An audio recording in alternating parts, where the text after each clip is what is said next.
Councilmember Phil Seth. Here. Councilmember Niss. Councilmember Sharp. Here. Vice Mayor and Chair Schmidt. Here. 3 present. Thank you. Welcome to the Finance Committee. Got a big agenda talking about our future and other items. The first item on the agenda, though, is oral communications, the opportunity for anyone to come up and speak for 3 minutes on anything dealing with the Finance Committee's work. I do have some notices, so if you come up to the microphone, you'll have 3 minutes. I'll give you an early warning of when your time is reaching the end. Joe Duran will be followed by Patu Saramani.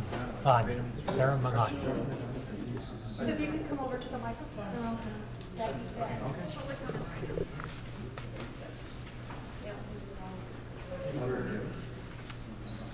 Thank you, sir.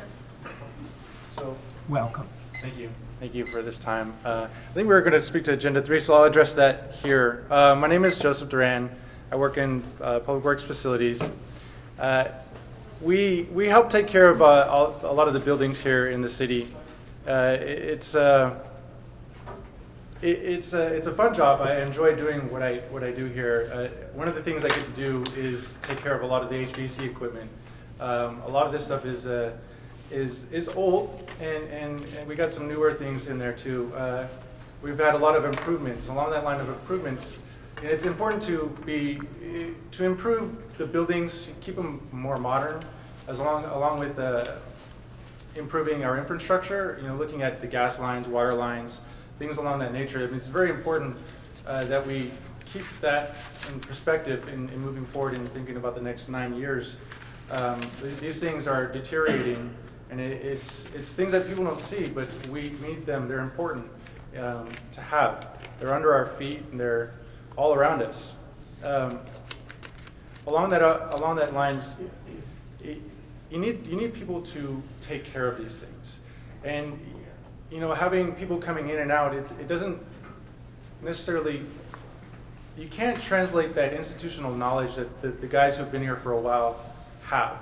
So that knowledge that they have needs to be shared. I'm one of the younger guys in my crew. I'm fortunate enough to be with some guys who've been with the city for a while, and I've been here for about 5 years, and it's taken me some time to figure out just the buildings that I have, let alone this building here, which is an awesome building. I can't wait to get my hands on it someday.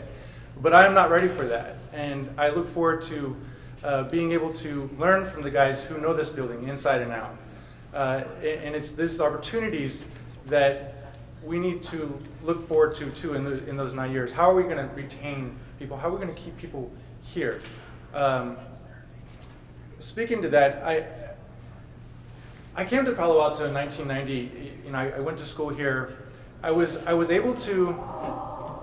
I lived in an affordable housing over there on Park Boulevard, so I had the opportunities to understand what it is to be in Palo Alto and how different Palo Alto is from all other communities around here. I lived in Fremont before, and coming here to this area, I mean, we didn't even talk about college in elementary school. When I came here, went to Nixon Elementary School. Within the first 2 weeks, they were talking about college and going on, and it was amazing. Like just having this opportunity that I didn't even imagine before I came here. So speaking to that, I think it's important to look into that in that aspect of things. How are we going to get people to want to be here? These people who have who maybe can't afford to stay here, live here. I know that Palo Alto offers a below market rate program, which I've looked into and would love to someday get to, and would be nice to have a place here in Palo Alto. It may not be on my plate soon, but is it my time? Almost time. Yeah, if you could wrap up. Okay, well, speaking to that, seems to be my word right now, but let me finish with this thought. When you think about values, and I like to think Palo Alto has just a high standard for values, but when you think about values, your values ultimately end up being your destiny. So I hope you guys consider looking at, the people that are helping to keep this place awesome. Great. Thank you very much. Next speaker is Ratu Saramalani, to be followed by Kathy Harkness. Good evening, Honorable Committee, Executive Staff. My name is Ratu Saramalani. I am currently employed by the Parks Open Space and Golf Division.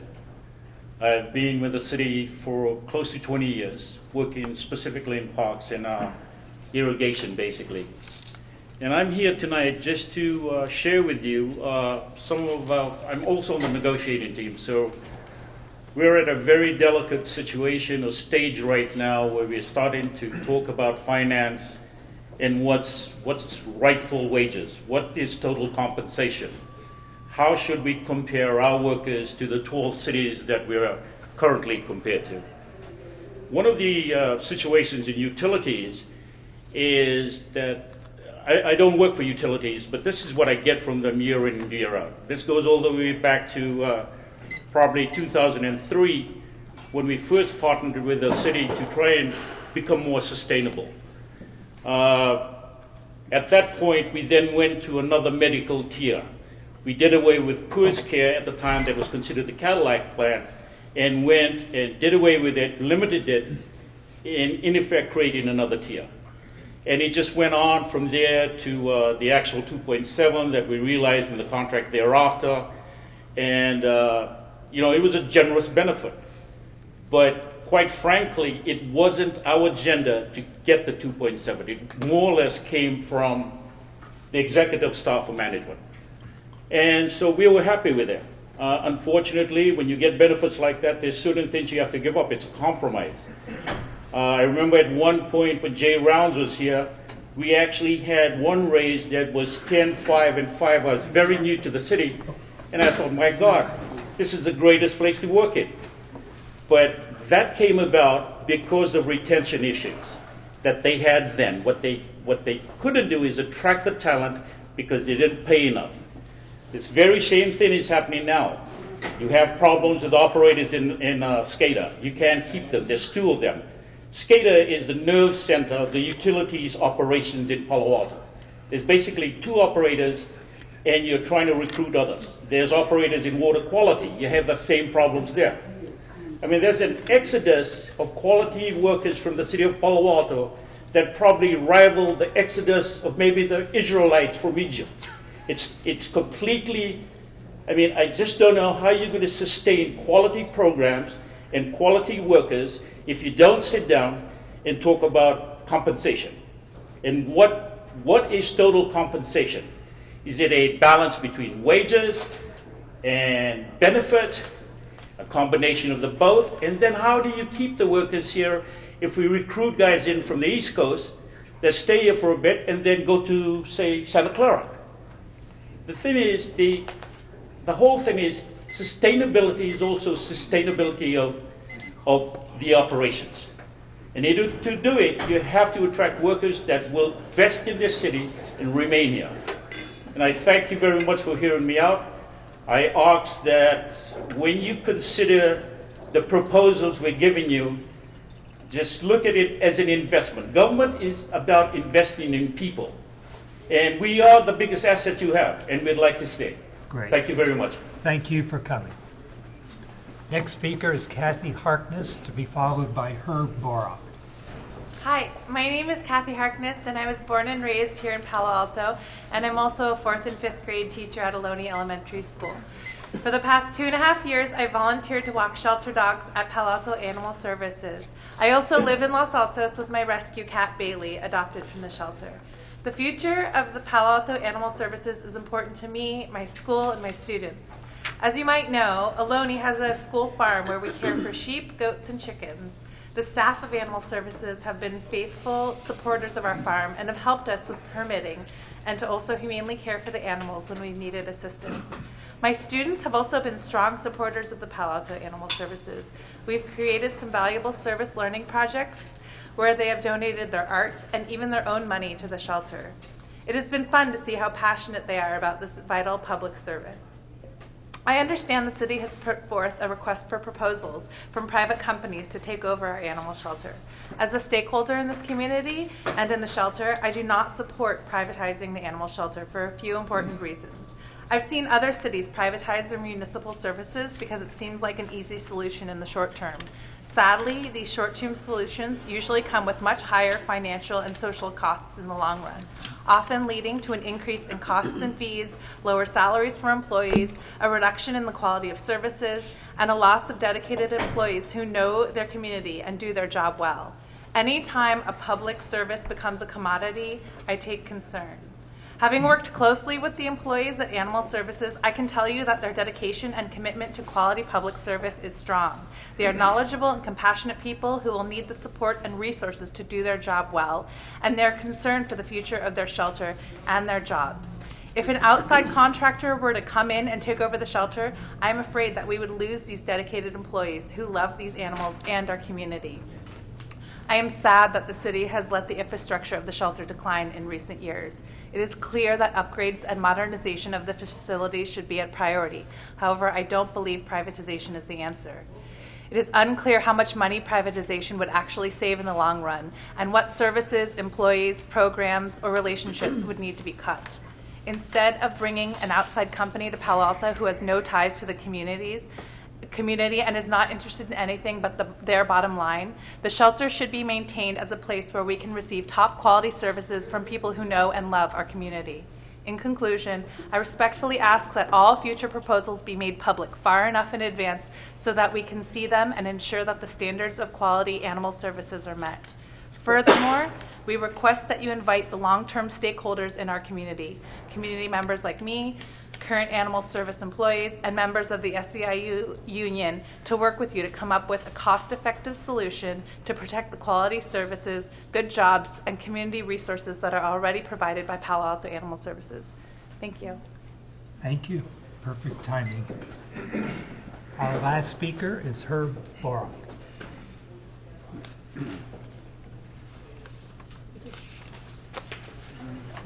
Vice Mayor Schmidt and committee members, last night you had an item on your consent calendar regarding the former city manager's house settlement agreement, and I was concerned because the material presented to you by staff at places, at least the copies that were available to the public, were the original employment agreement, and not even the entire employment agreement, because it was just the odd numbered pages.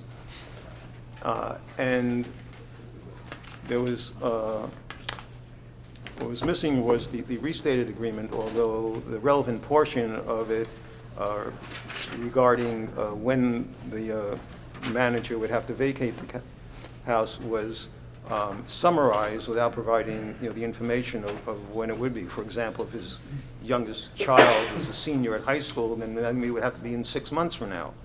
The part I was concerned about was that there was an amendment to the agreement which added a section 9.9 after the city manager announced his intention to retire, which anticipated the possibility of him wanting to make improvements to the house before selling it. And the city's share of it was based on its city's share of the equity, but up to a maximum of $60,000. Now, as you know from the staff report last night, the staff has spent about $65,000 in anticipation of the settlement money, and the city's share of that would be about $37,000. So if those funds are considered covered by Section 9.9, which includes such things as beautification or improving the property, you're running up against the limits on the city's share of what it could spend.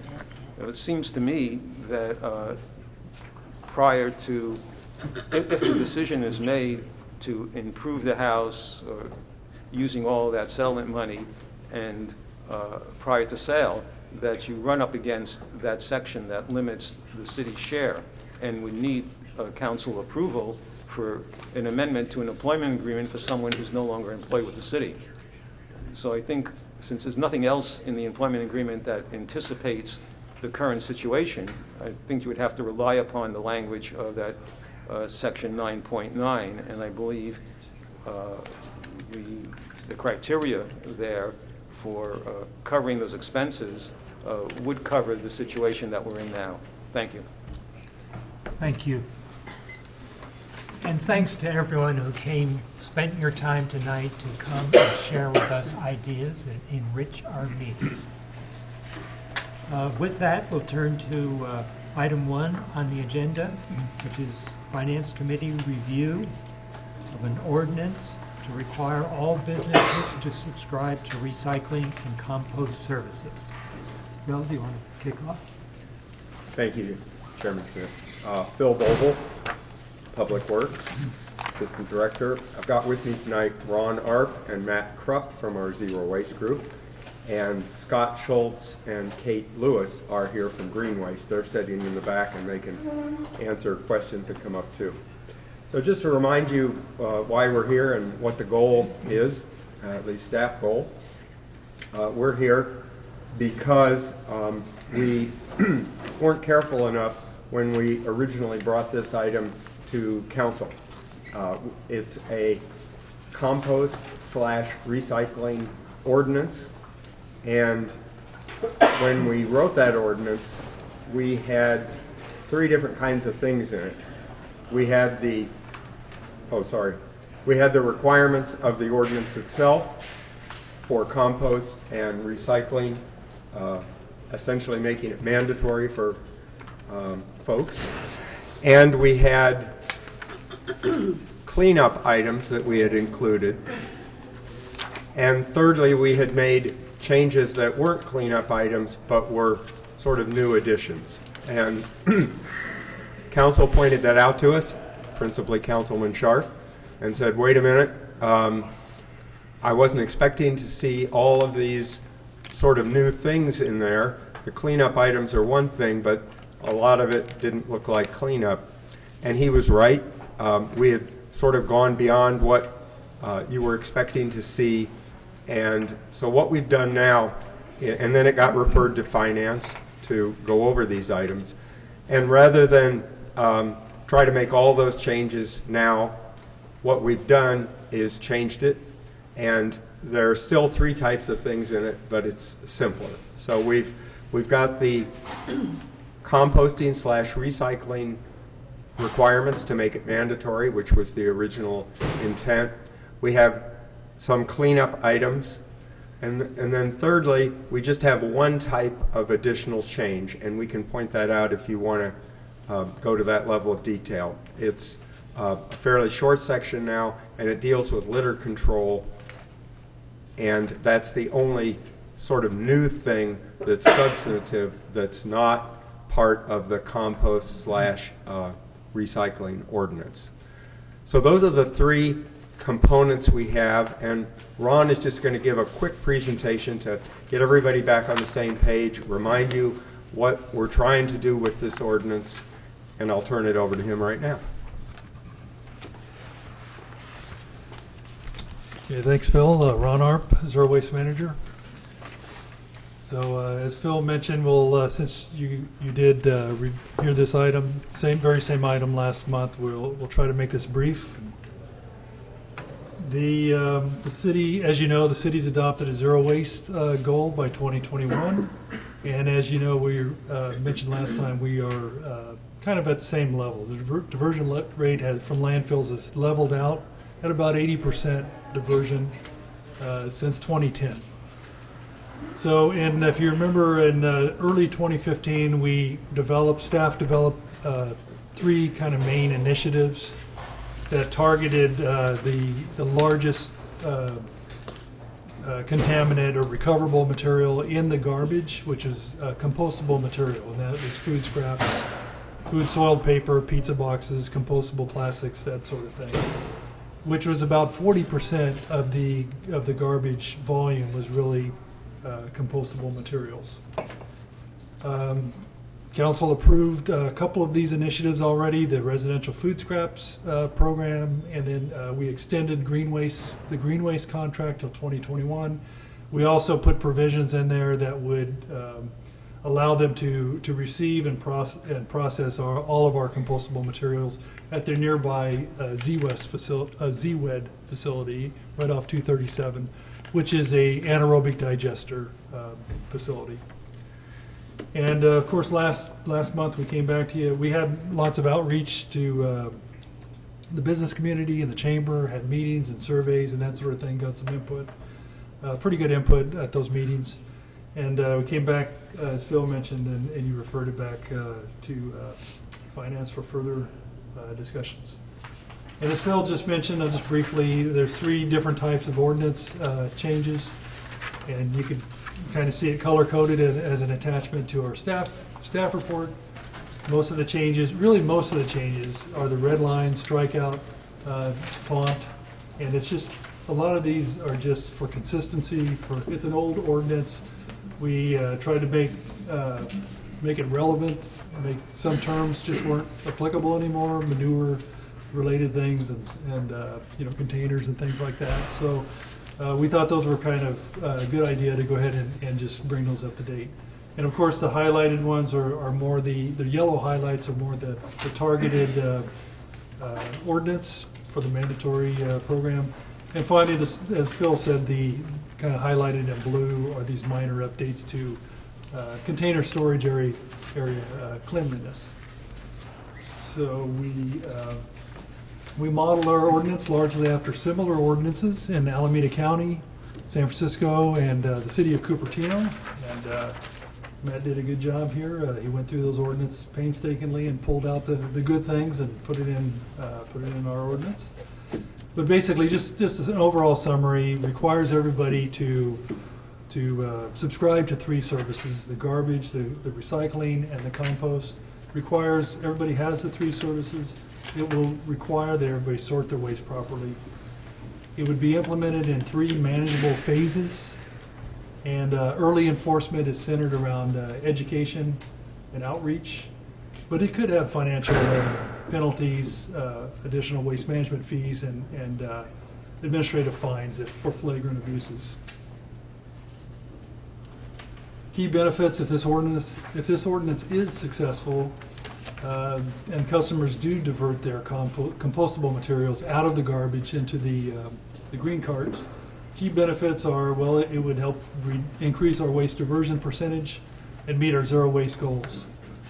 It would reduce greenhouse gas emissions. It's a closer haul than where it's going. The material's going down to the Kirby Canyon landfill before. It produces renewable energy, so it's anaerobically digested. They collect the material, put it the gas. They put it through engines and create electricity. Produces compost as a residual. Saves landfill space and may save customers money if they can divert the garbage that's higher price to the compost service, which is a lower price. And I just want to mention this slide. The last few months, we've asked Green Waste to really focus on the city's largest customers and work with them to add compost service. And so Green Waste has told them that we would be recommending to council this new ordinance. And since then, many of these large customers have changed. So without really implementing this ordinance, there's been 159 cubic yards per week of garbage that's been downsized, and basically 171 cubic yards that have been upside on the compost material. So basically the material is getting moved from the garbage over to the compost service. Most of the time it's new compost service. Yeah. So I just had a question there. So what percentage of that is of the businesses? I mean, how much more do we expect to occur if we pass the ordinance? We think at this projection, without any further changes, we're at about 1,200 tons. I'm projecting about 1,200 tons in a year. So the ordinance, with the ordinance in place, I think we could get a total of about 4,000 or more. 4,000 would be about half of what's in the garbage. Will that bring us to 90% in diversion? It will bring us to about 90%. And isn't that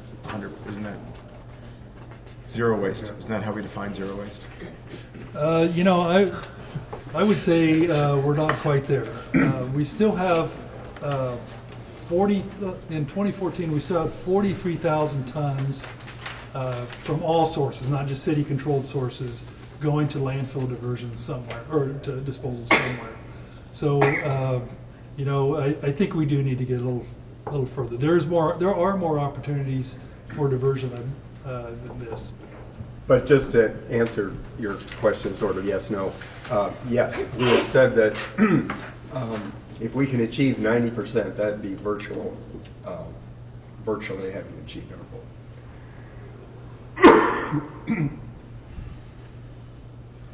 Okay, well, in closing, just one final point. The commercial sector, the commercial sector generates about 2/3 of all of our garbage that goes for landfill disposal. And out of that, about 40% is compostable. So we really view that this ordinance is really targeting that sector. So we do view that this is a great opportunity to cost effectively get this material, keep it diverted from landfill disposal, and help our zero waste goals. Thank you. Great, thank you. Now the goal is you want us to recommend to council approval of the ordinance. Yes. Questions or comments? So thank you for fixing the ordinance.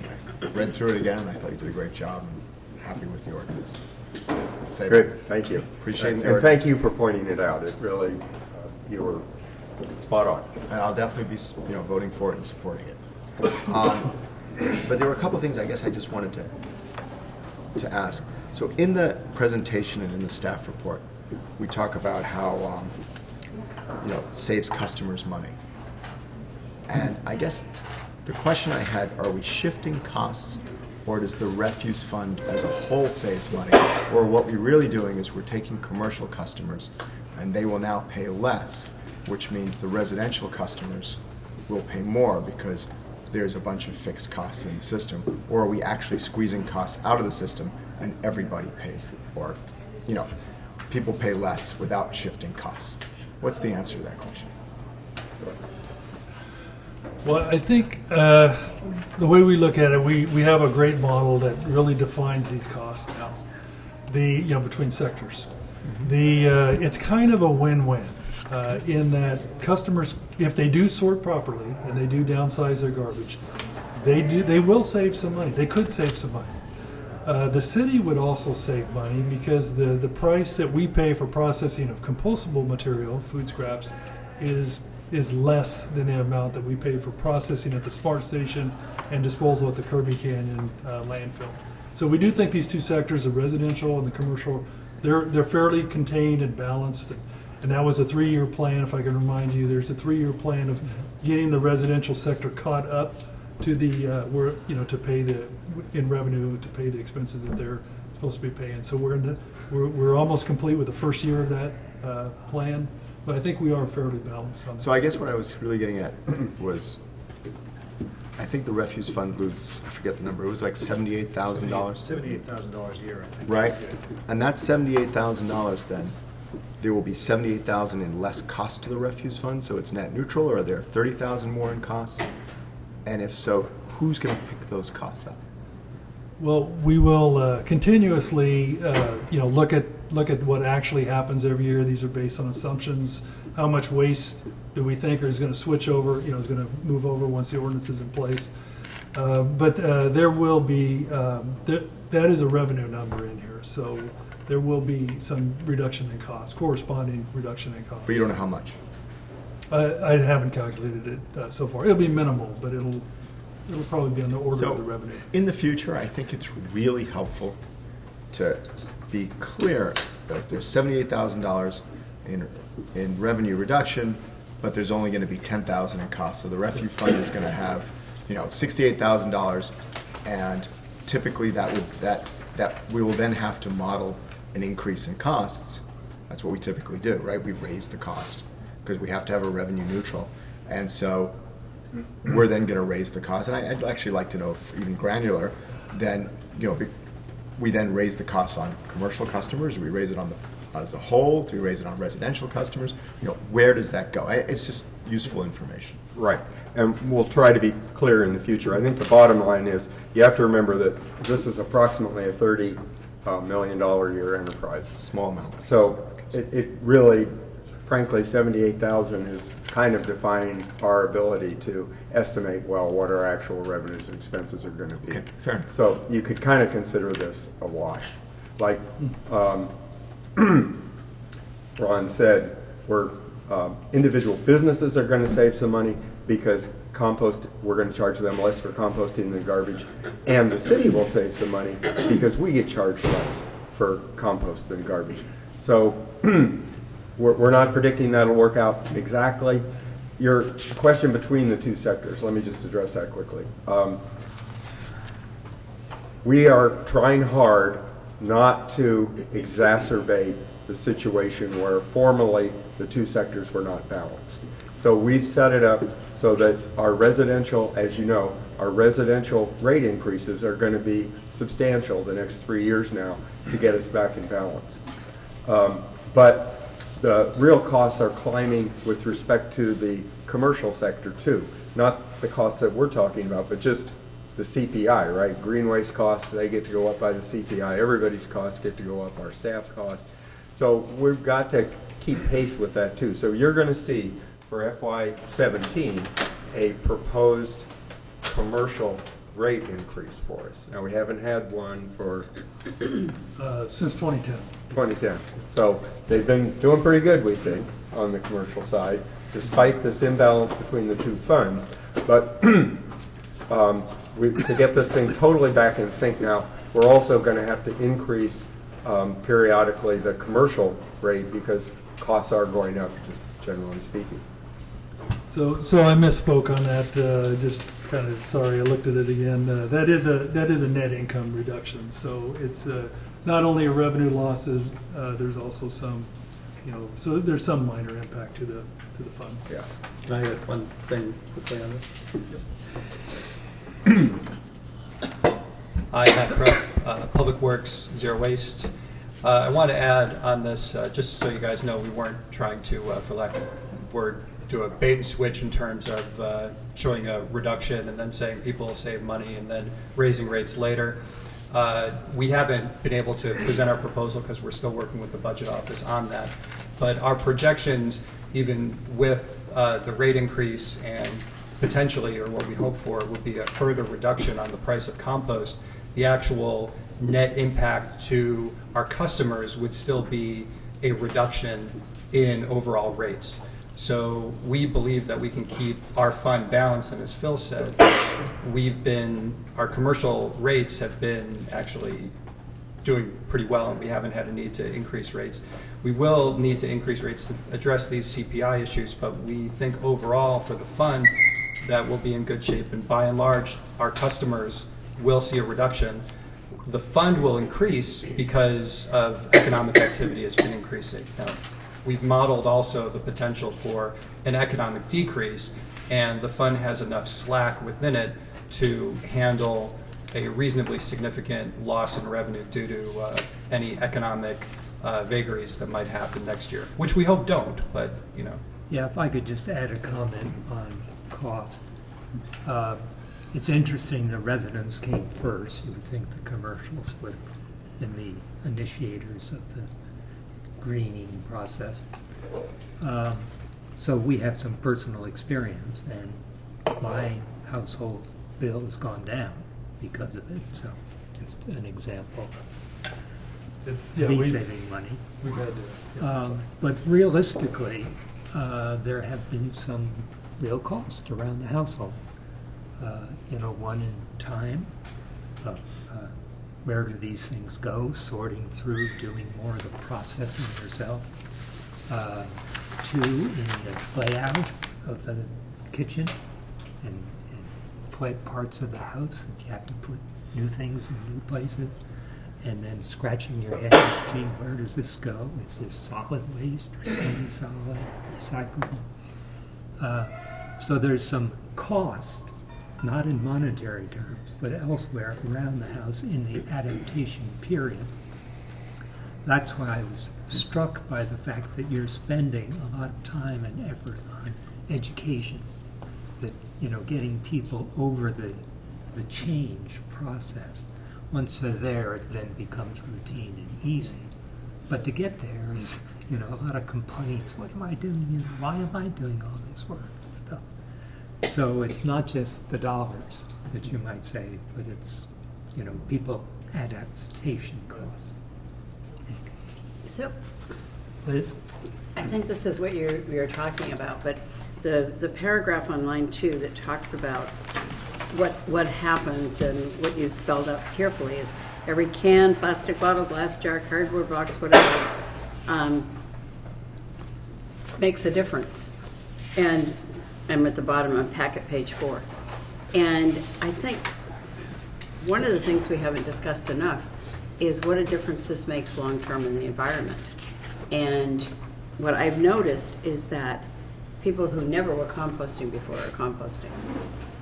And my only suggestion would be is, Phil, you told me about how to get the big compostable bags, because you literally, wherever you keep your garbage or whatever, you can put those in and just fill them during a meal. Are you all aware of this? You can buy very big bags, but apparently only online. And I think that's too bad.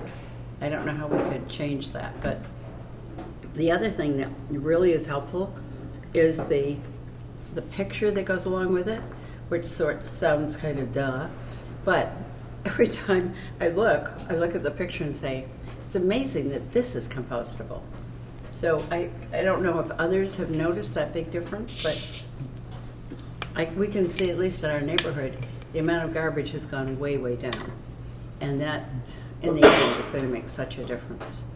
So I think while we're discussing it from a finance committee aspect, at the same time, I think we don't want to miss, and I think that's where you are on this, Craig, we don't want to miss the environmental aspect and the incredible message we're sending to the community.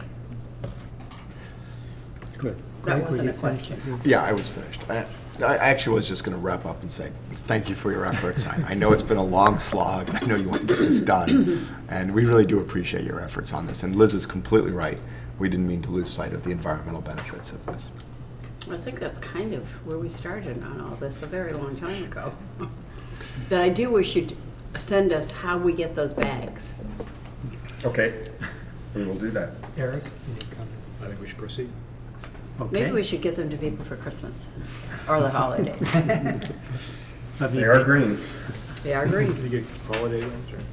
Let me make a motion and to adopt the ordinance and send it to the council. Second. I just join in. I think this is a major step forward. It's been very successful on the household basis. I think reaching 90% is a real achievement. And, Well, we hope to reach 90. yeah, well, the goal of that and having a concrete way to get there. So delighted that you could do it at such a low cost. So, did we vote? Yeah. No, we didn't vote, and I didn't speak as Yes. a second. But you can speak before me if you wish. No, I thought we voted. So Do I you was want to just- make a comment, Liz? Yes, but let's vote first. And this is just Okay, if there's no other comments, then all in favor? aye. That passes unanimously. So Thank you one of very my interests has been, how are we doing? We're all competitive. How are we doing compared to other cities? You take this one. Well, Won't it's- change my vote. Right. No, it's with pride to say that Palo Alto is one of the highest diversion rates in the state, in the country. I mean, California far outshines the rest of the country in terms of solid waste diversion. We always hear San Francisco being touted with their 80% diversion rate, and we have an 80% diversion rate, so we should feel very good about what we've done. We're one of the only cities in the South, in Santa Clara County, that has a food scrap program, a household food scrap program. And we have the most mature commercial food scrap program, even before this ordinance change, of any of the cities in the South Bay. So we have a lot to be very proud of. That doesn't mean our work is done. Obviously getting to zero waste is a challenge, but we should feel very good about what we've accomplished. We in Palo Alto are leaders in the zero waste and solid waste community, and people look to us as examples of what we can do. So I feel very proud going to around the country to conferences around the region, to be able to say I represent Palo Alto and what we've done. So we should feel very, very good. I do want to add on the home curbside composting, we're going to be doing what we call lid flipping in February to see how we're doing, how our residents are doing, to be able to come back to you guys with a percentage of participation, what kinds of tons we're seeing. We did a little trial run earlier in the year to see whether we could do it, as staff, to try to save a little bit of money and not contract that out, and we think that we can do that job. But we're hoping that when we get those results, we'll have a very high participation rate, and then roll out an outreach program to help fill in the gaps to bring the other people along. And it's called Lift the Lid? Lid flipping is Lid what it's flipping. called. Yeah, you're all welcome to come and join us as well if you want to root around in your neighbor's garbage. Is that opposed to dumpster diving? Yes, right. Great, thank you. Thank you so much. Good. Thanks, you guys. Thank you. Thank you. That brings us to. And that'll go on consent, right? Yes, that was unanimous. Item 2 on the agenda, first quarter fiscal year Yes, 2016. my staff is making the change here. Can I point you out to a memo that we put at places, and it's just embarrassing, sorry, we have to correct the correction. We gave you one too many pages. This one? Correct, thank you. It's the simple little memo. The general fund summary, the far right column was omitted in the original report, so we're giving you the new version. The first page is the back page is the one that you need to see. The rest are the duplications. They were intended to be your copies, but they got caught in the memo. So it's just the one set is all you need to look at. It's a duplication of it. This is the whole thing, Lola? Yes, it's really just Number one, 2? It's from, oh no, so there's a staff report, and this is a supplemental to the staff report. So all we need is the first page. For the change. Yeah. And then you have the staff report 6351, which is this one that we're going to talk about in a short presentation from Laura Currick.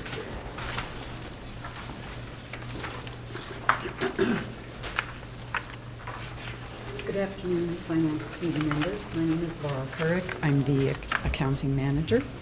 And we are here this evening to present the results for the first quarter of fiscal year 16.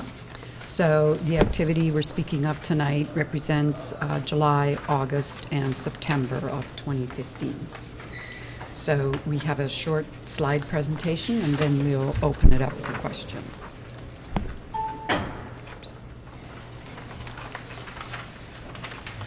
So I'll talk about the revenue first, and if you have your packet with you, I'd like to refer to the revenue table that's on packet page 39.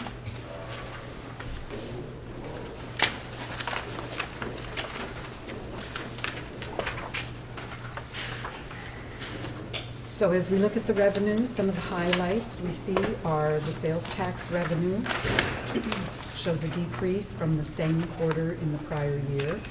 And this is due to the one-time accounting adjustment that we did in fiscal year 15. You may remember that when we came with the year-end results, we talked about the true-up we were going to do for the sales tax accrual. So this is the effect with EC quarter over quarter. We had more revenue in fiscal year 15. Now we have less in fiscal year 16. The TOT receipts are up about $1 million from the prior year. Same quarter of the prior year. And Could I ask a question on that? It's truing up. Does that mean that next year, where we compare the first quarter to this quarter, it will be off as well? No. Or this is the number we... So we made the adjustment in fiscal year 15. That meant we were off from fiscal year 14, and we're off from fiscal year 16. but 16 and 17 will be totally comparable. The TOT receipts are up approximately $1 million from the prior year, same quarter, due to the 2% tax increase that was implemented in January 2015, and also the newly opened hotels during that period. The documentary transfer tax is up $0.6 million due to higher value transactions in this quarter. The number of transactions is comparable, but the dollar value is higher. So after we adjust for the sales tax one-time adjustment and also an item in the charges for services line, our general fund revenues are actually up $2.5 million, or almost 11% from the same quarter in the prior year.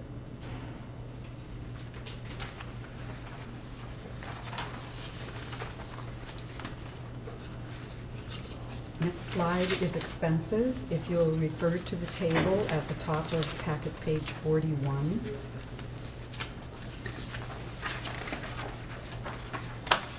You see that overall, the fiscal year 2016 first quarter expenses are tracking at approximately 23% of budget, which is pretty much what we would expect for the first quarter. And you can see that it's comparable exactly with where we were in the same quarter in the prior year. Looking individually at a few of the line items, police and fire expenses are each up 7% from the same period the prior year, but still within budget at 23% and 26% respectively. All of the other departments have increased their expenses over the prior year, but again, they're all within the budget.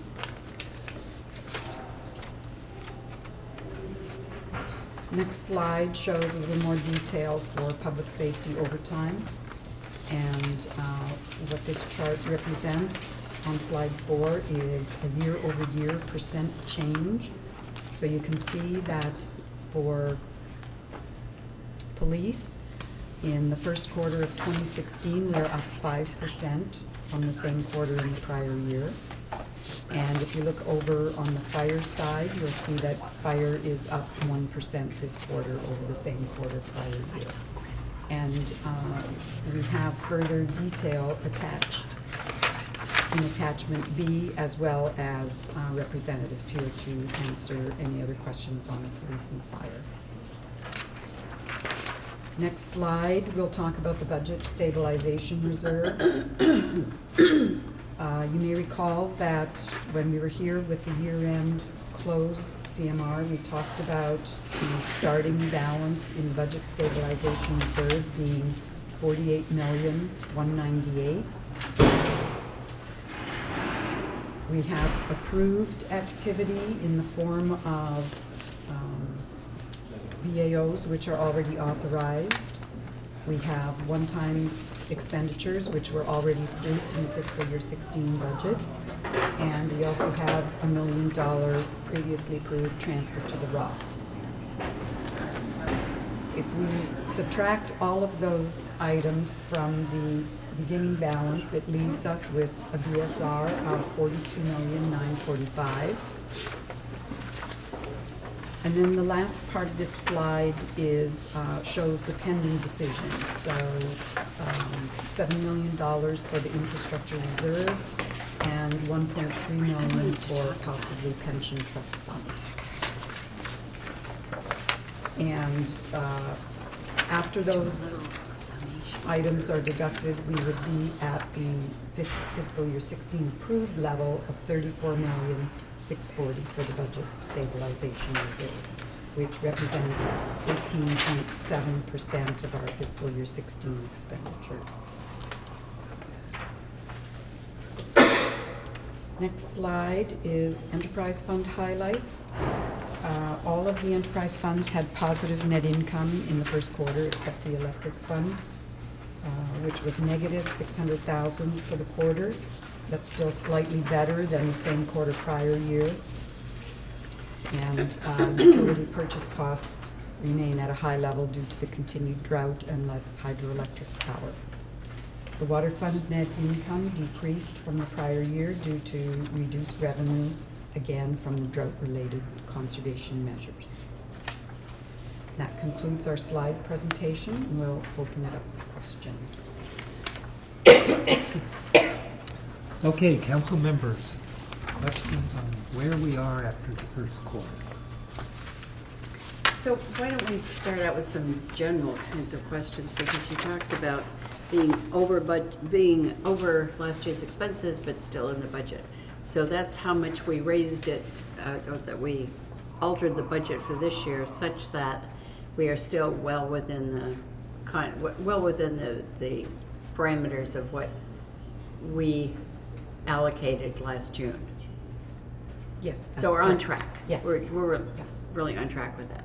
And as far as police and fire and the overtime, is that running pretty much as it normally would? I can speak for fire. Excuse me. Sorry? Geo Blackshire Fire Department. For fire, the overtime is primarily driven by the vacancies, and in the first quarter we sent 3 teams out on a state or county strike team to help state resources for wildland fires, and that's why we are where we are compared to last year. It's hard to determine next year this time, but as the vacancies are here, that's going to drive up the overtime. The strike forces are reimbursed, is that Strike teams do get reimbursed from California Office Cal of Emergency Fire. Services. Correct. at the overtime rate that they, That is correct. yeah. So that's not what's running up the overtime, is the strike teams, right? This is the overtime is being run up because we need to add personnel. Right, 10 vacancies right now, 9 suppression and 1 in our fire prevention bureau. Anybody being trained at the moment? Trained to fill For fire? positions. Yeah, We just graduated 2 recruits from the Joint Fire Academy last Friday, so we have 2 that will be online in 1 week from now. So they're currently in an in-house academy. So you'll be down 8 at that point. No, we already hired them, so we still have 9 vacancies. Still 9 Yes. vacancies. Okay, I missed one of them. On suppression and 1 in fire prevention. Okay, thanks. Sure. That's a gearhead question. In the staff report on page 2 here, where you're looking for general fund revenue, there's an item, all other revenue sources here, which is $8 million, which is that's like a third of the whole thing. What is that? The big thing in there, if I remember correctly, is like facilities rental income. Sorry? Facilities rental income.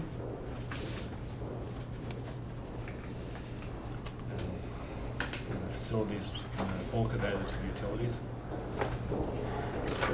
And that's like your Facilities. Facilities? yeah, Cover- covering cover- police income. Yeah, and we would also have, oh, it's up there. Never mind, thank you. Yeah, I meant leasing land to the utilities. Is that part of it, or is that somewhere else? I'm sorry. We lease land to the utilities, right? Is that part of that 8 million? No, that should be in a separate, it's an operating transfer. Yeah. There could be some state reimbursement dollars in here. For example, that would come in as well.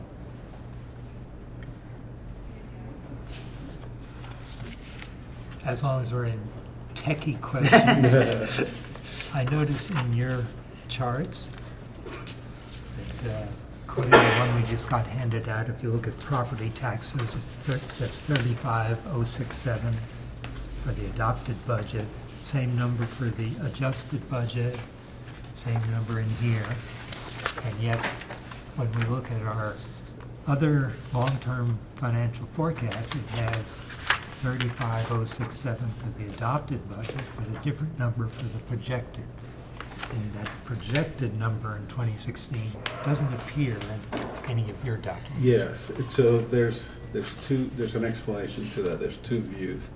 What Laura's presenting tonight is without any council changes.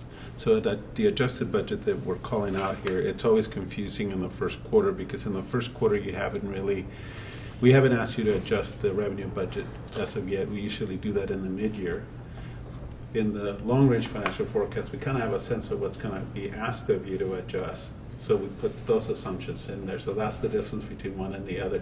So in this formal presentation, because there's no action taken by council, we leave the numbers as they are until we make the official change. Yeah.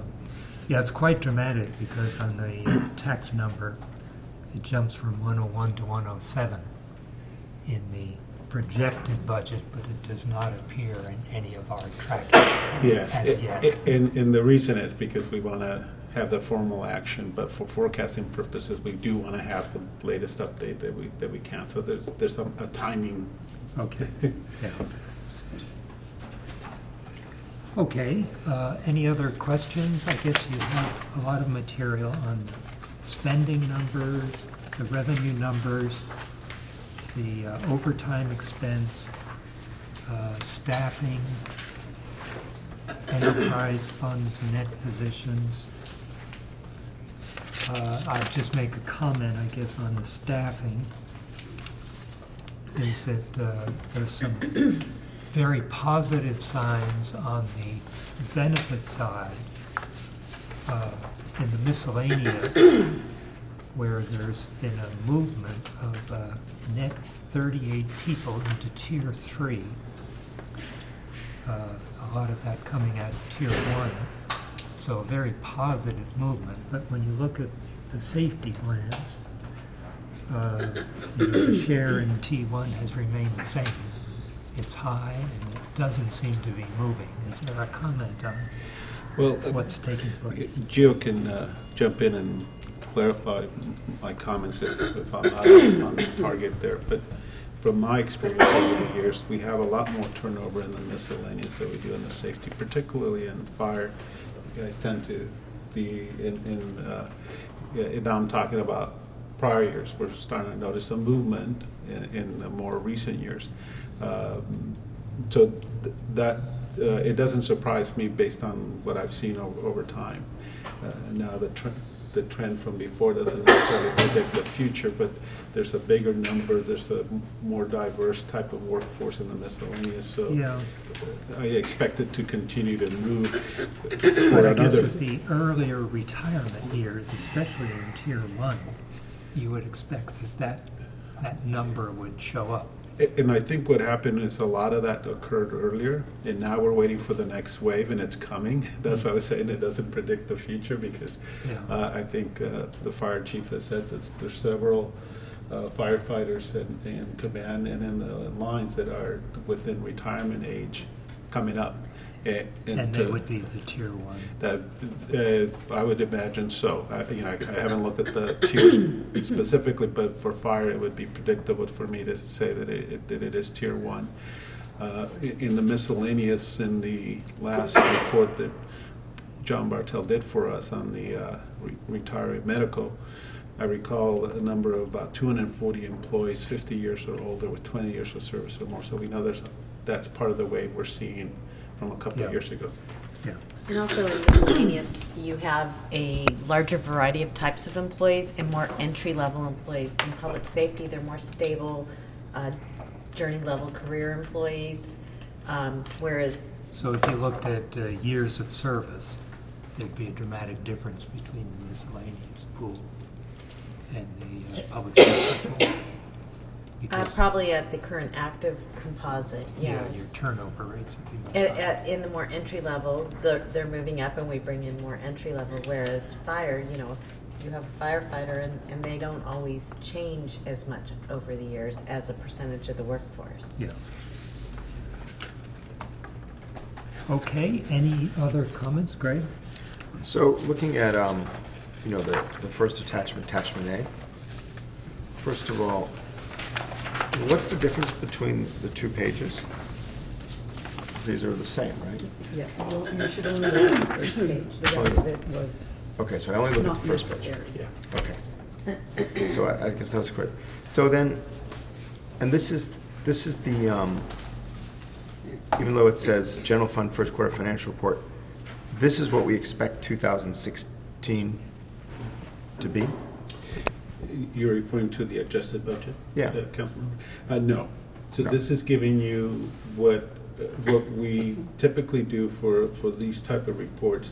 Will represent to you any changes that occur through a budget amendment up to this point. So typically, we don't adjust revenues in the first quarter.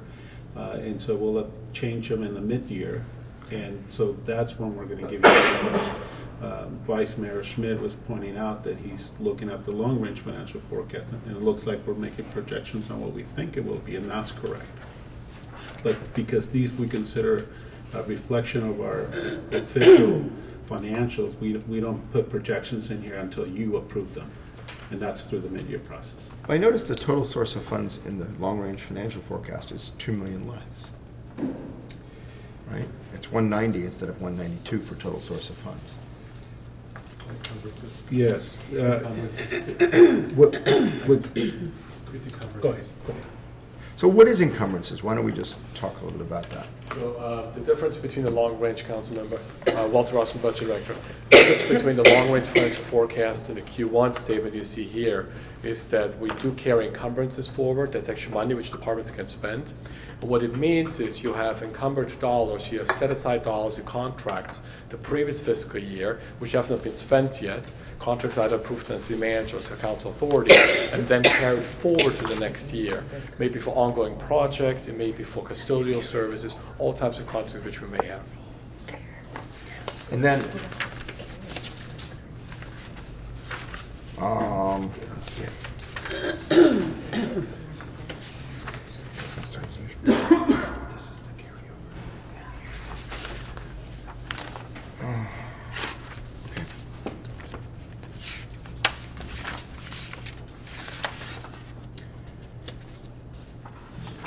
So I guess in the big picture, we're on track, right? I mean, that's what it looks to me like. It looks like revenues are coming in as expected.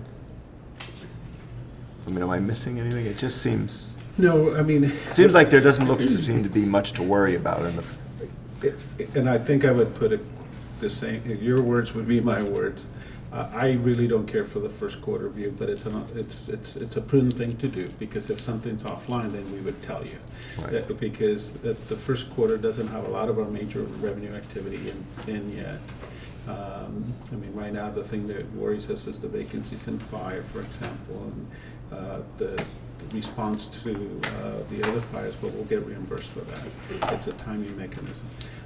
So I just wanted to follow up on the fire thing, because Sure. you're right. So, but what I heard you say is two things. Is we had the response to the Valley Fire and all that, but we get reimbursed for that. Correct. But we're still spending more overtime because we have all these vacancies. Correct. And so at the end of the year, we expect to be over budget on our because of overtime, or do we expect to be within reasonable range? Or, I mean, what do you expect to occur? Well, these positions haven't been filled for some time, and partially due to the Stanford contract and not knowing the outcome of that, and moving forward cautiously instead of filling positions and then having to make operational decisions where we would have to let people go. So we've been proceeding cautiously by leaving those vacancies. We have hired 3. One we brought online several weeks ago, and we just brought 2 more, and we're trying to get approved for 4 more hires.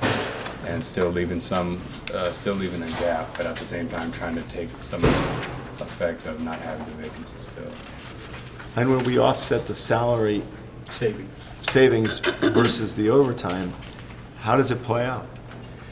So I can speak maybe to last fiscal year, 2015. So we had a similar situation in the fire department. We had about 10 vacancies throughout the year, and we used salary savings to pay for overtime.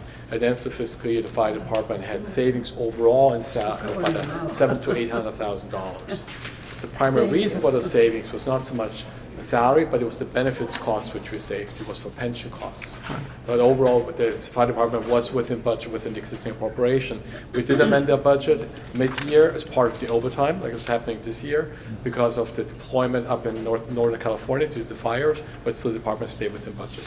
But we're going to get that money back. We will receive this money back. Usually we get it within a few months of the deployment, and so I expect it would be a mid-year adjustment coming to you in February. So that's a good question. I'm actually curious about the answer to this. So if we had if we fully were staffed up, you'd have less overtime, right? That is correct. So I guess there's several thoughts going through my head. One, if we fully staff up, do we actually spend more money than if we have some overtime? And, how does that curve look? I mean, what does it look like in terms of, and Walter, maybe you know the answer, I don't know if you do. I mean, how does this look if we fully staffed up versus, is salary savings, benefit savings versus having people work overtime? And then I was going to ask, Gio. I was going to say, I wasn't sure I should call you. Blackshire. Gio's fine. Gio's fine. I was going to ask Gio, some people obviously like to work overtime because they want the extra money, but some people probably find it, a burden. And how does that all play out? So there's an optimum of people wanting to make more money, but people not wanting to have to work overtime. And so how does this all play out, and what's optimum for the firefighters, but what's also optimum for the budget? And should we fully staff up? Should we, in fact, have some overtime? I mean, how does that all work? Well, what happens in the fire department budget, the way we deploy the force, even if it's fully staffed, you constantly have sick leave, you have vacation leave. So for those areas and times, in order to staff the fire stations, we always use overtime, or we call it, and Gio helped me out with this, you have extra people. What do you call me with a term for that? I'm sorry? Extra people on the force, beyond the regular staffing, to make up for the vacancy, for the sick leave and the vacation leave? Yeah, so we have so what we normally have on staff, we usually staff 2 people over that to cover for people that call in for sick leave, vacation, whether it's a disability, workers' comp, off duty. So I guess what I'm really asking, if we were to look to optimize to save money, what's the percentage of overtime versus not filling the positions? Have we looked at that? Do we have a number? No, we have not. We've definitely not looked at that. The interesting challenge... So why are we making decisions to staff up without looking at that issue? That's really my question. Well, what we do from a deployment perspective, we look at deployment first, I would think, and that's where we work with fire departments, see what staffing do we need to provide service to the community. Then it's a question of what does that cost, and then it's the question of are people willing to work overtime? That's correct. Interesting enough, overtime rate, an hour of overtime costs us less than an hour of regular time, because we don't have to pay for other benefits. Right. You don't pay, it's not pensionable. You don't pay for one reason. Right. So that's why we already pay healthcare costs. So I guess so it's cheaper to have people work overtime than it is to staff up. And you put more stress on folks, so if they have to work. No question. So I guess I would ask the fire department then: have you guys looked at what people want? I mean, there's some people probably who want to work overtime. There's other people who don't. So if we looked at what's the optimum for the fire department in terms of that, or is it always having fully staffed and more people, or do some people actually say, hey, I'd like to make a lot more money and work more? Yeah, that's a good question. I'll definitely have these numbers for the next time we are here at this report talking about this, because I know over the summer, and including today, if you look at our staffing, just in the first quarter alone, there are several hundred of hours that we called forced overtime, which means people turn down the overtime and they have to work and they have to stay. We don't allow them to go. And we've had as many as 9 positions a day telling 9 people they can't go home because they have to work. So it's really hard to determine, again, I could bring those hours because we could just run a report and we could say, in this quarter we've had this many 100 hours of forced overtime. But then there are some that prefer to work overtime because it is additional money for them. So the forced overtime gives you a sense of people being unhappy of having to work. Yes, those are people that are missing events that may be important to them, with whether it's the first day of school, a birthday, sometimes a vacation. Right. It's hard to determine that, but typically we assume forced overtime are people that would prefer to go home that day and take care of their responsibilities at home as opposed to be working here. Right. All right. Thank you. Sure. Yeah. Ask another question. How much does the UAL change from year to year? For healthcare pension? Yeah, pension and OPEB. For the whole city. Well, We got a number of 439 or something like that now. A year ago was it 439 or was it 438 or was it? It didn't change dramatically from last year. It stayed within the same ballpark. But I mean, I think the biggest swing we had when we had a bigger wave of retirements, and then the cost of medical went up. So we'll have to look and give you those percentages. I don't have them right off the top here. I guess my question is going to be, you know, when we do these, does it make, we report changes this year versus last year for all kinds of stuff. Does it make sense to report changes in the UAL on a quarterly basis too? We won't have that because we get it once a year from CalPERS. We've yet to receive the one that we typically get in October. They're late. But we retain Bartel to calculate it independently, right? We could. It's not cheap. Neither should we. You just have to weigh the cost and the benefit, and you know, it's a projection. Yeah. I mean, I think reviewing it on an annual basis, it's appropriate. What we do is we package the report and we present it to the Finance Committee for discussion for both the pension and the retiring medical, and we look at the increases. We know the medical on the active has been going up, you know, in the 8% range the last 5 years for us on average, so that has a direct correlation. Obviously, there's a lot more than just the cost of medical. There's all these other factors that go through it, so it does have an impact. We've been good as an organization in trying to make our full annual required contribution for medical, retired medical, even though we're not required, and so that's been a good policy that we put in place with you as a council for several years. And on the pension side, I think we're looking at, you know, and we'll have that discussion in the long range options for additional funding. So what we could do is provide you how we're doing with the funding on a quarterly basis. I'm not sure if it would benefit us to spend the money to provide the potential unfunded change on a quarterly basis. You'd have to hire Jack to do it. Independent kind of thing. Yeah. Let me ask just one other little question. On your handout, you had an adopted budget, adjusted budget for the year, which you compared to the quarterly. But there it says total revenue is $165,000. Total expenditures $170,000, covered by the encumbrances. But on the numbers underneath, you have operating transfers in as a revenue source. And transfers to infrastructure is where it goes. Now, what is the operating transfers in? And how can that end up being balanced by payment to infrastructure? So if you want to respond. So the biggest amount of dollars for operating transfers is the equity transfer of the electric fund and the gas fund. On the biggest expenditures on transfers leaving the general funds, indeed infrastructure. So it's not that that's a one-to-one transfers out. It's just a categorization of money flowing into the general fund and leaving the general fund. What share is from the utilities? It's about $17.3 million for 16, I believe. Oh, so it's a good portion. Yeah, it's a very large portion. Okay. Good. If there are no other questions, do you need approval? No, this is just the review and discussion with the committee. Okay, the big one, I guess, is the mid-year. That's correct. Okay, thank you very much for the update. We take a short break? Yeah, if you want. Take 2 minutes off.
Looking at numbers, why don't we turn to item number 3, our general fund long-range financial forecast. Thank you, Vice Mayor Schmidt. We have staff from our OMB office and Treasury office that's going to make a presentation. And after we conclude our presentation as staff, we want to have Mr. Bartel do a presentation on a potential methodology of funding the unfunded liability through the establishment of the 115 trust that we've been discussing. So with that, let me turn it over to Kylie Nose, who's going to start the presentation. Hi, I'm Kylie Nose. I'm the budget manager. So the long-range forecast is really the kickoff of the 2017 fiscal year budget process.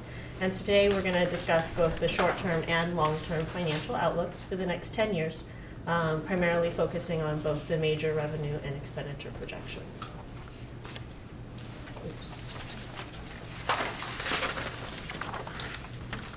So, how are we doing? So before I start, we've talked about historically the picture perfect, and that's with where the city can afford all of our service levels, where the same amount of library hours, police services, fire and ambulance staffing are able to be funded and generate a slight ongoing surplus.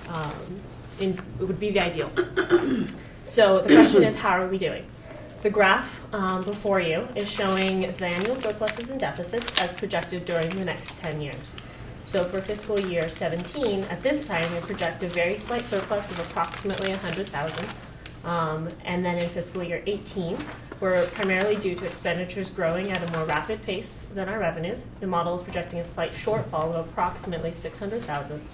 Thereafter, we're projecting annual surpluses somewhere between $500,000 and $12.7 million over the course of the remaining years.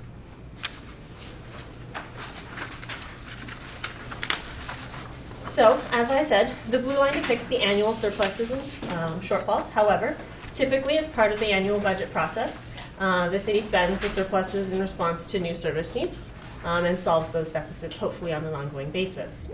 These new service needs have an ongoing budget impact, however. So for example, the blue line is dipping in fiscal year 2020 and starts to rise again in fiscal year 2021. Therefore, if we just focus on the blue line, it's not representing the entire picture. So we need to look and analyze the year-over-year change of the annual surpluses as they're spent and deficits as they're resolved, and that's what that red line is showing you. So the red line shows the year-over-year change of annual surpluses and deficits. So for example, if we again take fiscal year 2020, as the annual surplus after fiscal year 19 starts to decrease, the red line is going to dip in 2020.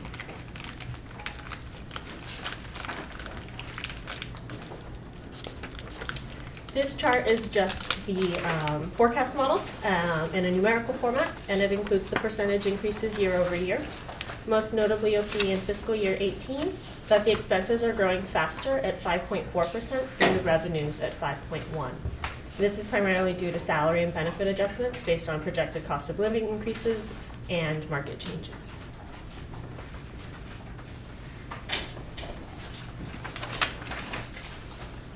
So, as the committee is quite aware, with every model, there are a significant number of unknowns.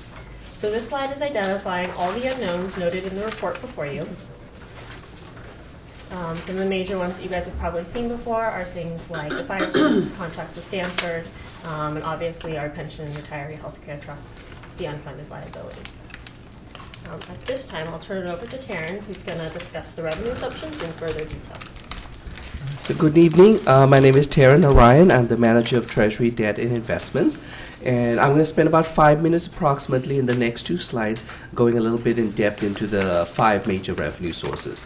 So to begin with, overall the city's revenues continues to seek strong revenue recovery since the Great Recession.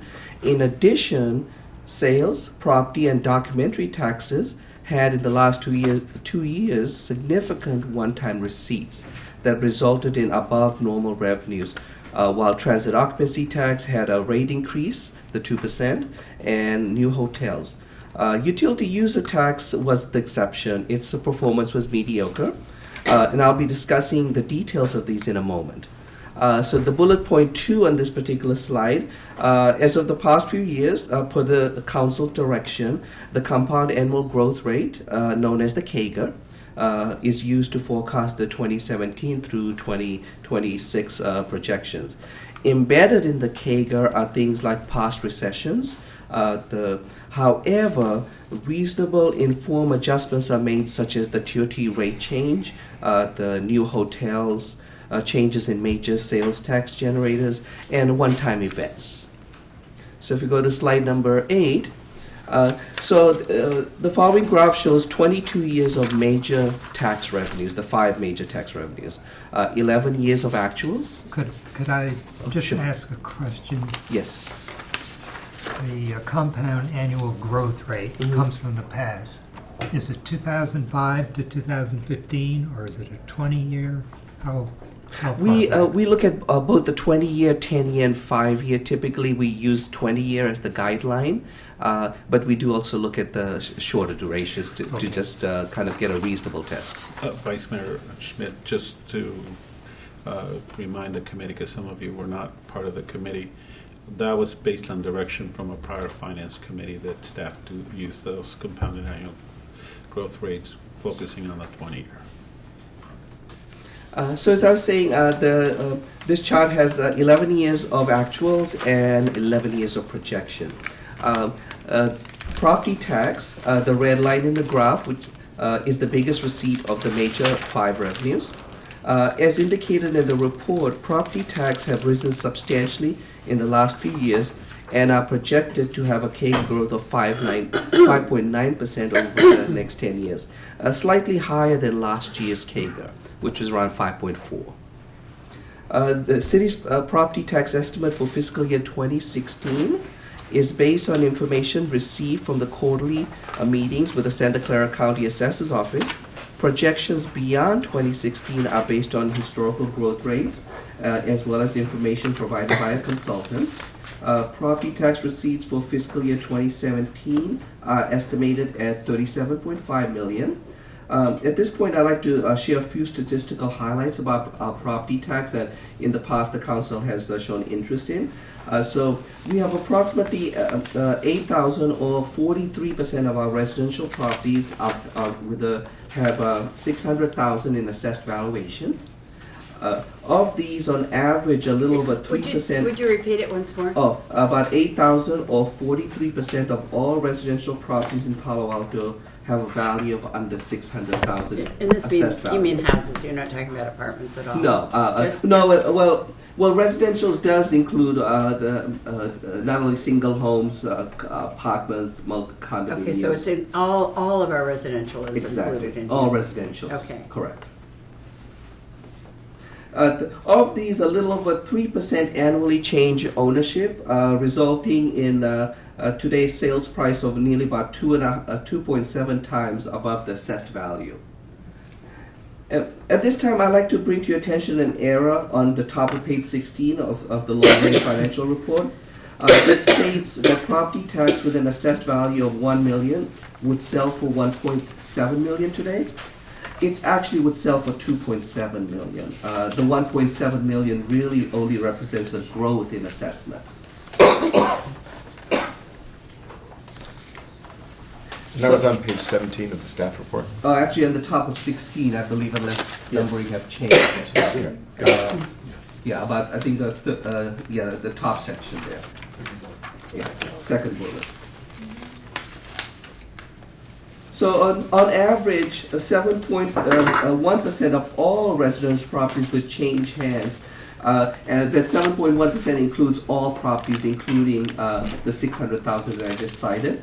However, this can vary greatly in a given year. So just to give you an example, in 2010, only 1.7% of residential properties changed hands, while in 2012, 10.3% did.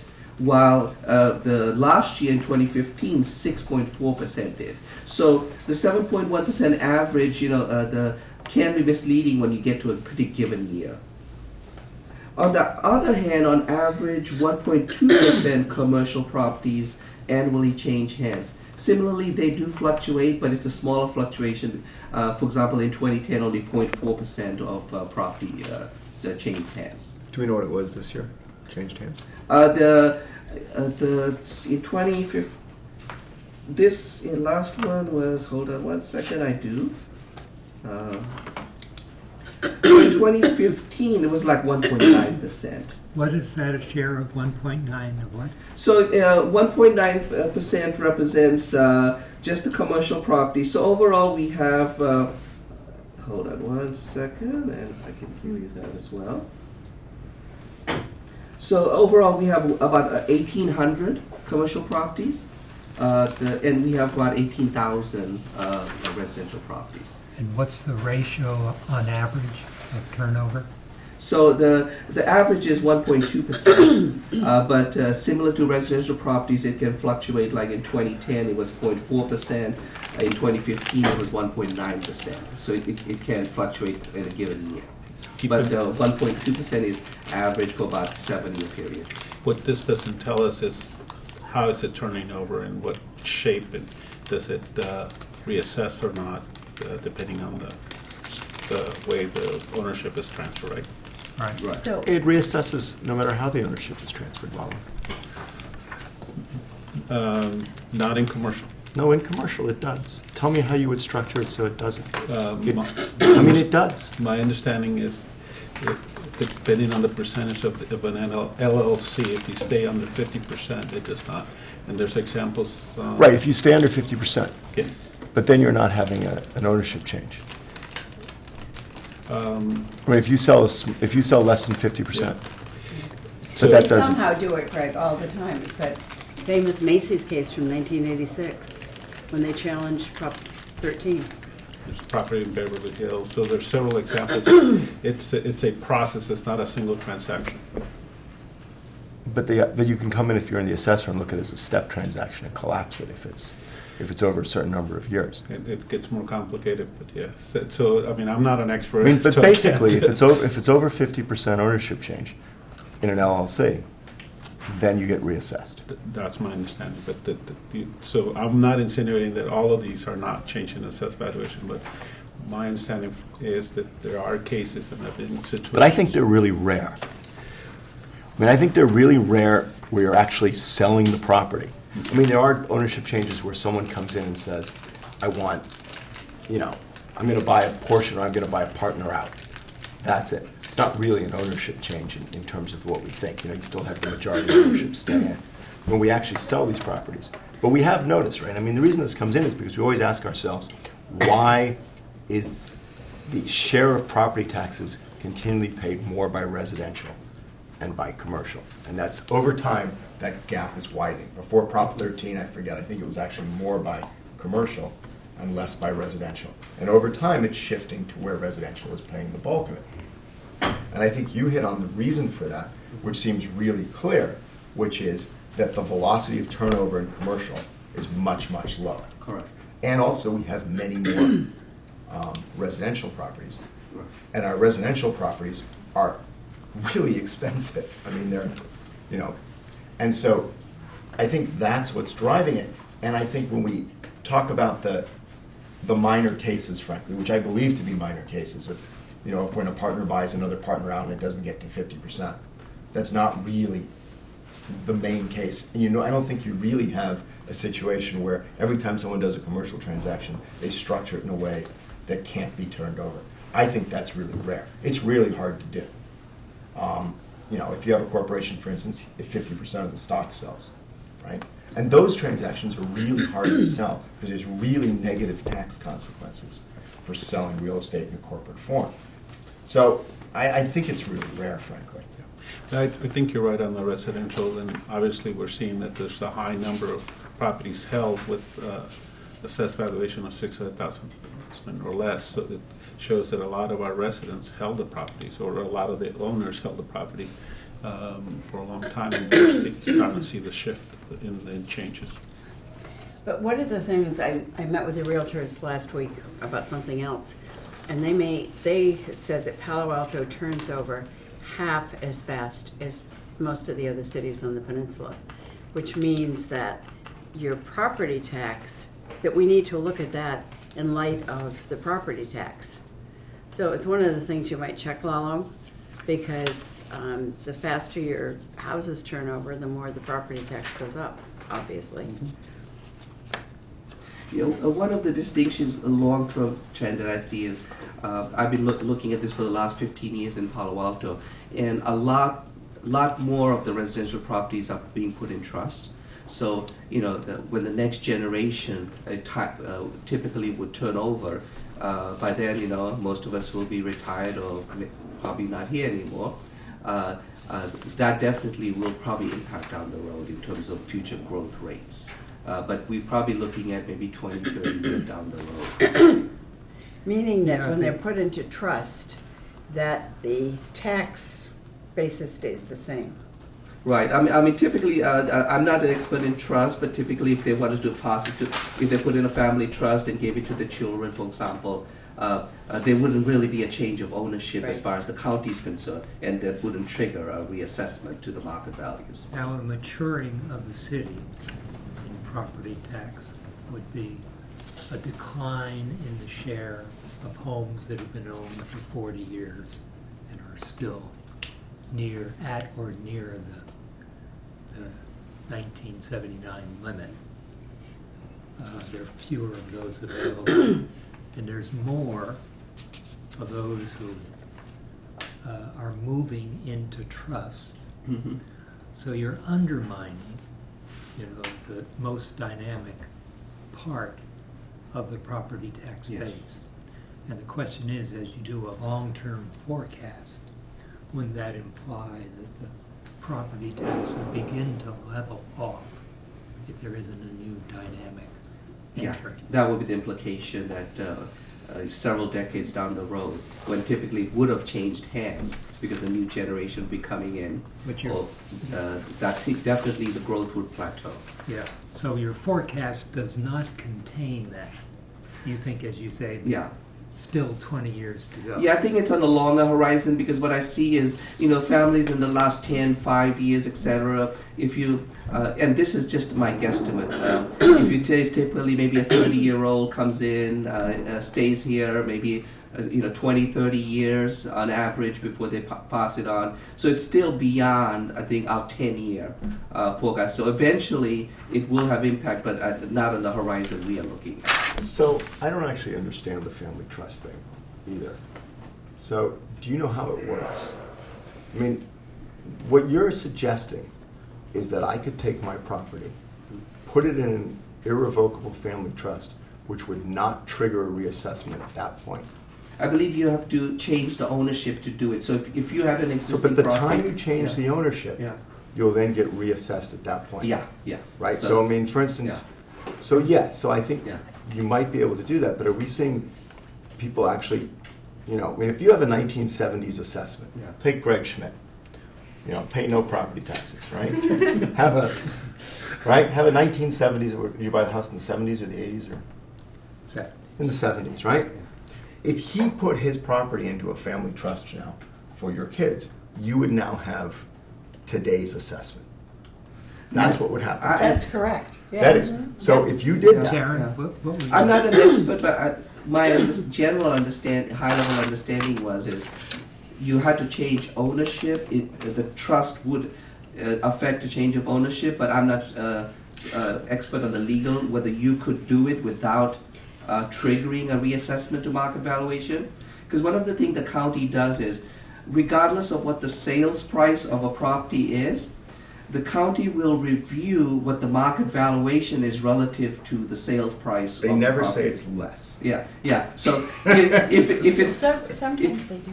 Yeah, if it's significantly off, they will use the market value. If it's within a family, is it treated as a reassessed ownership?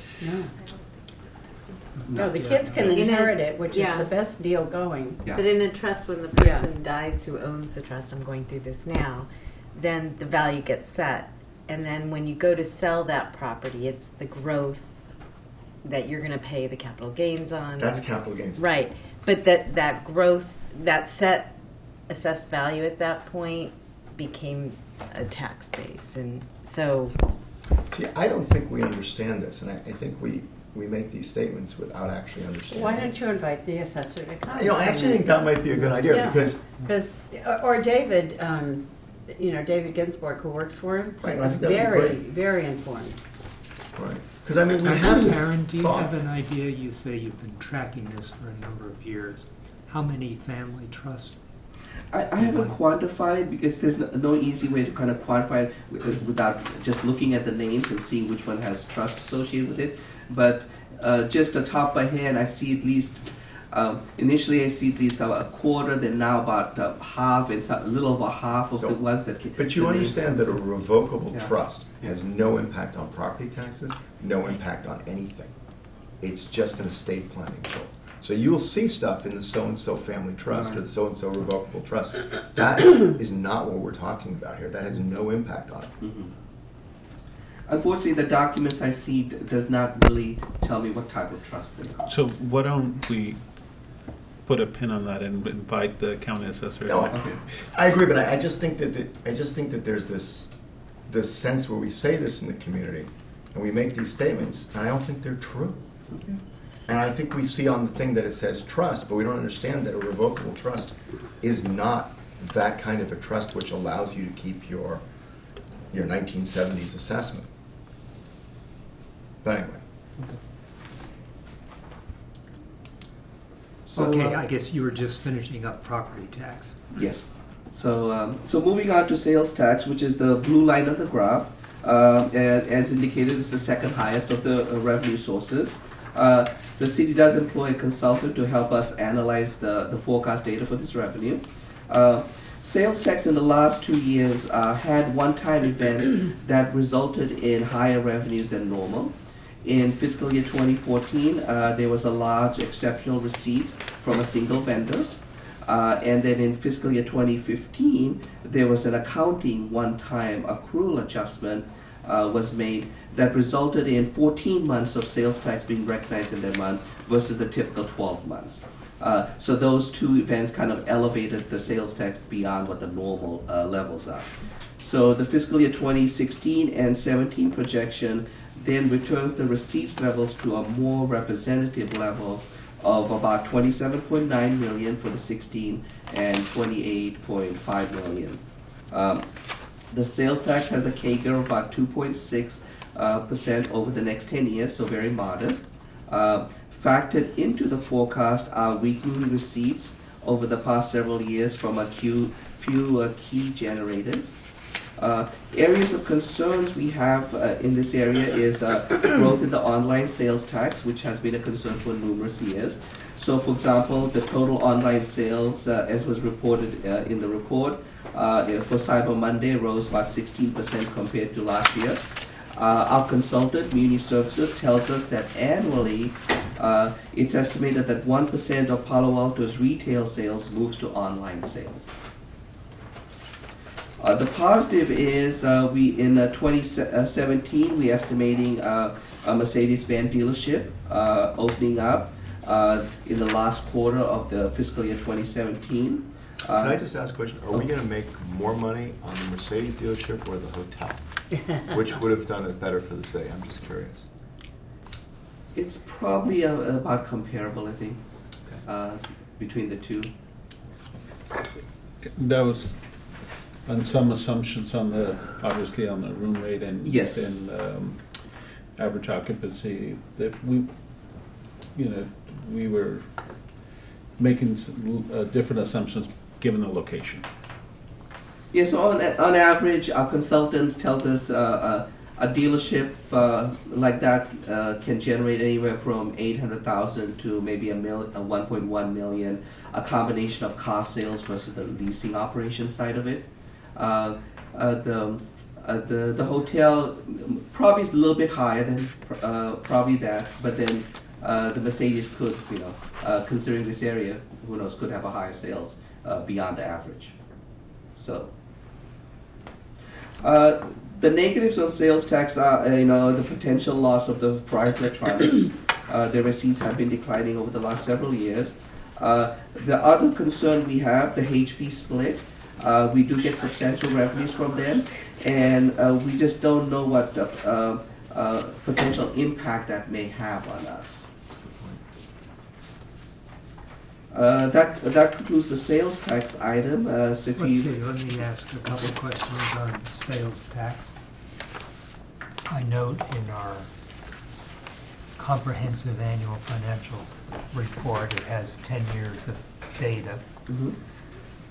And very striking increase in the last 3 years in the non-retail, all other, it's called. Now, you mentioned the Tesla special case. In 14 years. And then the 14-month year we had. In the 15. But my understanding is also that part of the Stanford Development Agreement was that they would make all purchases on site, thus record them for Palo Alto. And I'm wondering if there's a significant source of sales tax that is coming out of that construction-related purchases. Do you know anything about that? Unfortunately, I can look into it, but I don't have a breakdown of that. Yeah. So no. Yeah, I'm concerned that it wasn't just two things that are happening, but it's this Stanford, you know, if you see the chart that you have there, the increase is not just a bump, but it's actually a 4 or 5 year increase, which coincides with the Stanford Development Project. So I'm concerned that the sales tax might end up taking a bit of a hit once that's completed in, 2018?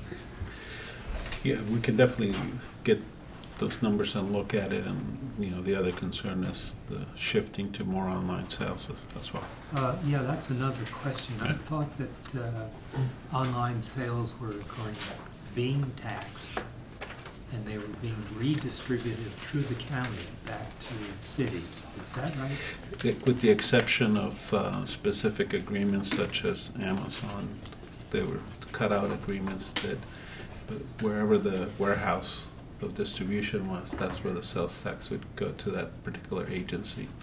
That was a deal that the state agreed upon to keep Amazon in So we're warehouses. not likely to replace the retail sales. We might lose all of it, maybe some of it, but not all.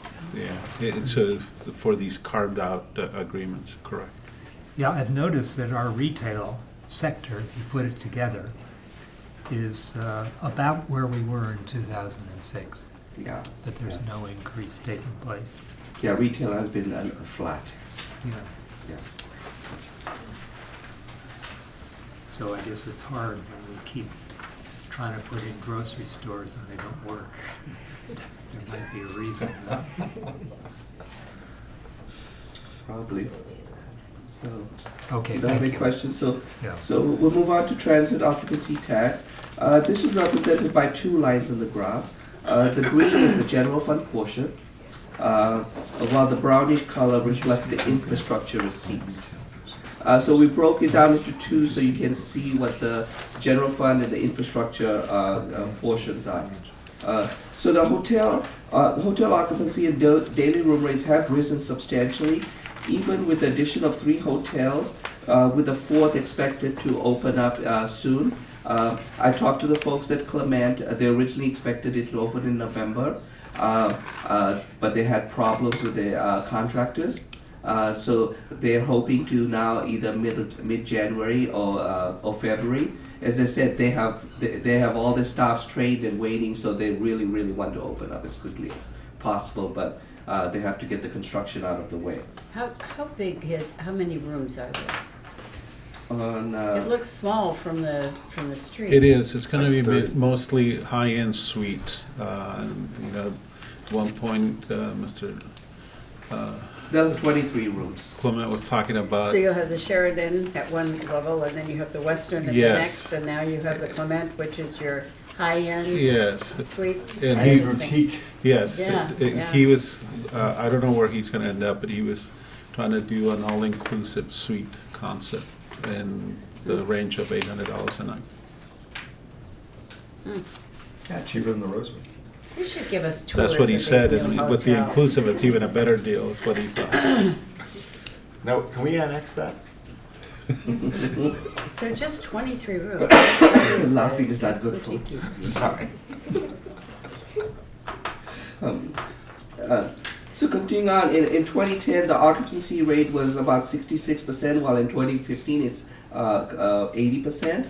So that represents about a 21% increase, while room rates were 140 back in 2010, and it's about 240 in fiscal year 2015. So that's a 71% increase. I looked at the last few months of 2016. It has similar occupancy, slightly below in a given month, like 77, 78%, but the average room rates are higher at $253. In some months, it's high as $266 a day. So and that averages in all the cheaper hotels in El Camino, Yes. right? Like the Yes. Glass Slipper and. Yeah, it's an average of all of them. I think those are less than 260 a The night. increases of our tax. I don't know. They might not be. So to kind of give you an idea, our rooms on average can be like 275 to. There's one at 434 in a particular given month, while the lower ends can be in the $70, $80, $90 range. So that's quite a range, from $450 to under $100. So on the graph, let's focus on the TOT for the infrastructure. This includes estimated revenues for all the new hotels built and about to open. So that's about 4. Clement is the 4th one that has not opened yet, but it does not include those in the planning stages. In fiscal year 2016 and 17, we had 9.2 million and 9.7 million that are forecasted for infrastructure TOT. The sharp increase in TOT from 2015 of 3.3 million to 2016 of 9.2 million is attributable to the following. The 2 Hilton hotels, they were open 4 months in 2015. That means that we have an additional 8 months of new revenues in the 2016. So that's a substantial increase. As I mentioned, the Clement is expected to open in the next month or 2. So those will be new additional revenues. As well as the 2% TOT increase. It only applied half the year for 2015. So when you annualize the rate, it adds another 6 months of new revenue. So that's where you see the 2015 spiking up tremendously to 2016. As for the so what didn't happen or not included in the TOT forecast? As we know, the planned Ming's Hotel has been canceled. This site now is being planned for the Mercedes-Benz dealership. There are 2 Marriott hotels in the planning stages. Those hasn't been included in this particular forecast. As for included or decided where to include? It hasn't been included in the long range forecast. The 2 Marriotts that are in the planning. Yeah, I guess the question is they are open as to how that revenue is treated. Is that correct? Yeah, that's particular. In terms of whether it goes into infrastructure or the general, when we believe so, but obviously this is a policy area for you as a committee to consider. That we discussed what we knew at the time, and I don't recall us talking about any future hotels should be included. I think you kind of left it open for yourselves to make those calls as you went. Okay. Yeah. On the general fund TOT receipts, represented by the green line of the graph, the CAGR growth rate for the next 10 years is about 4.3%. That does include a new source of revenue, which is the Airbnb revenue source is included in the general fund portion. How much are we getting from that? Yeah. We have to That's give like you a good range discussion. because we can't speak to the specifics. Do you have a range? Yeah, so it's around 500,000 to about 800,000. It's a big number. It is. It is. That we're getting? Yes. From them, yeah. Really? That's gone up a lot. We received, in 2015, we got 6 months worth. And so the annualized number is in a 500 to 800,000 range. And this is an old number, but in August there were over 7,000 listings for the Peninsula, South Bay for Super Bowl week. And there's an expectation that there's going to be huge numbers. So if you want to list your home, I know. I was thinking this I is could just talk my wife into it. Go with a wife. The same. I tried to talk my husband into it. Money. I know. Yeah. Have the vacation paid for. So could you explain though on Airbnb, is the tax collected from the parent company? Yeah, the one thing about It's Airbnb, not individually, I presume. Yes, we do receive it from the parent company and not individuals. In the prior years, we used to receive a handful from individuals, but now with the new agreement, it comes from the parent. One of the things they don't provide us is some statistics like the number of rooms are being rented, what the average is. Unlike our normal hotels where they do provide statistics about the averages, things, or we can deduce based on what they do, what the averages are. Airbnb is kind of an exception. They send us a monthly total, and that's pretty much it. Can't we demand more than that? Or is that the agreement that cities have with the parent company? They've taken an interesting approach. They've gone into negotiations almost agency by agency, which is kind of different. Kind of. And what we can tell you is that we were one of the early implementers beyond in the area, and others are following suit. We were up there with some of the major cities like San Francisco and New York in terms of early on. So, I should acknowledge Joe and Taryn and Molly and her staff for working on this and getting us ahead of the curve. That's a good question on this topic too, as long as we're spending now instead of later, I guess. So we're projecting that transient occupancy taxes are going to grow at 5% compounded over the next 10 years per year, right? Yeah, about 4-5%. The CAGR is about 4.3. In terms of the general fund, or are you talking about the infrastructure portion? I was looking at both. Oh, okay. Yeah, they have about a similar growth pattern Okay. beyond the first 1 or 2 years. So that's about twice COLA. Mm-hmm. Okay. So why is that? Is it going to be a question of we think that hotel rates are going to continue to grow on a sustained basis faster than the rate of growth of other costs in the Bay Area? Or are we expecting that demand is going to continue to increase faster than, because if we're adding, we can add supply, but if there's not more people, then it's just going to be the same people spread around. So why is that? What's the assumption? The data would suggest it's the demand. We do see the occupancy slightly declining, which is typical, but typically when that happens, the room rates would decline correspondingly, but it's actually going the other direction. Okay. The room rates, so the hotels are able to basically demand a higher price for what they got. Because there's more, because it gets bid up, because there's more desire. Yeah. So we just put a growth limit on offices in the city. Is that going to impact that at all? That's a tough one. It's not something. I knew I was going to be giving Greg some ammunition here. It's not something we're studying. It's probably more appropriate for the fiscal study on the comp plan, because the planning department has hired an expert, an outside financial consultant that looks at that kind of stuff. In the bucket because of Stanford expansion, but we are looking at long-term study. Right? We're looking at a 10-year horizon here. So. What we do know is it's not just Palo Alto that is a destination point. Obviously, we're a big destination point. Don't get me wrong, and especially because it's Stanford. Google expansion. Exactly, and they would love to have more hotels. That San Jose is expanding, Santa Clara is expanding in terms of hotel growth. There's a huge demand, and that growth is there. The concern that we have, if we have another experience like we did the .com bust, in 2 years we lost about 50% of the TOT revenue. So I'd like to jump in on that since you mentioned my name.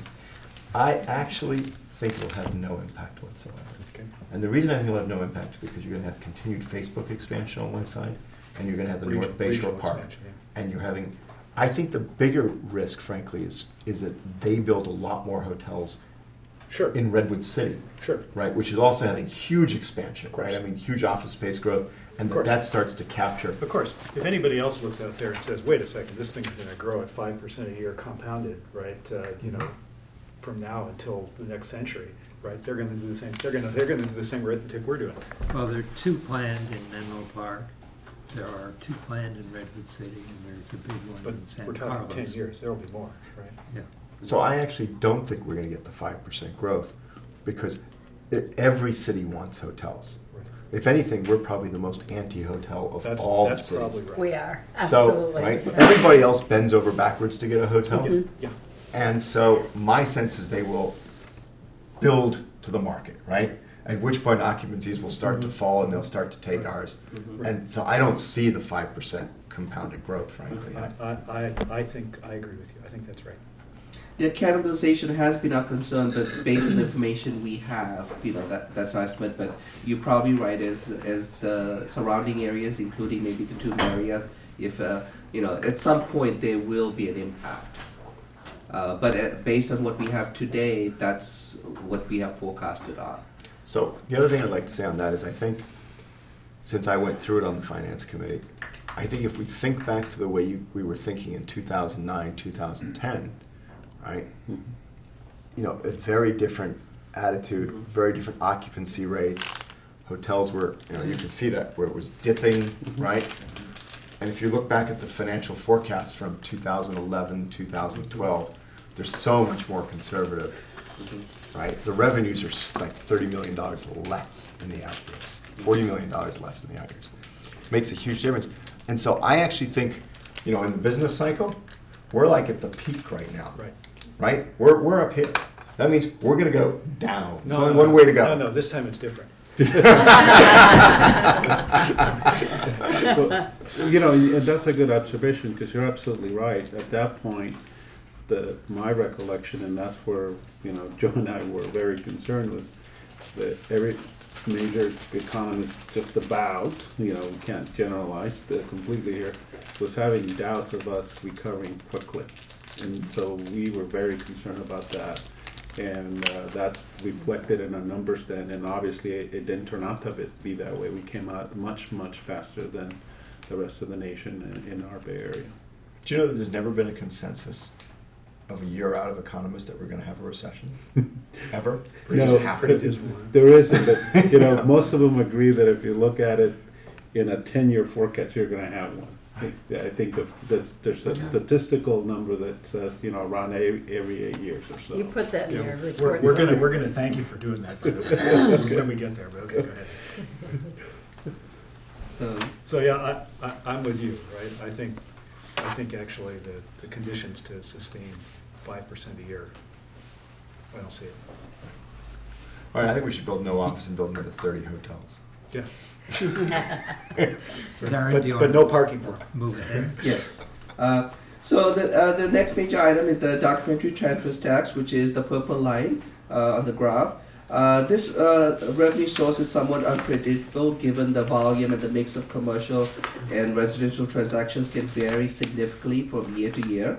The prior 2 years documentary transfer tax receipts, the 14 and 15 fiscal years, had record-setting years, 8 million in 14 and 10 million in 15. The fiscal year 14 had numerous commercial and high-value residential home sales, while fiscal year 2015 had a 1 billion in commercial sales by a single entity involving 7 major properties that netted the city 3.3 million. So that $10 million we received, 3.3 of them was from this transaction, and this kind of transaction is like a once a decade event. That's the Hudson properties. Yeah. It's the sales price was about $1 billion of that, so it was quite substantial. Another one-time event. Yes, yeah. You're not likely to see that for a while. It's not a one-time event because that's a change in ownership of property. That's true. Why doesn't it show up in the property tax? Well, if you look at the property tax during that year, Yeah. the share paid by non-residents No. Yeah, we would actually see the full impact of that in 2017. We would just talk to the county. So this transaction occurred around the April timeframe. So the way the county has it is, in the first fiscal year, it went to the supplemental property tax, and the supplemental property tax is shared by everybody in the county. We get a piece of San Jose's, they get a piece of ours. Because it occurred after January 1st, the second year, which is the 2016, will also wind up on supplemental, will similarly be shared. So actually, I had calculated around 450 to 500,000 in terms of secured property tax. We won't really see that impact until the 17 fiscal year. So it's going to be a little bit delayed than what you would think of where it would hit immediately. But we could anticipate then in 17 that there will be some Right. recognition of what's happened in the Right. document transfer tax. Yes. So you think it's about 500,000 more? Yeah. So if you had about we looked at what the old AV was, compared it to what the new AV would be based on the sale, assuming the sale price. It does assume that they didn't exorbitantly overpaid, because as the county said is they look at all the transactions, look at the market valuation relative to sale prices, and if there's a big differential, then they'll use their valuation. So which transaction was this? So these were like I said, 7 major series. It had a lot of Camino Page Mill Yeah. property. So it's So it's Palo Alto Square. There were 4 other properties, 4 or 5 total. Yeah, so these covered like the Foothill Research Center, the Palo Alto Square. There was the 3400 of the Hillview area, the Page Mill Center, the Clock Tower Square, the 3176 Porter Drive, and the Embarcadero Place. Each of them have some of them have multiple address locations, multiple buildings. But a lot of those are on Stanford property, so it did not include property. These were the ones we accounted for were all within the city's jurisdiction, so therefore subject to. But when you get to Porter and other places, the land is owned by Stanford inside the city.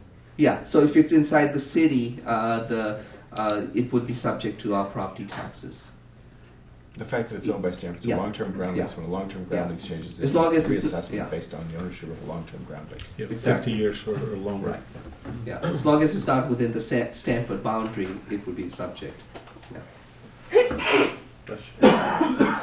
So to continue on, the fiscal year 2016 and 17 projections are about 7.1 million and 7.4 returns the receipts to levels more representative. So as I indicated, the last 2 years we think was exceptionally high, and we are not anticipating that levels will continue on.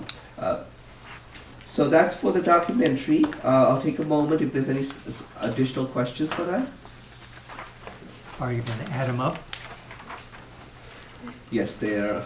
I guess the bottom line, you have total source of funds running up between 3.5 and 4% per year. Is that correct? I did not add, I mean, I don't have to add those specific, well, hold on a second. Yeah, it's a lot.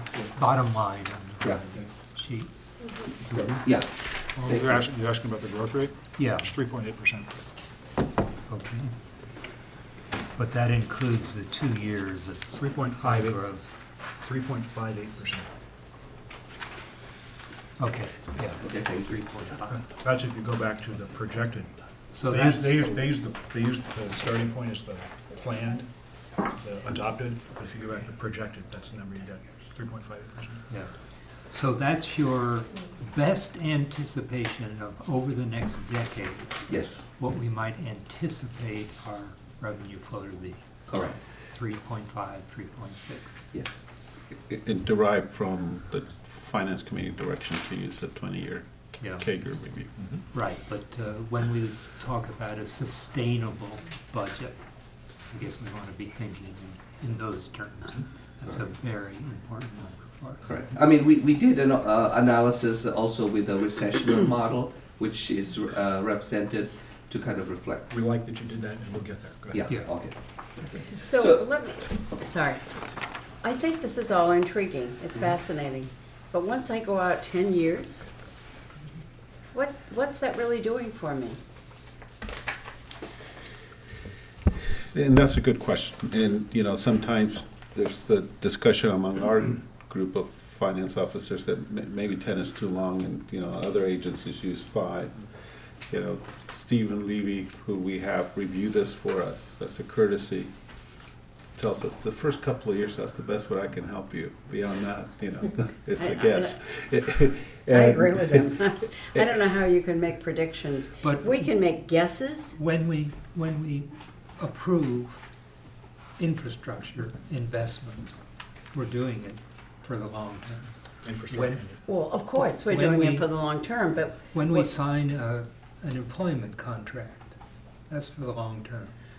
I don't disagree at Not all. just What when I'm they're saying working, is but when 10 they're years out retired. is pretty far, When and most economists that I've talked to say that's too far to project But we have your to income. project a revenue stream When we talk just about, as we are projecting an expenditure. when we talk about the city's long-term liabilities, okay, that's a 30-year process, not 10. That's true. If they're talking liabilities, but I think the projection for revenues is a tough one. One of the reasons we want to do it as an organization, beyond our planning, is to demonstrate to the rating agencies that we're looking and we're planning and we're trying to adjust for the unforeseen. And that helps us when we go to the rating agency presentations. For example, when we did the general obligation bonds for the library, a lot of the records that we have on place was where we had a deficit, we covered it. We maintain our reserve levels, and we projected what our long-term expenses were. And we showed them those documentations, and that's what led us to maintaining our AAA rating. So that's another reason why we want to do it beyond our typical plan. I think when we look at number of employees, this is a critical number in what we're going to be able to do. I think actually, to answer your question, I think the list is actually fairly short, but it's very important, right? One is anything related to infrastructure, okay, is a long-term kind of thing. Anything in this town that's going to require land, okay, is a very long-term kind of thing, because it's very, very expensive, okay? Anything related to our long-term liabilities, that's a long-term kind of thing. So, I mean, if the alternative is, you know, we plan on a 1-year basis, right, or a 2-year basis, that just basically means anything we get, we spend, right? You know, we have stuff that we have to deal with.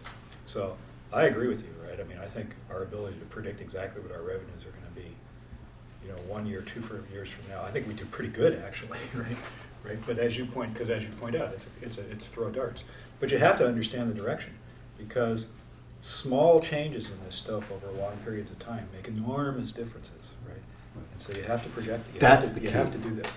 Right, is what you just said, is that it allows us to prove the point that if we change the pensions just a little bit, we change, you know, the healthcare just a little bit, we get the extra hotel, it's just a little bit. I mean, it's those small changes make a huge difference, and that's what this shows. We'll also go another one that it's not really our business, but it is our business, okay? Which is, you know, well, it's a small change. To build another in high flow, school costs $500 not million. a unique thing, but something that flows. In the flow, right. Yeah. So there's an element of this that's of great concern to all of us, and you know, it's PAUSD's businesses, which are going to be our school capacity, right? That's a long-term thing. So, Taryn, bottom line is very important for us. Right. So, so the last item is, just to finish it off, is our utility user tax, which is in the turquoise color. This revenue source has a 10-year CAGR of 3.2%. The utility user tax for 2016 and beyond forecast incorporates the 2 changes by the voters in 2014. That was the telephone UTT was reduced from 5% to 4.75%, and the large utility users discounts were eliminated. The receipts anticipated from the UUT for electric, gas, and water is based on the utility department's 5-year revenue rate projection. And this is an important point because these estimates could change as the department discusses the proposed rates plan with the Utility Advisory Commission, the Finance Committee, as well as the City Council, and based on the decisions that are made, will correspondingly change the forecast accordingly. The forecast assumes for 16 and 17 about 10.5, 11.2 million in UTD receipts. So overall, for the last couple of years, as you can see based on the forecast, we are projecting very healthy revenue increases, with the exception of UUT, which is more in the line of a slight increase, but mostly being on the flat side. Great. Okay. So turning to expenses. Okay, sorry. Salaries and benefits comprise about 61% of our annual expenditures. Positions are budgeted at actual rate of pay, including benefits, as of the fall of 2015.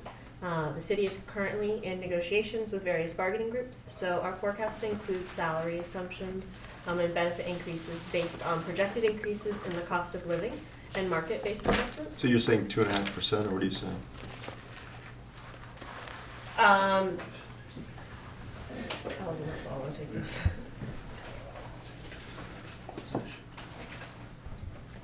We're using CPI-based figures and market-based assumptions going forward, and I'm not sure that they're absolutely flat. And No, especially given the current negotiations. Yeah, these are based on the data that's been compiled. Okay, well, we must be using a number of assumption. Walter, you must know it.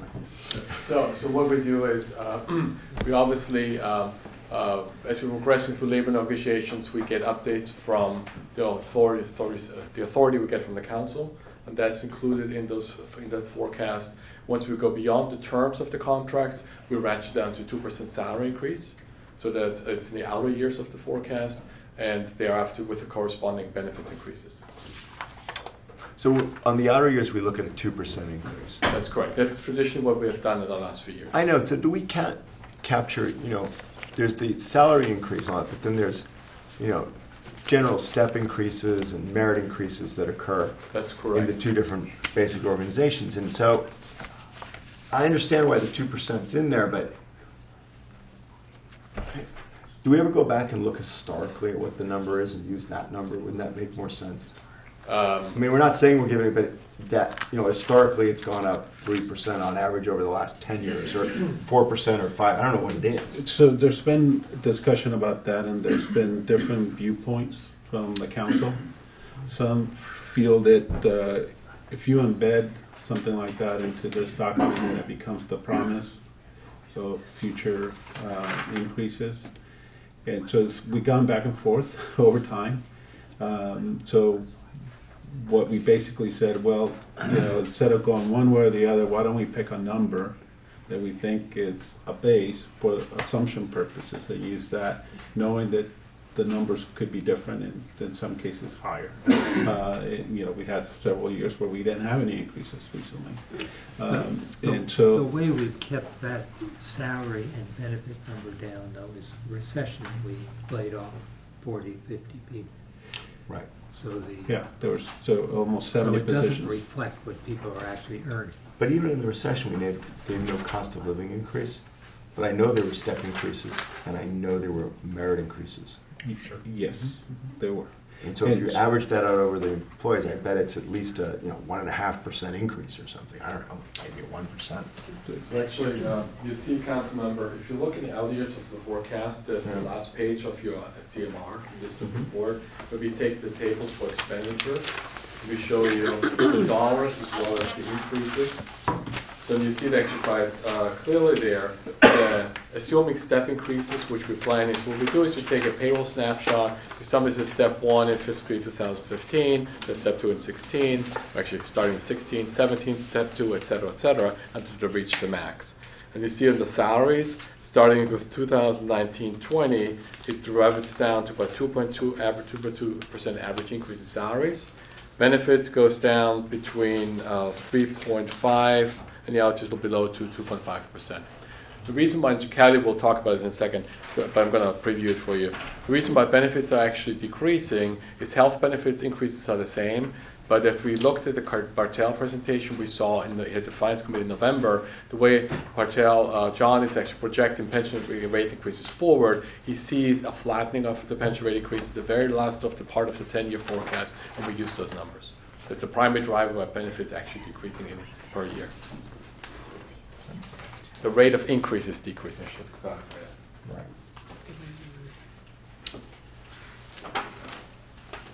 Okay. So as Walter mentioned, it does assume things like step increases consistent with the MOAs, as well as those merit increases as well. The remaining expense assumptions are kind of outlined on the slide, things like the 8% annual growth for our 90-10 health benefits, and other expenses are growing by the CPI. I guess a couple questions before you leave salary and benefits. Are you assuming the same number of workers in the city now and 10 years from now? Correct. Yeah, that's a big assumption. It is a big assumption. That if we go through any Oh, really? changes or growth. You're assuming no headcount growth for Correct. 10 years? Yeah. Correct. It assumes the current level of service, which is the current headcount of the organization. So if we wanted to increase services, we would add the positions and grow the expenses at that point. So that's a big assumption. Second big assumption on benefits. Now, I thought we had quite a dynamic meeting in November about the pensions, and there were two big issues coming up in the future. One, an underestimate of CalPERS on mortality and length of life, healthy life, and so on. And I thought they had said they were going to start to adjust from that 2 years from now, that they are currently understanding that they might have done it, and there will be a rate adjustment in 2 or 3 years. But I think there was some issue around that. The second issue that was raised, which they just passed, instead of using the 2013 as the baseline, we've now had 2 years of very slow investment returns. And there will be some adjustment. And what they would like to do would be to lower their risk profile by raising the rates. And they have a way of doing that. They're just not going to announce a rate increase, but they will sort of slip it in. Now, those are two fundamental forces that I thought we talked about. And so I was surprised to see that you actually have the benefit about a percentage point lower than it was last year. So Walter can talk to the pension and the assumption on those rates, and then I'll cover the others. So you're correct, Vice Mayor. In comparison to last year's forecast, the pension benefits is lower than we're actually assuming this year's forecast. And was primarily, to be honest with you, a lack of understanding of actuarial science. What we did last year is we looked at the 4 or 5 years CalPERS provides us, and we linearly extrapolated that. Talking to John Bartel, we actually realized that's not how CalPERS would have done it. That's not how actuaries necessarily do it. So therefore, we adjusted that downwards. And you see those changes in the tables under the pension section of the forecast. The second thing is you talked about the various assumptions. The pension forecast tables, though, were based upon a rate of return, which CalPERS has since acknowledged is too high. That is correct. And what CalPERS adopted is a de-risking strategy, was saying if indeed the rate of return is in excess of 11.5%, so the assumed point is 7.5 percentage points, then at that time they will bring down the cost, or bring down or reduce the investment return assumption with no cost to cities. That's what they're trying to do. Which means an increase in the rate of the city. Not necessarily, but the increase. They would only like to do this once the investment return is at 11.5% or higher in that year. In that year. In that year. That's when they're going to reduce it down. That's what they're saying today, and it may change in the future. What they've said also is that through this process, this doesn't materialize. They would revisit those assumptions that you listed a little earlier in your comments in February of 2018, with discussions in the fall of 2017 for board action in February 2018. So in other words, if nothing changes and the rate's still where it is, and they would update that discussion and then the demographics that you mentioned. Yeah, I guess I'm concerned that the city is buying into their key assumptions that everything's okay and we're taking care of things. And they have shown in the past that they have not been very good at and keeping to. So that's a good point. And so within our report, we're also talking about having a discussion with you about going forward with the Section 115 trust. Because if that doesn't materialize, as you're stating, then we want to have the ability to cover that. And the Section 115 trust is a vehicle that we believe is appropriate to help us with that. But you're sort of undermining that case by accepting the CalPERS assumptions that everything's okay. Well, I think you have to have a base, right? And the base has got to be their report. Now, from there, I think we can do our own scenario. We kind of gave you another scenario. Maybe that was too drastic. I actually think we should have a conversation about that tonight, right? Which is, what's the base scenario? Sure. Yeah. And I don't know if it's right now or not. We can do it right now or later. But. And what we've given you is from the direction we've been given from prior finance committees. Yeah, this is the base now. I think we should have a discussion about this. And then a little bit later, we do have the alternative model that has the lower, the lower de-risking rates. Okay. So kind of looking into salary and benefits a little bit more at a macro level, benefit costs as a percentage of our total salaries and benefits increased from 50.6% in fiscal year 2017 to 53.7% in 2026. So over the forecast period, salaries have compounded growth at 28%. Versus a compounding growth of benefit costs of 42.4%.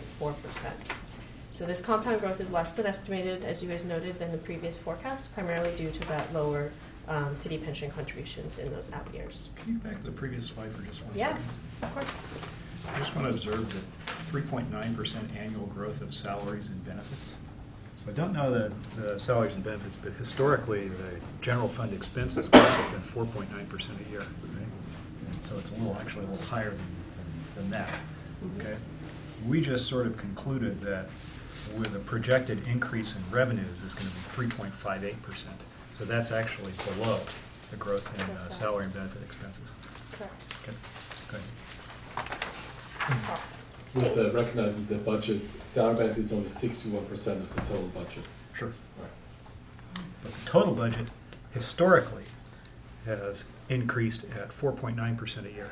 So that means the other 39% has to decrease. That's correct. Or not increase. Or not increase as fast, right? Councilmember Fields, just so we understand, when you're referring to your numbers, are you including transfers in and out in your calculation? I'm trying really hard to use the same numbers that you guys did. Okay. Yeah, really hard. Yeah. So my only concern is, for example, we've been more aggressive on infrastructure, and we've increased our funding for infrastructure, which is in the transfers out. It's actually interesting because at some point I don't know this, and I sort of did the same analysis with the citywide revenues and expenses, and those growths are actually higher. Yeah, and a lot of that, that's even a bigger variable because of the commodities being involved in there, right? Mm-hmm. So that's why it's kind of, it's important for us to figure out how we set up a view and a comparison from other years because of these significant variables that we can have in different policy settings from one year to another. So I think we've gotten to where everyone's looking forward to, which is our alternative forecast model. Oh, wait a minute. I guess in the other expenses. Definitely. Big item is contract services. And you give a huge hit to contract services in 2017, 2018.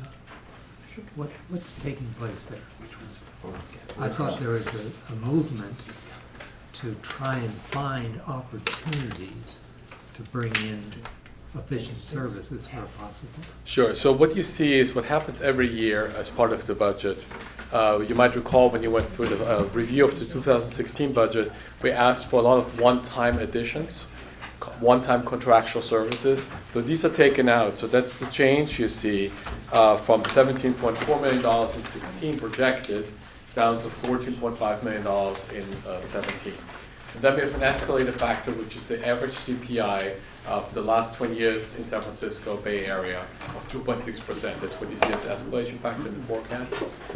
That does not, that does not minimize the point that we're continuously trying to seek opportunities to outsource, to change alternative service delivery models. You saw this in Finance Committee in October with the aquatic services as the next step.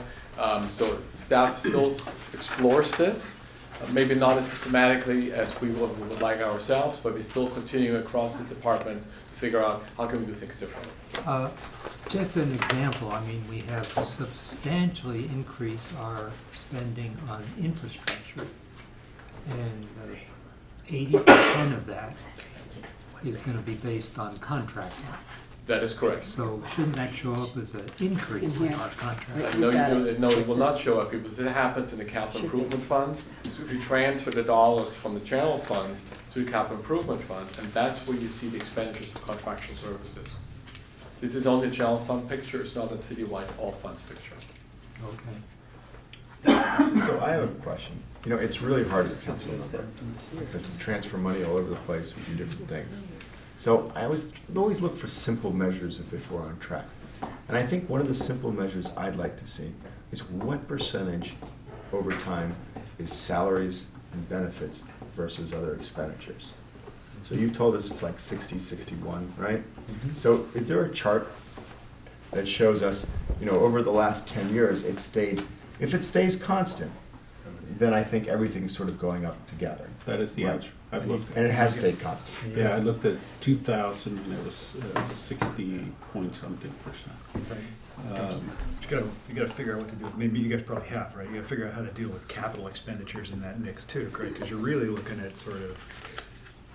It is apples and oranges, and that's what I was saying. You know, it's kind of hard because, you know, it depends on how we were structured then. You know, we made changes since that year on how we created an internal service fund for IT, for example. We moved positions out of there and put them in a service fund. Mm-hmm. So there's all sorts of things at play that makes it really complicated to have a constant comparison over a long period of time. We could have no employees. We just put them all in service funds.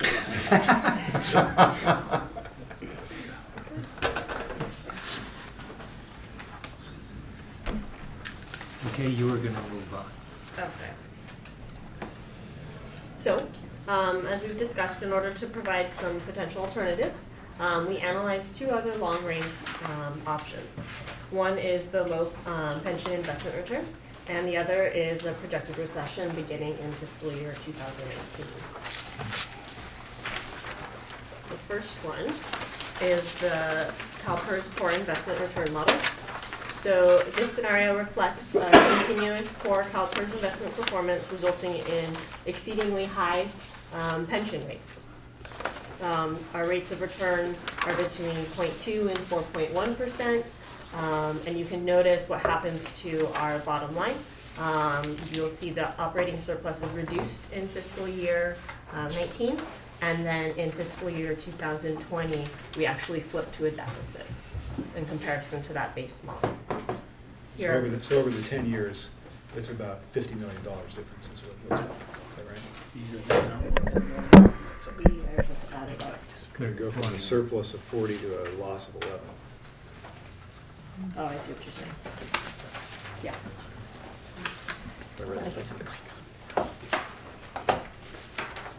Mm-hmm.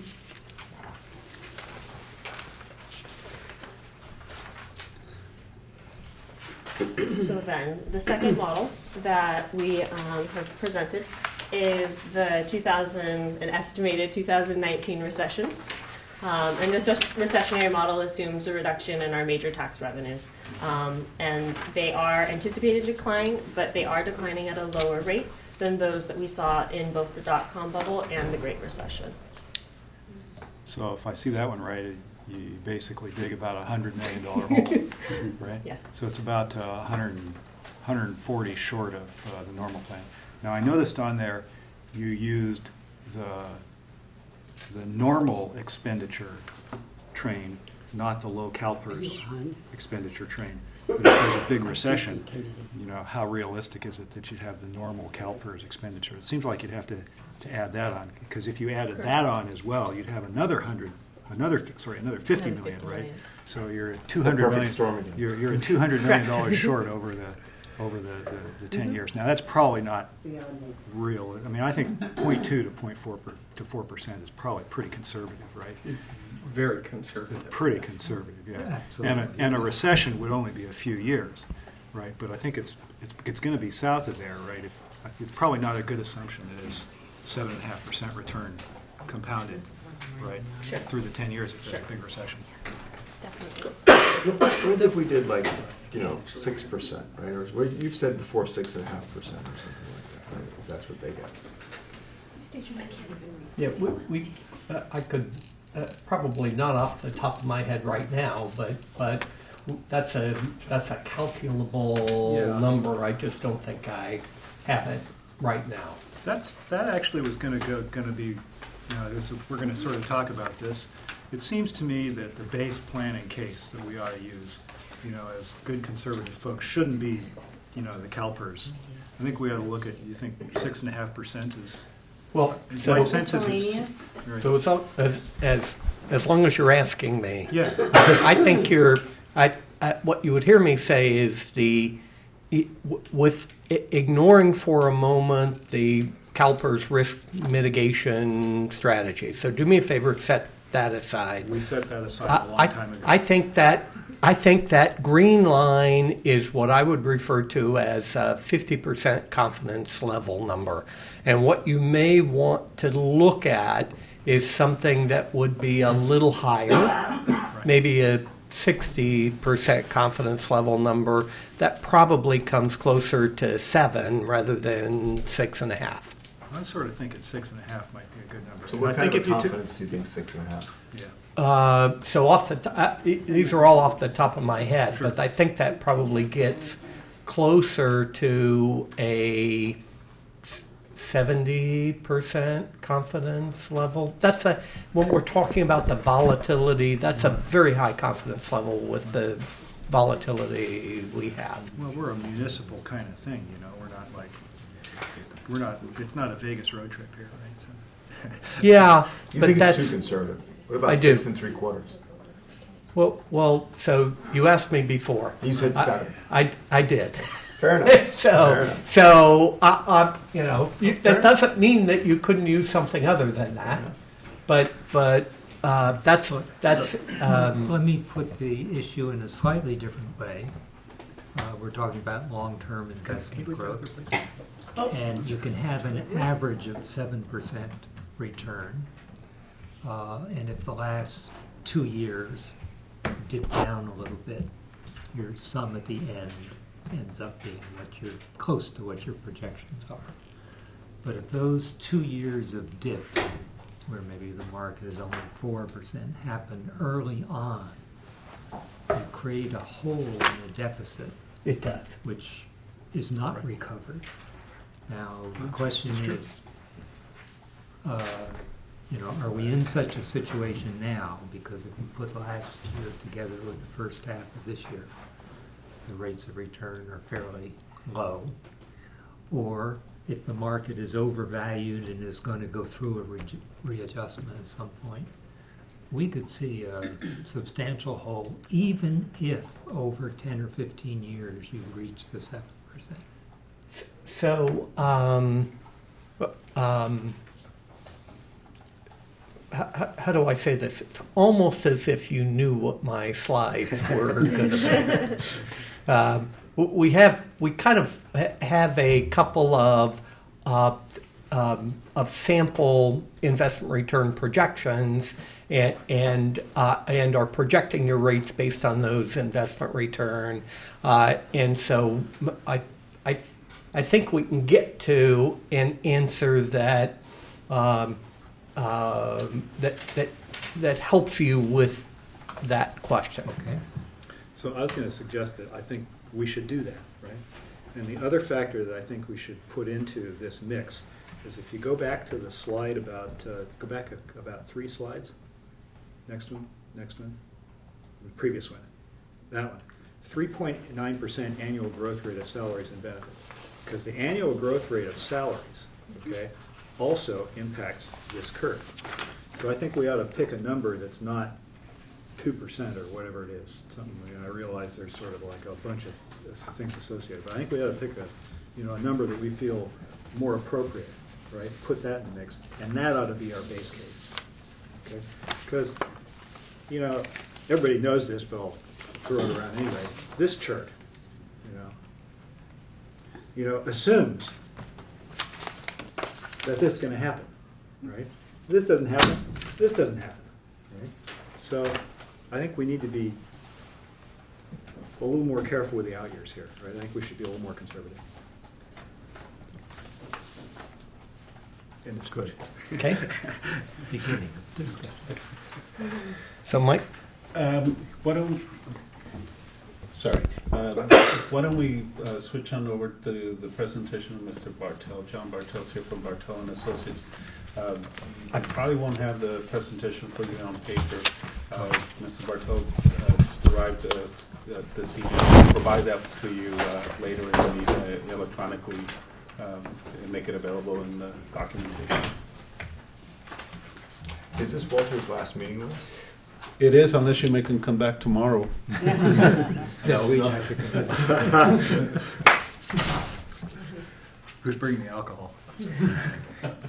So I'm going to ask a stupid question here. Do I need to do something other than plug it in? It's a good question. There are no stupid questions here. Because I already asked them all. There we go. I didn't put it in.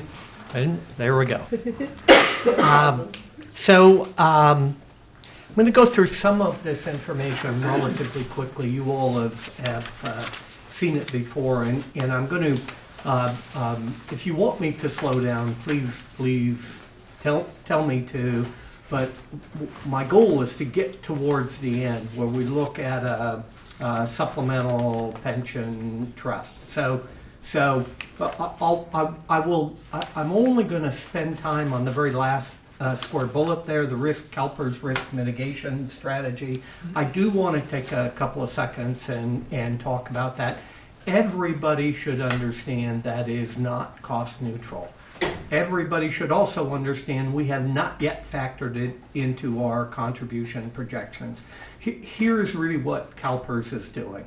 I'm going to start this out with, there are lots of great actuarial jokes. I'm going to limit it to this one. You all may have heard this before. 2 actuaries are at the archery range. One shoots, misses the target 10 feet to the left. The other one takes the bow and arrow and goes, I can do better than that. Misses the target 10 feet to the right. They turn to each other, shake each other's hands, and go, great. And then guy watching goes, what the heck are you doing? You didn't even hit the target. And they go, no, but on average, we got a bullseye. That really is the sort of the nature of actuarial projections. What's going on here with CalPERS is they are moving one of those arrows a little bit. So what that means is the 2 actuaries, if you move one of the arrows, don't get a bullseye. So what CalPERS is doing is taking off a portion of the expected investment return, the positive return.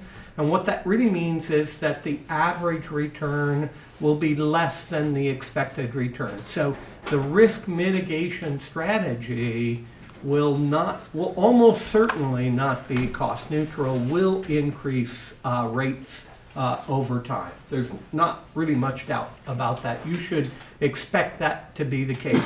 That increase, by the way, will be less than if the increase happened all at once today. Slide 2 is and that's an important point. No, it's very important. That's right. Slide 2, historical CalPERS investment return. What you really see is that volatility. So if you think about this a little bit, we haven't done this graph. We almost certainly will, But if historically CalPERS had had their risk mitigation, what would happen is the lower returns would remain, but the upper returns would really drop because you're really pulling a large portion of those gains off the table. So I'm just going to... Would you go back to that other slide? Because what you've gotten written way at the bottom there, Yeah. which you can't really see from here, Yeah. is pretty significant. Oh, no. Because that's taking you the last basically 20 years. Yeah, that's right. If I could just point out Yeah. on that chart of 20 years, the first business cycle has 6 years of above rates of return. That's right. Second one has 4. Third one has 2, and the fourth one has That's 2. right. No, that's right. I don't pretend to know what a good investment cycle is. What I will tell you is the end of the 90s was particularly good. No Yes. question about that. And the beginning of the 2000s was particularly bad. Yeah, that's absolutely right.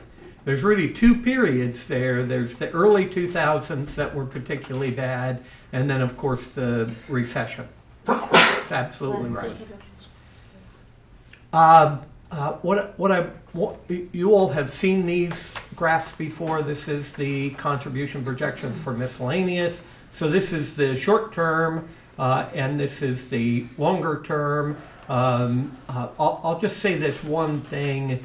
There's a change by CalPERS in terms of paying the unfunded liability off.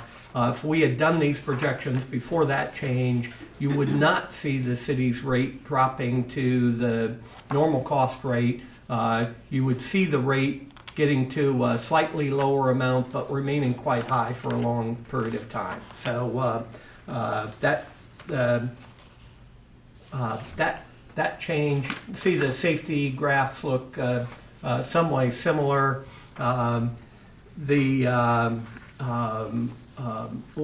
I really want to spend a little bit of time on is the irrevocable supplemental pension trust.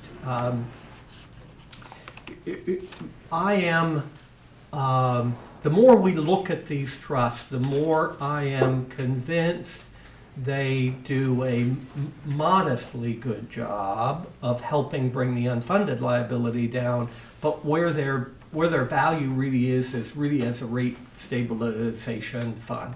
You'll kind of see this in the next couple of slides, but there really are I think of the three variables here.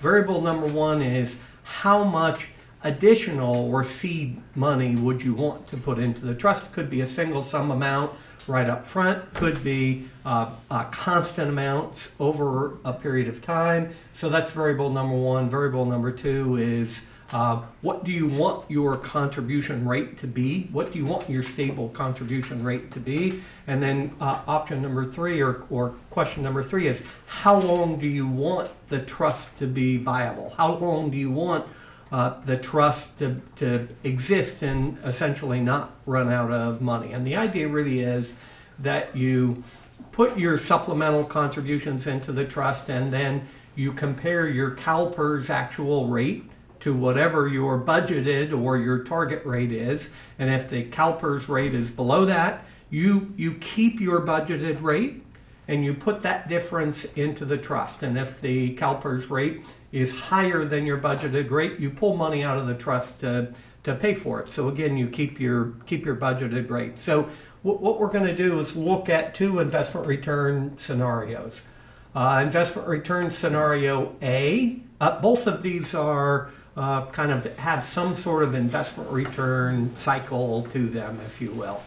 Investment return A starts out with 15, 16, and 16, 17 returns, quite bad, and then you end up with 3 good years, 2 bad years, 2 good years, and then scenario B is 2 good, very good investment returns, 3 bad, 2 good, 2 bad. And what you really see, what we're going to show you we'll look at the miscellaneous plan is Investment return scenario A, which starts out with those two very bad investment returns, gets to much higher contribution rates. If we were to extend this projection out a little bit, those two lines would actually cross. The green line, the scenario A line, might come down a little bit, and the purple or blue line for scenario B might go up a little bit. But we're projecting out through 2024. And so what we're doing is, for the purposes of our miscellaneous trust, we are assuming the city takes we could certainly use different numbers, but we're assuming the city sets up a trust, puts an additional $1 million a year into the trust as additional contribution, and sets the CalPERS contribution at 35%. So the budgeted amount is 35%. So if your CalPERS rate is below that, you put that additional amount into the trust. If it's higher than that, you pull it out of the trust. So what we did was we took those two scenarios, set the budgeted rate at 35%. So you can see early on for scenario A, what you're doing is you're taking that delta and putting that additional amount into the trust, and later on under scenario A, you pull that out. What is fascinating to me about this is this particular scenario. We do have an interactive model. We could bring that up and kind of play it a little bit, but what you see here with this scenario is at June 30, 25, you have not exhausted your trust. And by the way, one assumption I did not put here is the assumption is the money in the supplemental trust is invested more conservatively. It's assumed to get a 5% rate of return, an expected 5% rate of return rather than a 7.5% return. And in this scenario, at June 30, 2025, even though you're pulling a lot of money out late in the period, that additional $1 million a year plus the additional contributions means at June 30, 25, you still have a positive balance in the trust. Now, in the interest of full disclosure, you don't have under this scenario, you do not have a large positive balance, but you have not run out of money in the trust. And then you go to scenario B, and scenario B, your contribution is consistently below your 35% budgeted amount. That is absolutely tied to those early good returns, which drive the rate down. And if we do the same projection with safety, but instead of 35% for safety, we use a 51% contribution rate. If you go to compare the 51 to what we've projected, again under scenario A, you still end up with a positive balance. Same scenario, $1 million. So if you were to do one for both miscellaneous and safety, that would be a combined $2 million. So $1 million into the safety account. Again, early on under scenario A, you would be feeding the trust, and later on under scenario A, you start withdrawing from the trust. You could come up with different contribution patterns. You could say, well, maybe we don't want to start out with a 51% budget for 16, 17. You could gradually build up to a number. My guess would be that if you gradually built up from the 51%, you'd probably have to, or you'd probably have to end up at a slightly higher than 51% in order to keep the trust solvent. But so this idea, the use of the trust for something like that is, I think, allows you a lot more certainty in terms of budget. It has the added advantage, although I don't think this is a significant advantage, but it has the added advantage that anything you put into the trust reduces your GASB 68 net pension liability. My expectation would be that it would be probably very positively received by the rating agencies. So I went through that relatively quickly. Happy to go back and answer any questions. And you'll make this available for us? Yes. Great. You mentioned concrete numbers, $1 million for each. Was That's- that taken from our numbers, or is it just No, thrown it's out? it is a number that was discussed with staff as something that might be achievable, right? But just to be clear, it's not. This is not a recommended approach by any stretch of the imagination. Yeah, This just is trying to carry that through. At 5% interest over 3-4 years, you don't have a huge amount. That's right. So your ability to subsidize rates is limited. That's right. We wanted, though, to use so the 5 is going to vary a little bit because it does have some equity exposure, if you will. So we built it to be not as volatile as the CalPERS return, but if the idea is that it's rate mitigation, I think of rate mitigation as being more valuable when rates go up than when rates go down. And so the idea is that it acts as a little bit of a hedge against the rates going down. So that's really why I don't, 5 is not really a recommendation, it's just kind of an example. I guess my recollection of investment returns is you earn 65% in the last 3 years of a 20-year investment. And this seems like you'd be very active in and out over the business cycle. I think that's right. So you never get big rates of return. I think that's right. Yeah.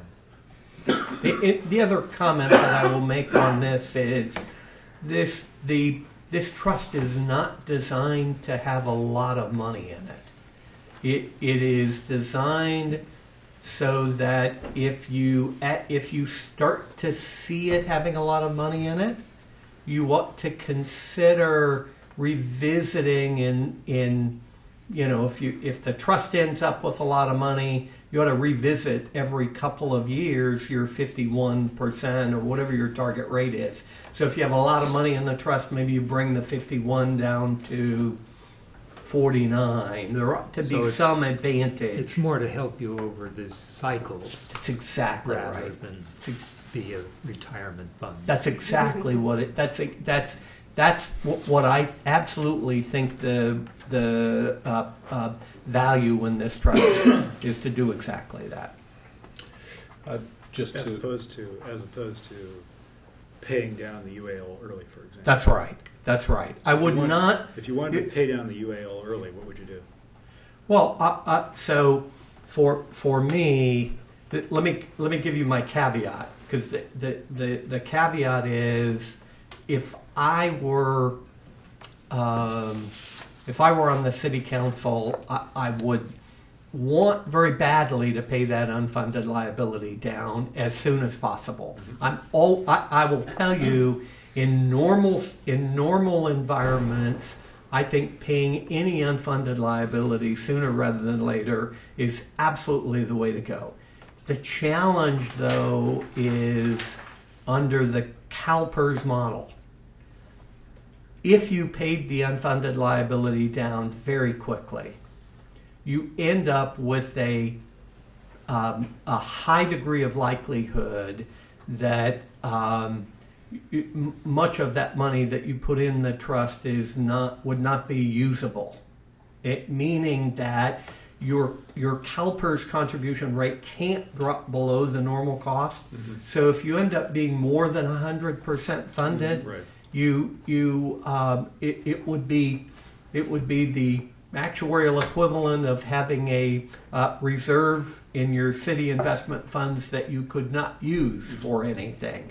And if I were, for me, that's bad.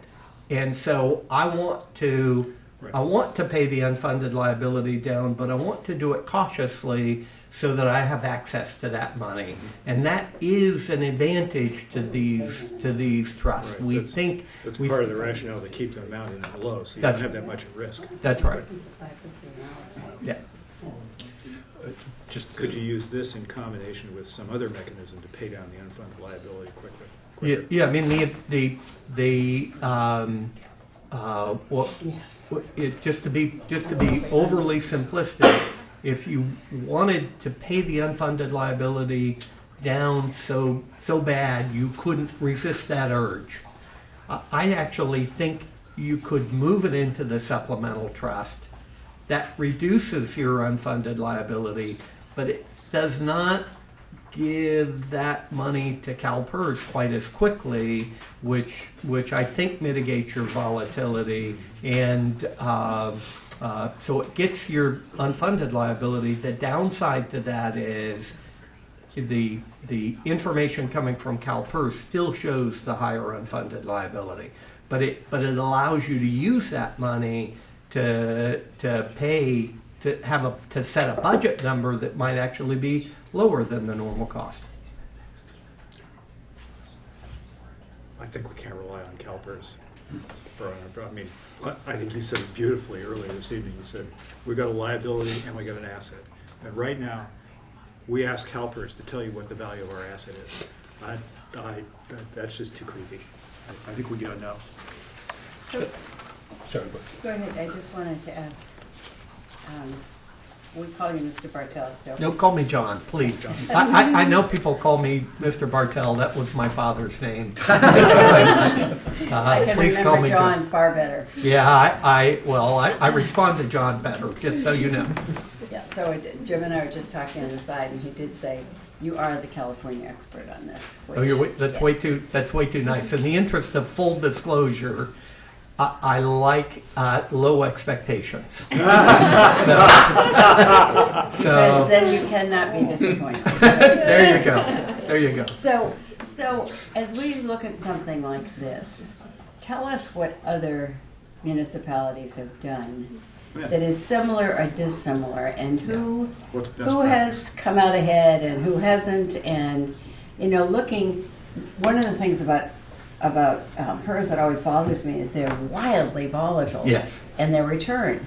And we get all excited and we'll say, no, that was a 13% return year, and the next year they go down 2. So it's and I know that what their portfolio looks like, but it always just seems kind of screwy to me. Well, let me give you kind of a couple. That's a technical term. I think you're absolutely right.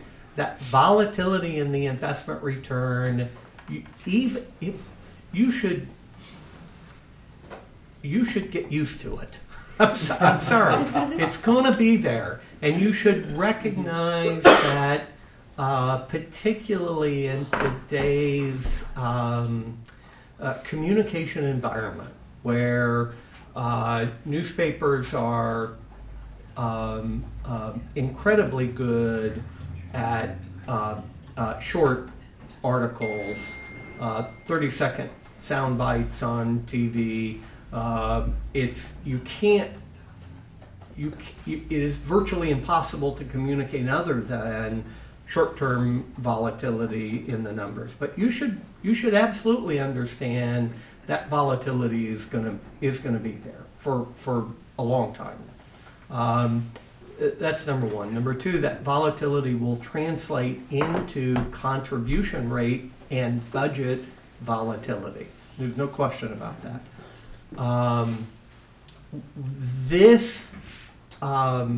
What I'm suggesting about a supplemental trust is a relatively new concept. A little over a year ago, Irvine Ranch Water District established the first trust. It certainly is the first in the state. May very well be the first in the nation. I'm told not, but I can't attach a agency name to whoever else did it. It was a relatively new concept at the time,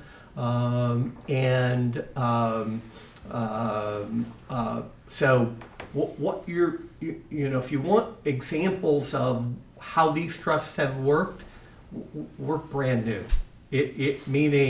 Meaning this is sometimes for public agencies closer to the bleeding edge. They don't want to be on the bleeding edge. They're nervous about the leading edge. This is leading edge, and that makes agencies nervous.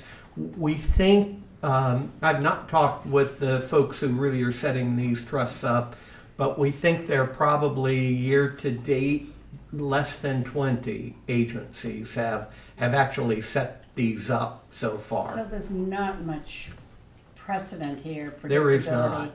There is not. And let me ask something else. Yeah. Do you remember the old swaps scheme that went on for quite a while? I do. We waited at the county 3 years to do it, and then we absolutely, went down. Yeah. Yes, but I remember thinking at the time it was hard to believe this was real. Yeah. But they sold it and sold it and sold it, and finally the fourth year we bought it. Yeah. Went right down. Yeah. And this sounds so appealing, but it's that same. Yeah. Where will with swaps? You remember what happened? We hit 08. Yeah. So with this, I think, this looks terrific. What happens when we hit 2019 and the predicted recession happens? Well, we can, just so you know, we can certainly model that. What I will tell you is, I would love to see that model. What I will tell you is, what makes this work is not magic. You're not getting something for nothing. What you're getting, the reason you can have in this particular example a 51% contribution rate is there's nothing magic about that. The reason you get there is because of the discipline of two things. And that discipline is the additional $1 million a year going in. Okay. Is it substantial? It is substantial. And the discipline for in the 16-17 year, right here, having CalPERS send you a report that says 44.6, and you pay 50, you pay that difference into the trust. So let's be clear here. There is no magic about this. It is all about having the discipline to put those additional amounts in. So when we talk with our clients about this, we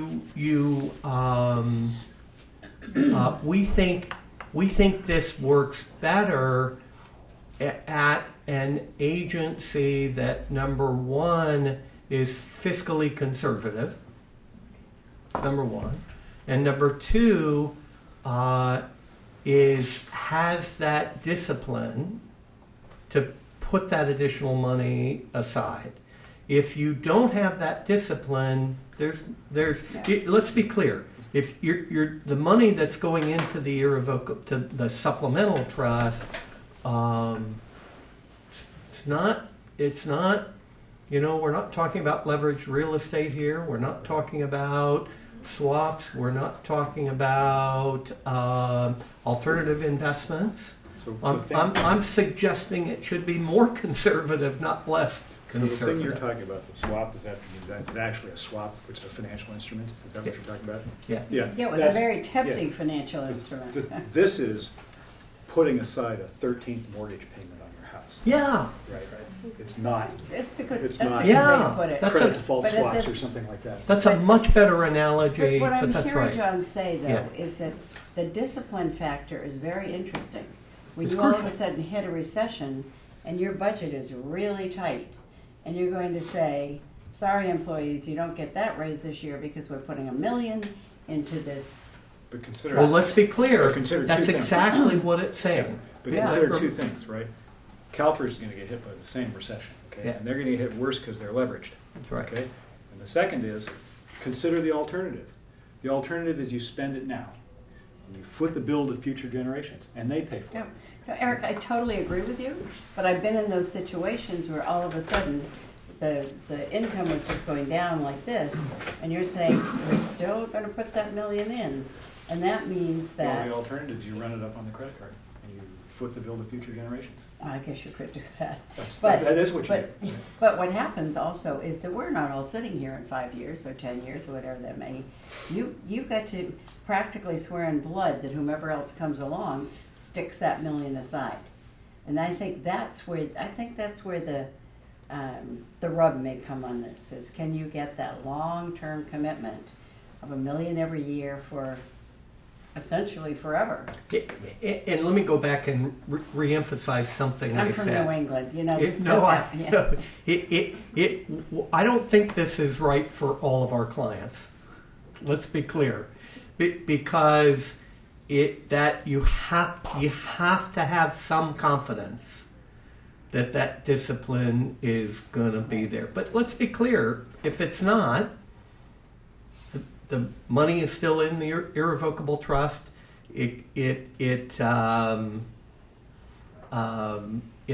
have access to it to not to fix sidewalks, not to fix infrastructure, but to supplement your contribution to CalPERS. It's a very tempting kind of thing to do. Yeah. It's pretty sophisticated and can be somewhat hard to explain, especially when you have 1,000 employees. Jim? Yeah, thank you. This may be a completely off-the-wall question, but sometimes I think when we're really talking long-term and we're concerned about not only the volatility but the stability of CalPERS, and then we talk about our behavior in relationship to not only how CalPERS invests money, but how other participants in the CalPERS system manage their responsibilities and their liabilities. So to me, it's not only just like a comparison of running up a credit card. It's also like you have your money invested in a bank that a bunch of other people have their money invested in the same bank. I mean, ultimately, at some point in time, I think we have to be thinking about how much of our money we've got in a bank that if the whole thing starts to have problems, we're not necessarily protected from the weakness in other sectors within the collective. Right. And I don't know how we get at that when you start thinking out there long term, and maybe I'm sort of overestimating. I mean, that's the very dark sort of look at this. But, let me give a contrary point of view. CalPERS got us in the late 90s during a period of booming stocks saying, we'll take care. But they got us permanently. We're in. The long-term financial forecast is trying to explore ways to help us deal with some fundamental problems. Like we're in a situation now where our long-term forecast says we can give 2% salary increases. And much more to the benefit package. But people need money in their pockets to live. This doesn't help us deal with the issue of how can we put more in the pockets? Can we hire workers? Can we do infrastructure? It just helps us through the business cycle to say, okay, we'll keep doing it in a steady way. So, it doesn't build up a fund that could substitute for CalPERS. It only says we can keep our rates up. So I think I absolutely agree with everything you said, but maybe with one minor modification. Do me a favor and look at the slide 19. So slide 19 is really crummy investment return early on, which drives up those rates later on. So for me, and I know this is not always the easiest conversation to have, but when you're talking with employees about pay raises, look at this area right here. To the extent that you don't have the discipline to put the $1 million in, to the extent that you don't have the discipline in this scenario to put the 51 rather than the 44.6 in, you're going to be hit with those higher rates, which will make it harder for you to give those pay raises. If this was true, but what you have here is you put in $3 million over 3 years. Right. Then you have 10 years where you're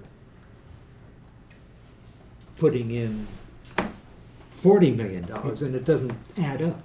Well, no. What you're doing in this, so this is safety, right? And so what you're doing is you're taking the $1 million is really going in over that 10-year period. So you're really putting in $10 million. Oh, I think that's a 3-year period. Pardon me? Isn't it a 3-year period? No, the presumption is there are two pieces to the additional contribution in this scenario. And the two pieces are, $1 million every year annually. In addition to the $1 million, you're putting in, your budget is 51%. So in the first 3 years, you're putting in 51 minus the CalPERS, but in all 10, you're putting in $1 million. And so what we're saying is, in this scenario, that buys you the ability to have a lower budgeted rate over that period of time. But kind of two things are really going on here. But only if you've had 10 years of years where you could build that up. Here you only have 2 years to build it up. No, just to be clear. To 2019. This analysis is based on that scenario. So in other words... Doesn't it say in 2019 you start paying... In 2019, in the 18-19 fiscal year, that's the first year you start drawing money from the trust. But you're drawing money from the trust, but you're still putting money in, because the presumption is you continue to put your $1 million in. But just the space you have of when you accumulate and when you deaccumulate is we way could. out of line. So what we didn't show here, we could show you the trust balances so that you could see it. Now, everybody should be clear here. In this scenario, at June 30, 25, there is not very much money left in the trust. Right. But it's still positive. It is small positive. I'm sorry, I don't remember, but I bet it's less than $1.5 million or some. It's a small number. But this does get you to that positive. So is this sort of what Eric was saying? You're making the 13th mortgage payment, and at the end of 10 years, you've come out ahead because you put the money aside. Yeah, that's right. Yeah, no, that's really what's going on. It's very tempting. So I think where the issue is that you get to is the discipline issue. I think Liz raised the right issue. So, and I don't think it's an employee issue. I mean, I'm thinking about in 2009, 2010, we basically decided that we weren't going to cut services, and instead we didn't give raises. A lot of cities gave raises and cut services. That's your two choices. And we in Palo Alto didn't cut services. You do one or the other. Right, do one or the other. And, and what is it, 1%, a 1% increase to SEIU is $1 million, right? Roughly, right? And then it's an ongoing, you're then ratcheted up. So you're that extra $1 million. So, that's where all the money is. I mean, if we're talking $1 million a year, that actually, I think we could keep the discipline to do that. If it gets more than that, I think it could be a problem, because what you're going to be tempted to do is you're going to say, we don't have the money to pay crossing guards, and are we going to cut the crossing guards, or are we going to cut this? We're going to cut this. I mean, that's my sense of where that goes when you have 300 angry people show up. So, or as we one time tried to raise the price of going to the children's theater. That's one of my favorites. Don't do it. Can I just ask a dumb But question? understand the bigger context. Before Lalo, The problem is, I go think ahead. switching gears. I'm going to clarify something, so please go ahead. Well, maybe you said this before. Just so suppose, John, if we were to take what the cost is under that model, under the green line, including the $10 million contribution or whatever, and you're sort of explaining where we're going to be. If we didn't make that contribution at all, and we were just again total up what our costs would be each year on the green line, what would be the delta between the expense over that period of time? I can't answer that question off the top of my head, but that's a very reasonable question. Okay. Yeah. I mean, if it's pretty close to We're the just stretching same. it out. No, it's a savings. Yeah. There's Okay, no good. question All right. under this scenario it's a savings. Okay. But the reason it's a savings is because you're putting more in sooner. That's the reason it's a savings. A little bit, yeah. And I do want to say it's a benefit to the employees to do this. I mean, I think we should, because they know that we're actually going to pay the pensions. Yeah. I mean, that's really what it is. Well, can I ask? That's the bigger picture. Can I put another thing in here? I think that's a really, really important point, and it's very difficult to get this across to labor and our employees. Is that this, in one sense, also tries to stabilize our situation, so we don't get in a situation where we're sort of overcommitting on an agreement and giving a bigger pay raise because in the short term it looks like we're doing better than we really are, and there's this pressure to do this, and then suddenly we get a few years down the road in the future, we've got another contract, and suddenly it's way worse, and we're down, and yet it's way more erratic behavior. Right. I mean, doing this is what enables us to make it secure for the SEIU in the future, right? By getting control of this stuff. Now, there's a temptation, tricky road we want to go down of, well, gee, that's somebody else's problem or not. I don't think we should do that, right? This is doing this, getting our house in order, is good for everybody, right? Because it enables us to protect people, not just this year, but well into the future. Yeah, to that point, I do believe I don't think we're going to be Vallejo anytime soon, but the principle is the same. Yes, and I think there are a couple of things that from a staff perspective that we want some kind of stability, and we can figure out where the comfort level is on the contribution.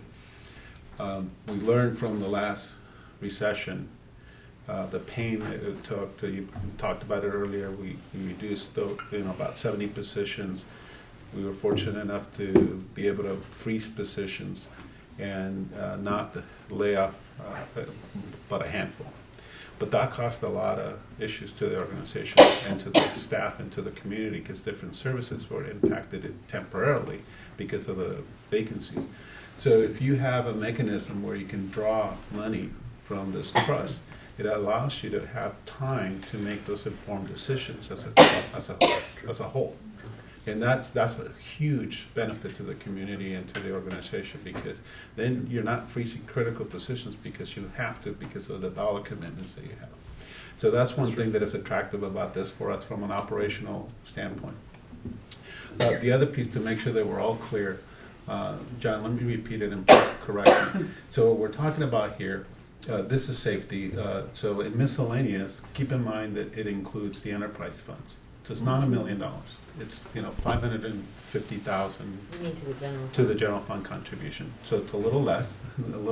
Obviously it's still a number, but the other number is the difference in the delta between the 39.5 and the 51%. Right. How much is that? I was going to ask that question. Right. And so I don't know if you have your chart that shows the dollar figure of that. I did not bring those. Okay. Sorry. So what my point's trying to be is we have a lot of obligations and commitments that we have. So we've been focusing tremendously on infrastructure, right? And so we're going to have that as a priority. And if we were to make some commitment to this would be part of that equation. And that we need to tie into our thinking of how we go forward. We may not feel that we can be as aggressive, I'll say, I don't know what word to use right now, but I'm trying to illustrate the point. That we may not be as comfortable with that number. Let's just say, for the sake of discussion, that it's another $4 million plus the $500,000, so it's $4.5 million that you would have to put in. That competes with everything else we have. That I'm concerned about. I was going to say that. Right. So it's something that we can work towards. There's various ways to do it, and we've had that discussion, and obviously the lesser amount you put in, the harder it is. The illustration I can give you of how it's worked, and you've had really good fiscal policies from my perspective that you adopted, is over a 5-year period of time, we contributed over $30 million to the infrastructure reserve without setting that aside ahead of time. And it was based on the reserve policy, and the budget stabilization reserve said anything above 18.5 will go to infrastructure. So there's ways that you can think about it. You can say, if there is such a experience in a future year, and I'm just throwing out numbers or illustrations just so you can grasp some kind of policy concept, we could say 2/3 of it go to infrastructure and 1/3 goes to unfunded liabilities or whatever. So I wanted to jump in. This is actually my whole concern with doing this, is we have an infrastructure plan, construction costs are up, I'm going to say again, 40%. What I'm really interested right now in is finishing our infrastructure plan. And after we finish our infrastructure plan, then I think we could focus on this. I'm actually a little concerned that we're going to need every penny we can scrounge up to get our infrastructure plan done. And I mean, I'd be fine if we took a look at infrastructure plan and said, okay, where's all the money coming from? How are we going to do it? What are we going to fund it? And then we looked at doing this. But I don't really think we can take out $3 or $4 million a year. I actually thought we could probably squeeze $1 million a year in for this, but it's the delta between the rest of that on the 51%. And you know, I mean, I might not even be opposed to just saying, let's just put $1 million aside starting now, and then with the promise that after we finish infrastructure, we then do the 51%. But we start out having a fund already in there because we put $1 million aside into it. Right. Something along like that. We start the precedent. We start thinking we do it, but we know we aren't there yet. And my sense was that that's where you were going to be. That's so you know, if there's some one-time dollars that we can identify in the tune of $3 million from various sources that we can go into, that we can seed fund. I think it's important to seed fund that trust fund. Right. We may not, you know, you may not be comfortable already for the whole amount, but what I would want us to consider as an organization, and you know, in discussions with Jim, we're concerned about that recession that's looming, right? Yeah. And so we want to have that. Probably got 6 months long. 6 months. That trust. No, you got 1 day. 1 day. All those projections actually Fed meets tomorrow. Identified the recession occurring the year after he retired. Pointed that out to him. And so it'd be great to have that trust fund set up because we want to have that flexibility of having that time to make informed decisions. I think John wanted to add. Do you mind if so everybody should understand, though, that if you delay putting any additional amount in, what that means is your 51 target is not going to be a 51 target. It's going to be a 52 or 52. So don't kid yourself about that. I'm not trying to tell you should do this instead of him. I'm not. You're not on commission, right? No, I keep trying to think there's got to be a way I should be making money off of this, and I'm not. You should, but can you get 2 more hotels, Lala? Marriott. You got to figure out how to bid against the cities having discipline to do it. Can I add to that? Just one point. I think Greg's point is really good, and going back to the benefit of this lies in the discipline. The problem we have, and this is the budgetary challenge always, is that there are trade-offs. We have a number of long-term goals that require discipline. The funding of the infrastructure plan requires discipline over any number of years. actually trying to keep our pay rates competitive enough in the marketplace requires discipline over the years. The same thing with this. I would say, on the other hand, though, that Greg brought up a really good point is I think we need to, I don't think we can just rest on our laurels about growing revenues.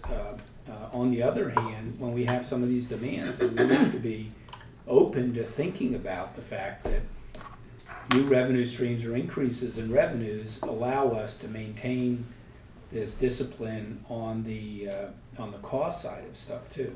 I'm not advocating for one versus the other, but it's like, you know, there's a hydraulics here between these different choices we have. But I Think of it as an equalizer on your stereo or something. I mean, how are you going to adjust all of these different levers? There's another factor too that Joe just reminded me of, as we're, and John pointed out earlier, as we're disclosing more of our numbers and moving them into our financials. The rating agencies are also going to see and look to see what we're doing, right? And so it's good that we put $70 million aside on our retired medical OPIP. And if we have some funding, even a modest start, they will look at it in a positive way, because we're going to issue more debt, and we want to be. That's the only place there's free money. Okay, we pay less interest. Yeah. You know, I guess I'm concerned Have good that policy and services. to make a once and for all contribution to get it The water's started rising, Jim. makes sense. But to get an annual payment, guarantee an annual payment without a revenue base to build it on. You know, what the numbers tell us here is that we have salaries growing at 2% per year and benefits growing at 4% per year. And you want to exacerbate that differential. And is that a benefit to the workers? That's my question.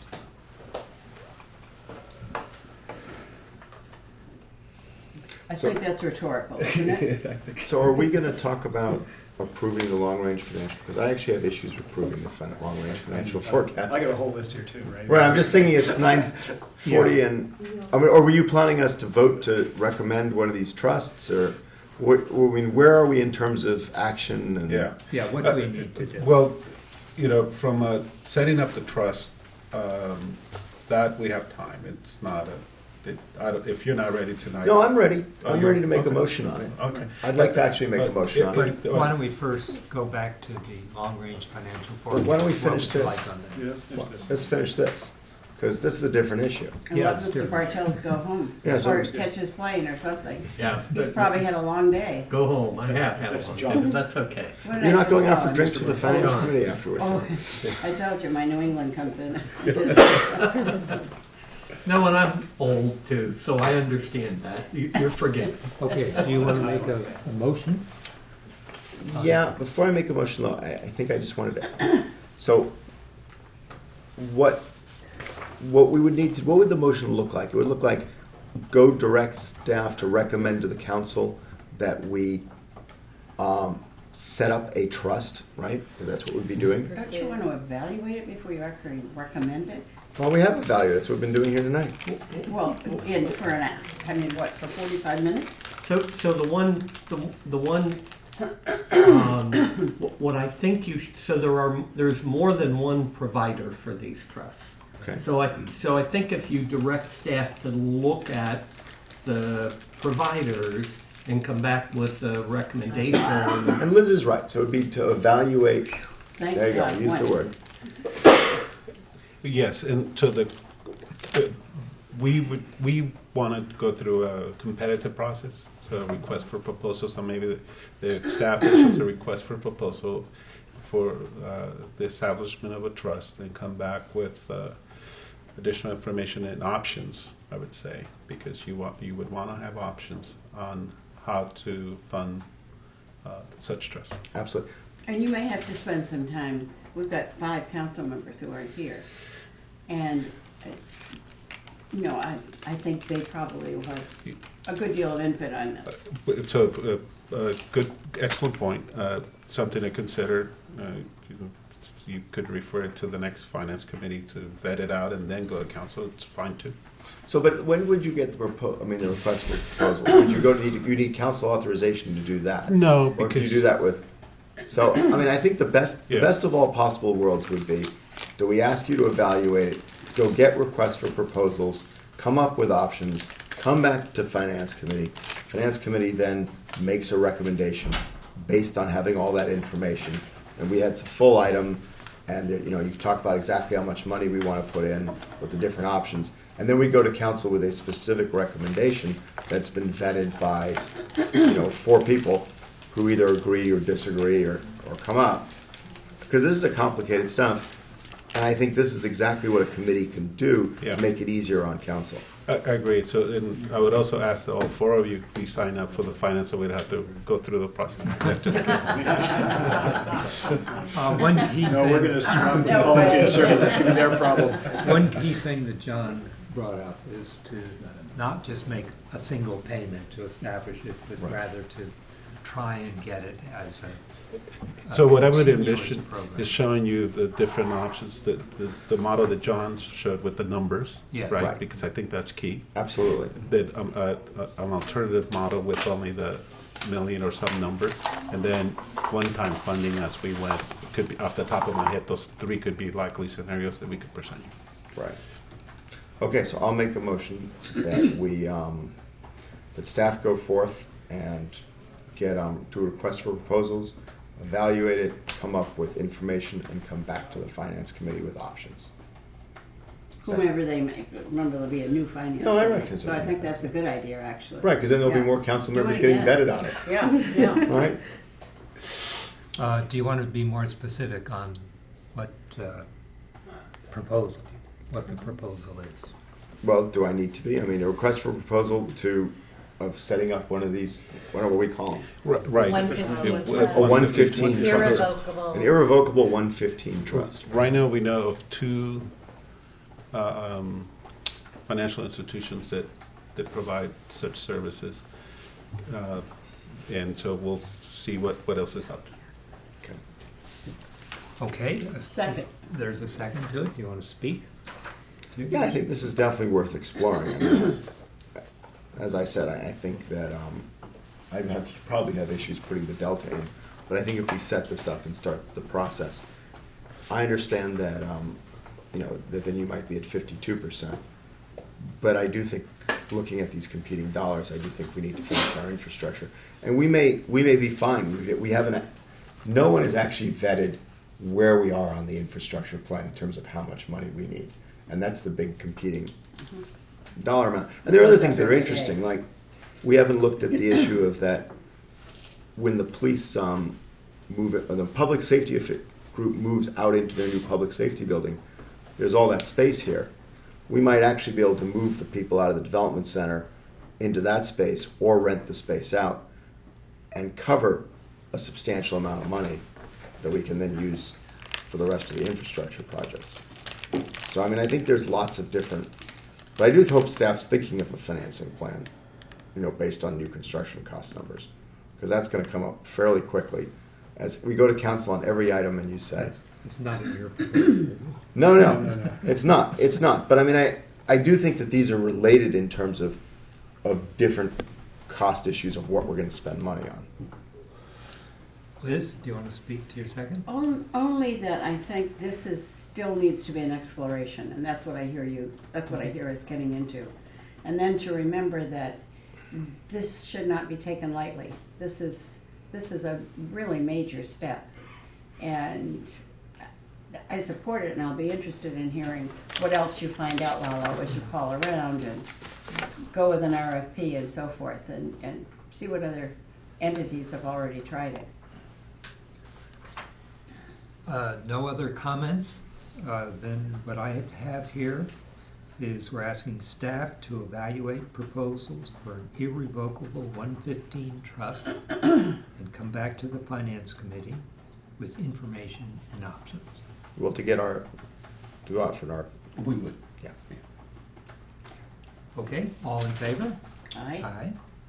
That passes unanimously. And thank you, John, for coming. You're one of the highlights of the night. Oh, thank you. You all should be very worried about that. Didn't you and I have this argument a year ago in the Daily News about paying down liabilities for infrastructure? Probably. I think we did.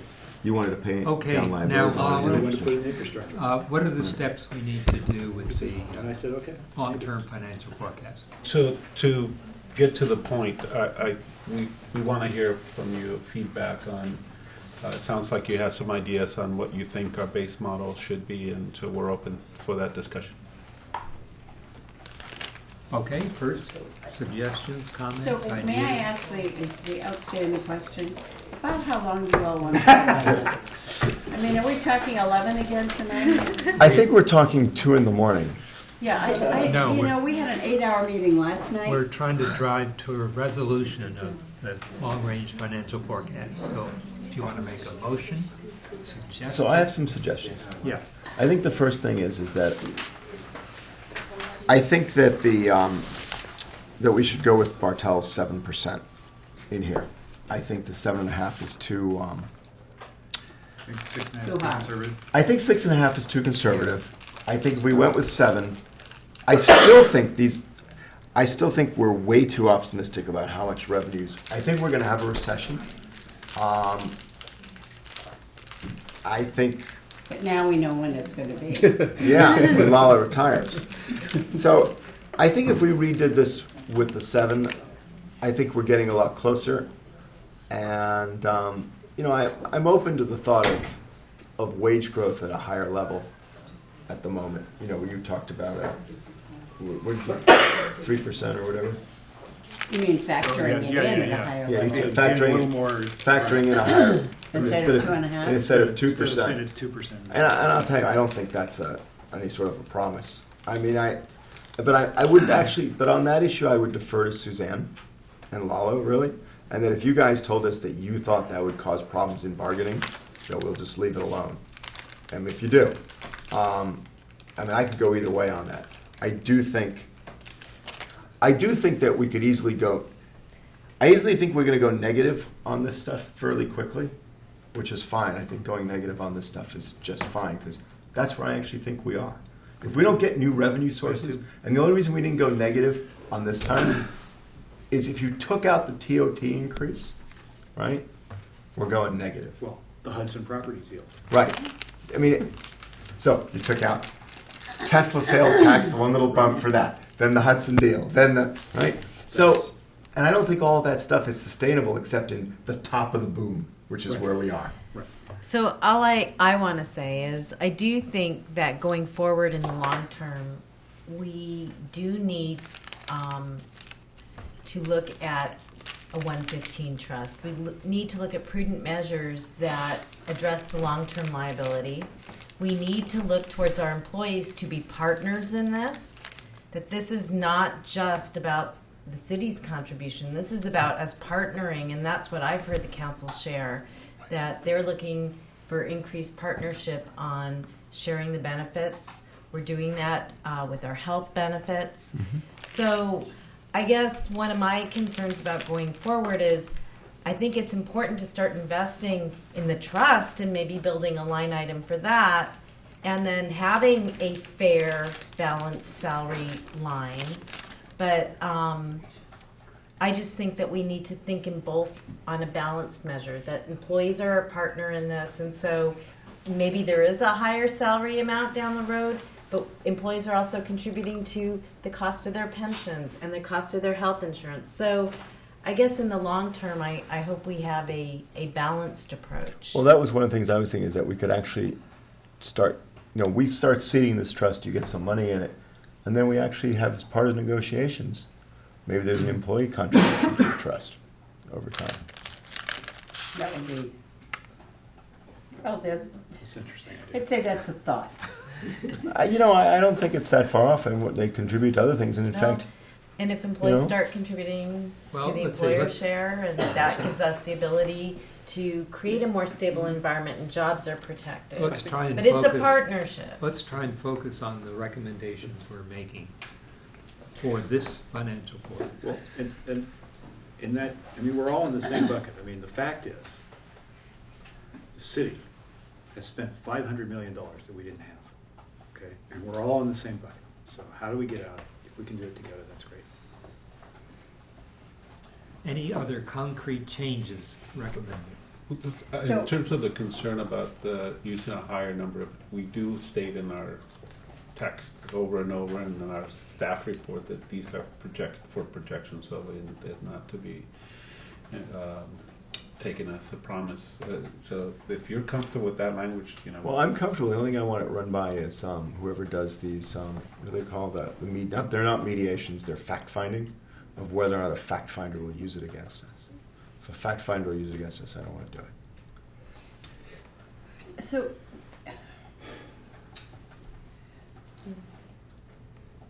I don't know, I'm just, because one of the factors in fact-finding is whether or not you have the money and whether or not you think about it, so.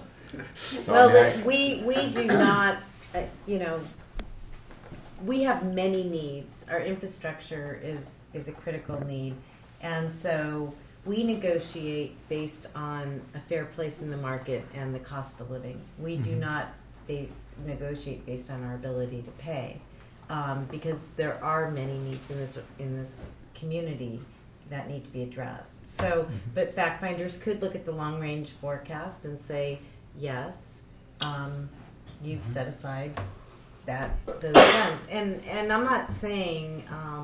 So it's not a set aside, right? What it is simply, I think we go negative. Do we go negative, do you think, if we do the 7% on the forecast? Yeah, most likely it will. I think we go negative. In the out years, Yeah. maybe not. I'll say in the short term. But in the short term, we go negative. If there's a recession, we go negative. Well, we go negative instantly.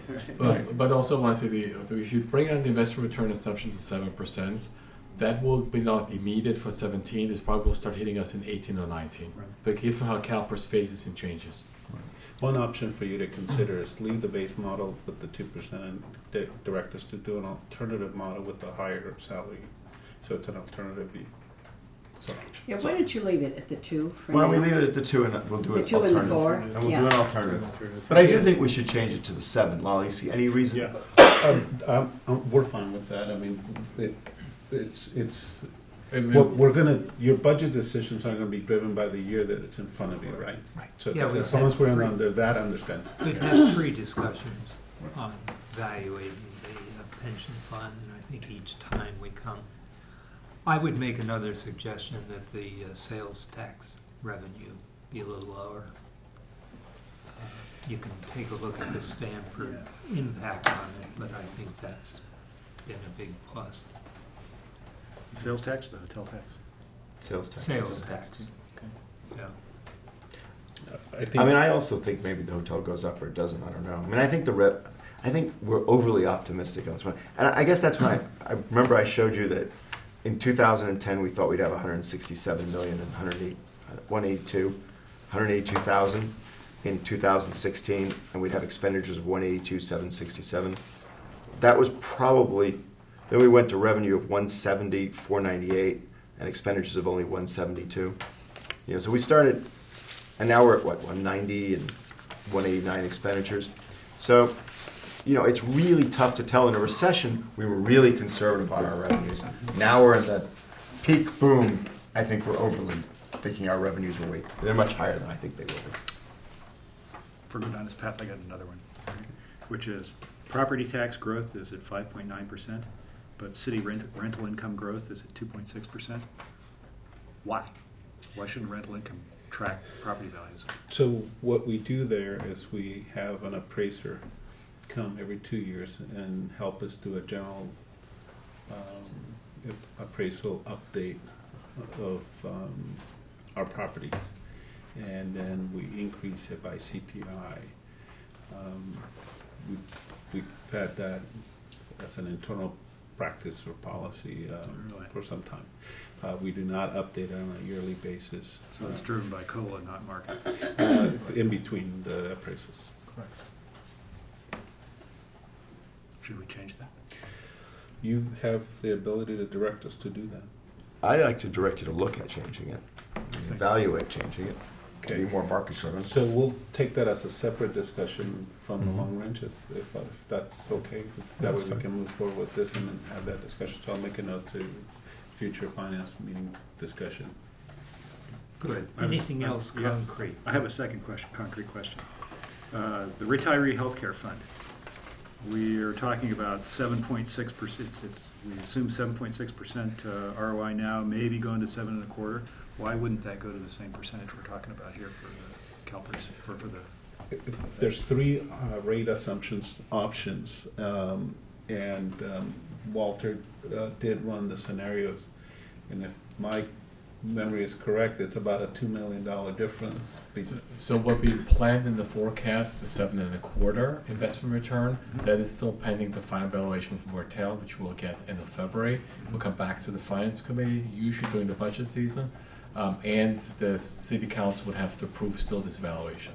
We believe it's prudent to go to 7.25% at this time, from 7.61%. Is there? Why would we not go to 7% if we're talking about 7%? So 7 is not. Why are they different? Yeah, let me pull up the percentages real quick. 7% itself is not an option. Let me tell you what they are.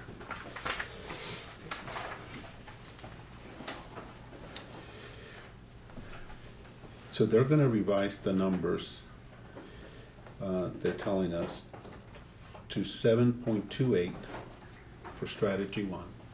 6.73 for option 2, and 6.12 for option 3.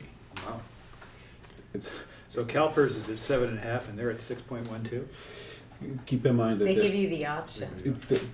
in this trust you have options on the risk tolerance that you want to have, and they don't invest in the same manner as the pension trust. So we did ask Martel to let us know how much the difference in cost would be.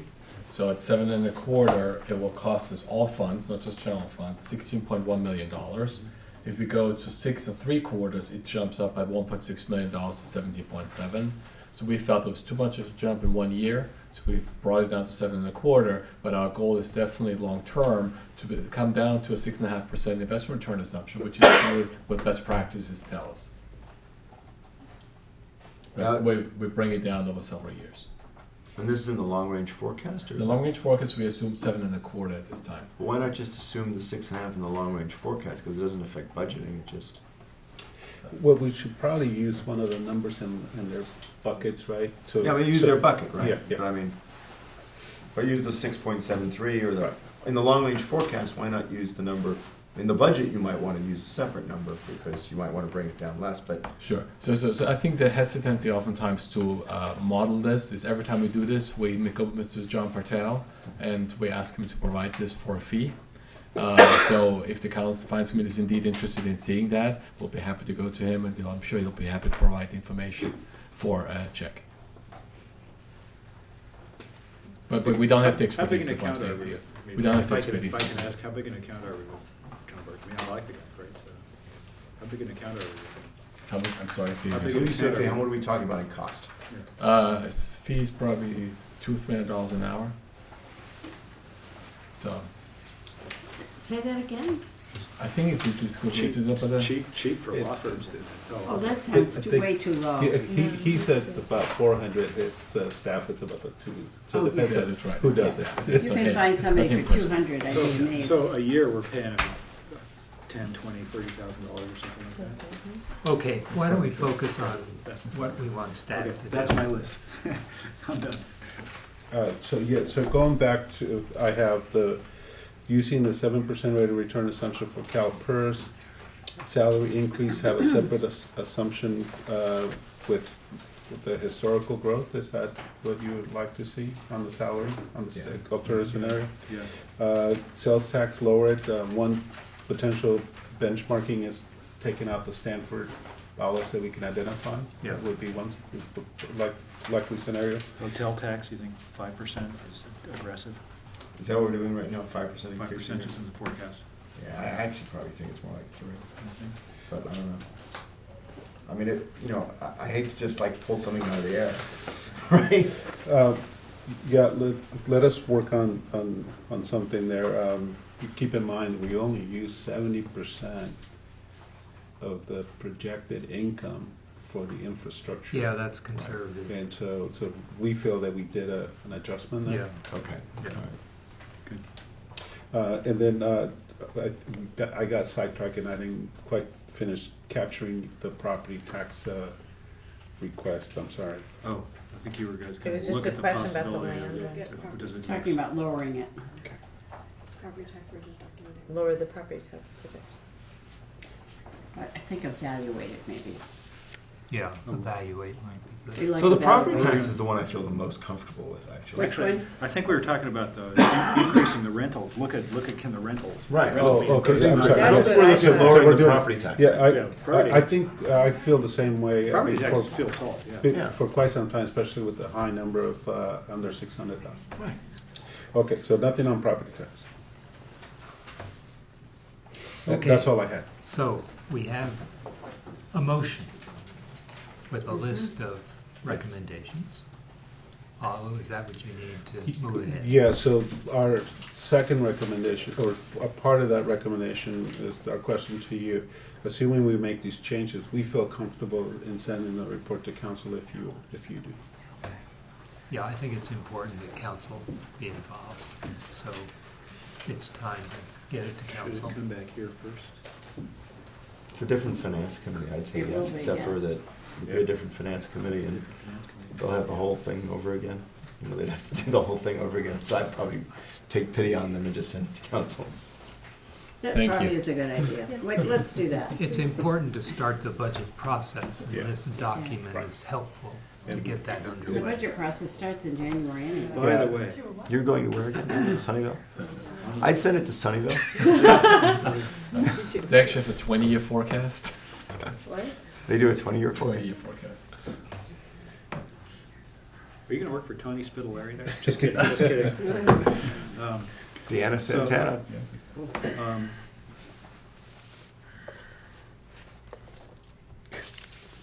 You said Sunnyvale, I lost my train of thought. Go ahead. Okay, are we ready for a vote to move the I finance, don't know, it's only 10 o'clock. financial report? There's still one more item. No other What suggestions? exactly are we voting on? We're To recommending, make these changes, and then we would. Why don't you run through them all again? Okay, just so we're- change the rate of return assumption on CalPERS to 7%. Look at the salary increases, historical, and create a separate scenario, maintaining the base model at the current staff But recommendation. keeping the 2 and 4. Correct. And then revisit the sales tax and then lowering it with potentially the Stanford expansion dollars. And then revisit the hotel tax scenarios. And separately, we committed to review the rent increases on separately. I know what I wanted to say is that, I want to make sure I understood this. I think you said it earlier, is that the forecast as it exists today assumes no change in headcount for the next 10 years. Is that right? That is correct. There ought to be a big asterisk on that so everybody understands that. We'll highlight it. It's been consistent with. That's been pretty stable. Yeah. Well, the headcount hasn't been stable. It's Headcount- moved all over the place. No, the modeling, sorry. Right, the modeling's been stable, but headcount has changed dramatically. Yeah. Well, since when? Oh, in Since 2009, we last cut year? like 2009. 30 or You 40 know, positions. Since 7 or 8 years ago. But No, haven't no. the last 3 years been pretty stable? No, now it's going up. A Now little it's bit of going up. growth for some of the Well, council how much? priorities. It didn't, didn't we do 13 last year? 15 or something like Yeah, I mean. But there was a base- net reduction too. It wasn't Yeah, and we total lost some 15. others and, The net's about that. Net 15. Yeah, that? And Net that 15 was over 10 15? years is 150. yeah, because we had some reductions contracting out and some additions. Right. and I thought, didn't Greg insist on 2 extra positions going out? I think you did. I So think- I think but I don't it's- think we got them going up. Spendthrift. Well, the place where you usually go when the budget's going down is, okay, if there's no recommendation on staffing, we have a motion. All in favor? aye. Aye. That passes unanimously. So we'll send it Who did the first and who did the second? Proposed by His first, I'm Councilmember second. Sharp and Councilmember Niss. Thank you. If it's unanimous, this doesn't go on consent, right? It does. Yeah, It shouldn't, though. Unless you Should. want something different. It should, Yeah. it should go for discussion. Okay. Well, you'll make the changes first, That's and then you'll go to council, and then we should have a discussion with council of the long-range financial forecast. So that's gonna be a It is- long. I think we're going to want to look at it again. I mean, It is we, important. in some way, shape, or form, are going to want to look at it again before we just say it. It No, I is agree. important, though, that it be available when at the council retreat. So if it's hard to find an agenda spot, maybe it'd be good to have on consent available for the retreat and can be used. Well, consent means the council approves it, but I don't think, I'm not ready to approve it. I don't know what I'm approving. So, Councilmember, Vice Mayor Schmidt, I think it will be difficult for staff to get this done by the council retreat. We first need to engage with Bartel, get his numbers. We have the holidays in between, where some of our staff is not in the office. So Like Walter, he's leaving. And I have He's got a laptop?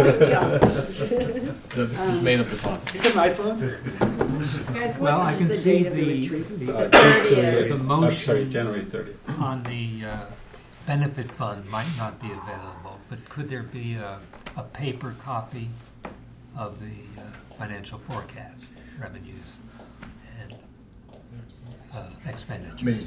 A paper copy of the current model you have in front of you, or an updated one. An updated one. So the concern is, can we get, because Bartel has a lot of customers, and it's usually, that's why we. Do you need him for the? He has to seven- redo the project. For the 7% assumption, because we didn't have him do that. Okay. Yeah, I mean, it is beneficial to have this as Yeah. the council begins to think in the long term. Yeah. So let us work with the timeline starting with Mr. Bartel, and then we'll slot it into an action item. Yeah, I'd rather it come out right and be available for budget and, the. Yeah, I guess the And it gets- CAC is also getting into discussions of the DEIR and the scenarios. And again, that would be an important element both for the council and the CAC to have available. So when it's available. Okay. Yeah, that would be good. Okay, does that complete then item number 3? I think we are done with that. Okay, move on to item number 4, the referrals update.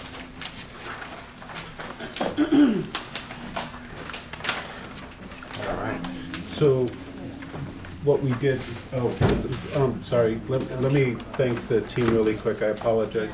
Walter Rossman, as you know, this Well, is his that's a last applause meeting. for Walter. Our loss is Sunnyvale's gain. It's going to be a big hole, and so double duty for me and Kylie and the rest of the OMB team.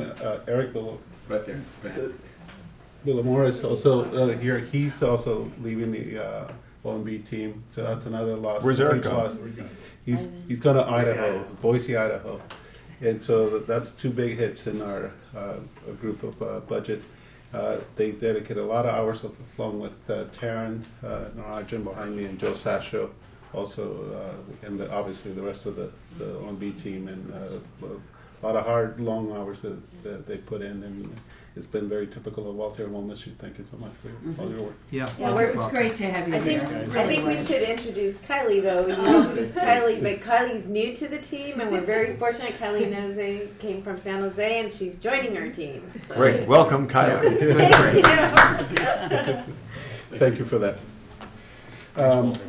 Going back to the item, you had requested that we provide an update to the referral items that were outstanding.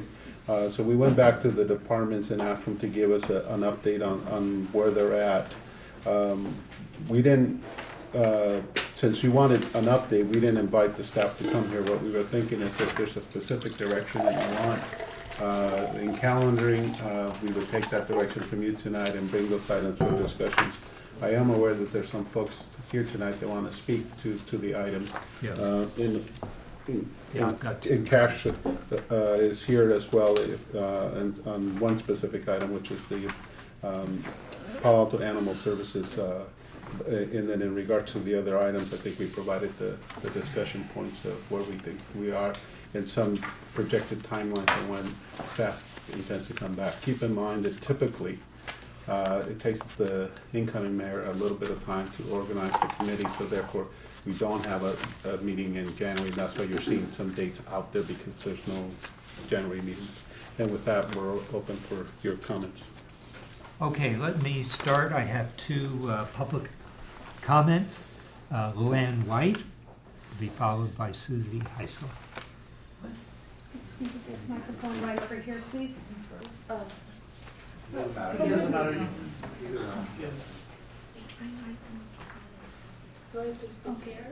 Yeah, right there.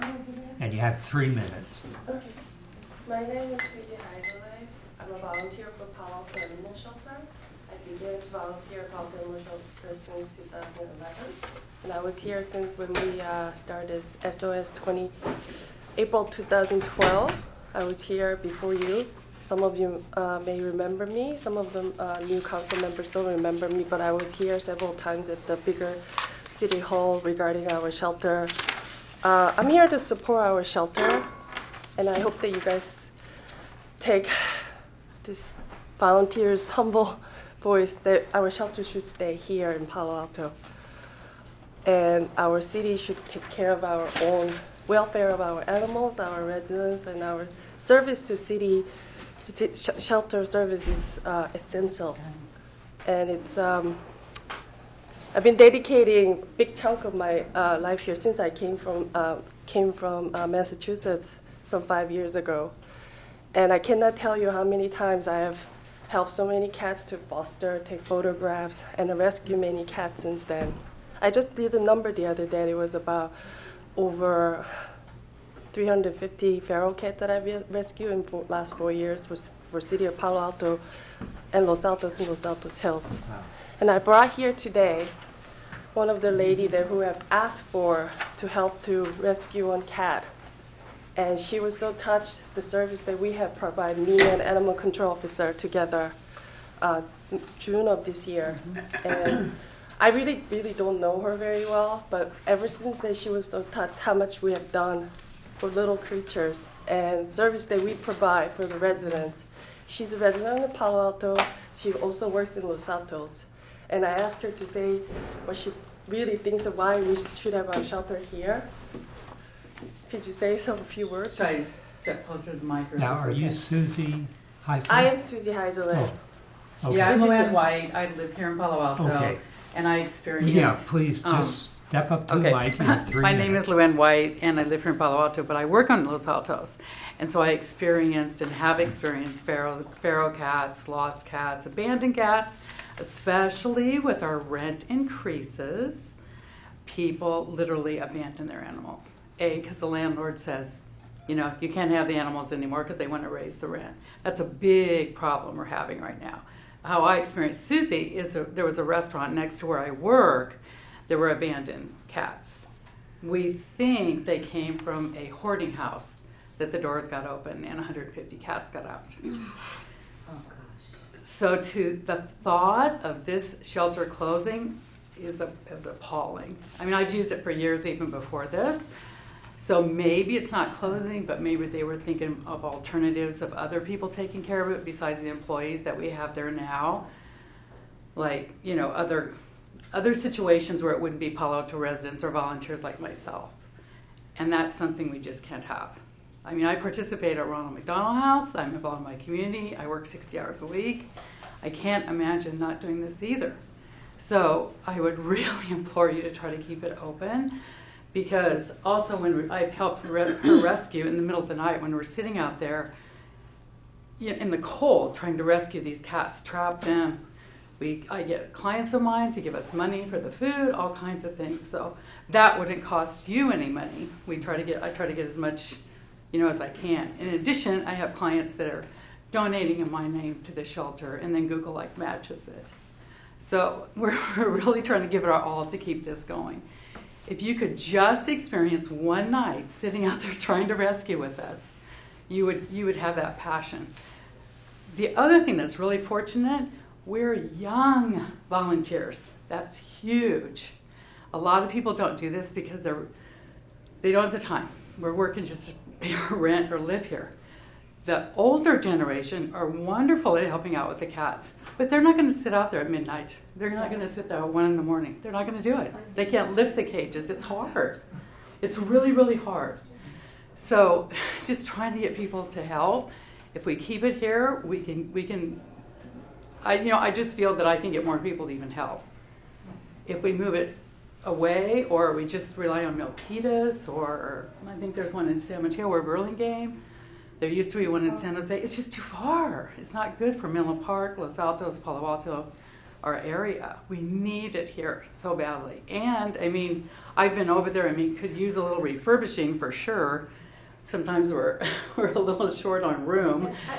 I also wanted to add it, since Ms. Luann and we were sitting there, we looked at all these graphs that you guys are all this trying money. to tackle for revenue and everything. I would tell you, since opening of our city shelter, before I was even born, if you look at the satisfaction, as you probably saw it March of this year, when you saw the survey done, how happy the residents of Palo Alto were with our shelter. Right. Please remember it, and please honor what they were saying. Over majority of people with or without pet want our shelters to stay Exactly. here. We put it on social media. We have it on social media. I don't think that you really remember helps. it. And without the shelter, there's no volunteer, and there's no link between community. And but volunteers are great because I believe we're the diplomat for we care for the city. I encourage people to volunteer for us. Yeah, thank you very much for coming. Thank you. I have one more speaker, Leonor Delgado. We who've worked with the city since July 1st, we're very pleased to know that people in Palo Alto and volunteers want to keep the shelter in Palo Alto.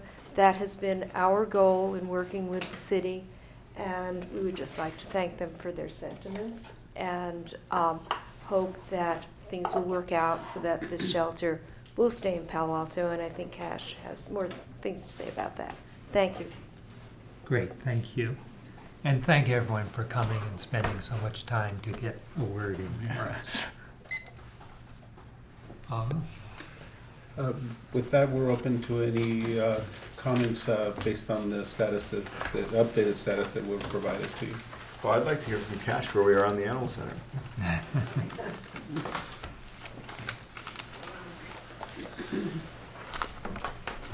Well, good evening. Cash, Senior Management Analyst with the Manager's Office.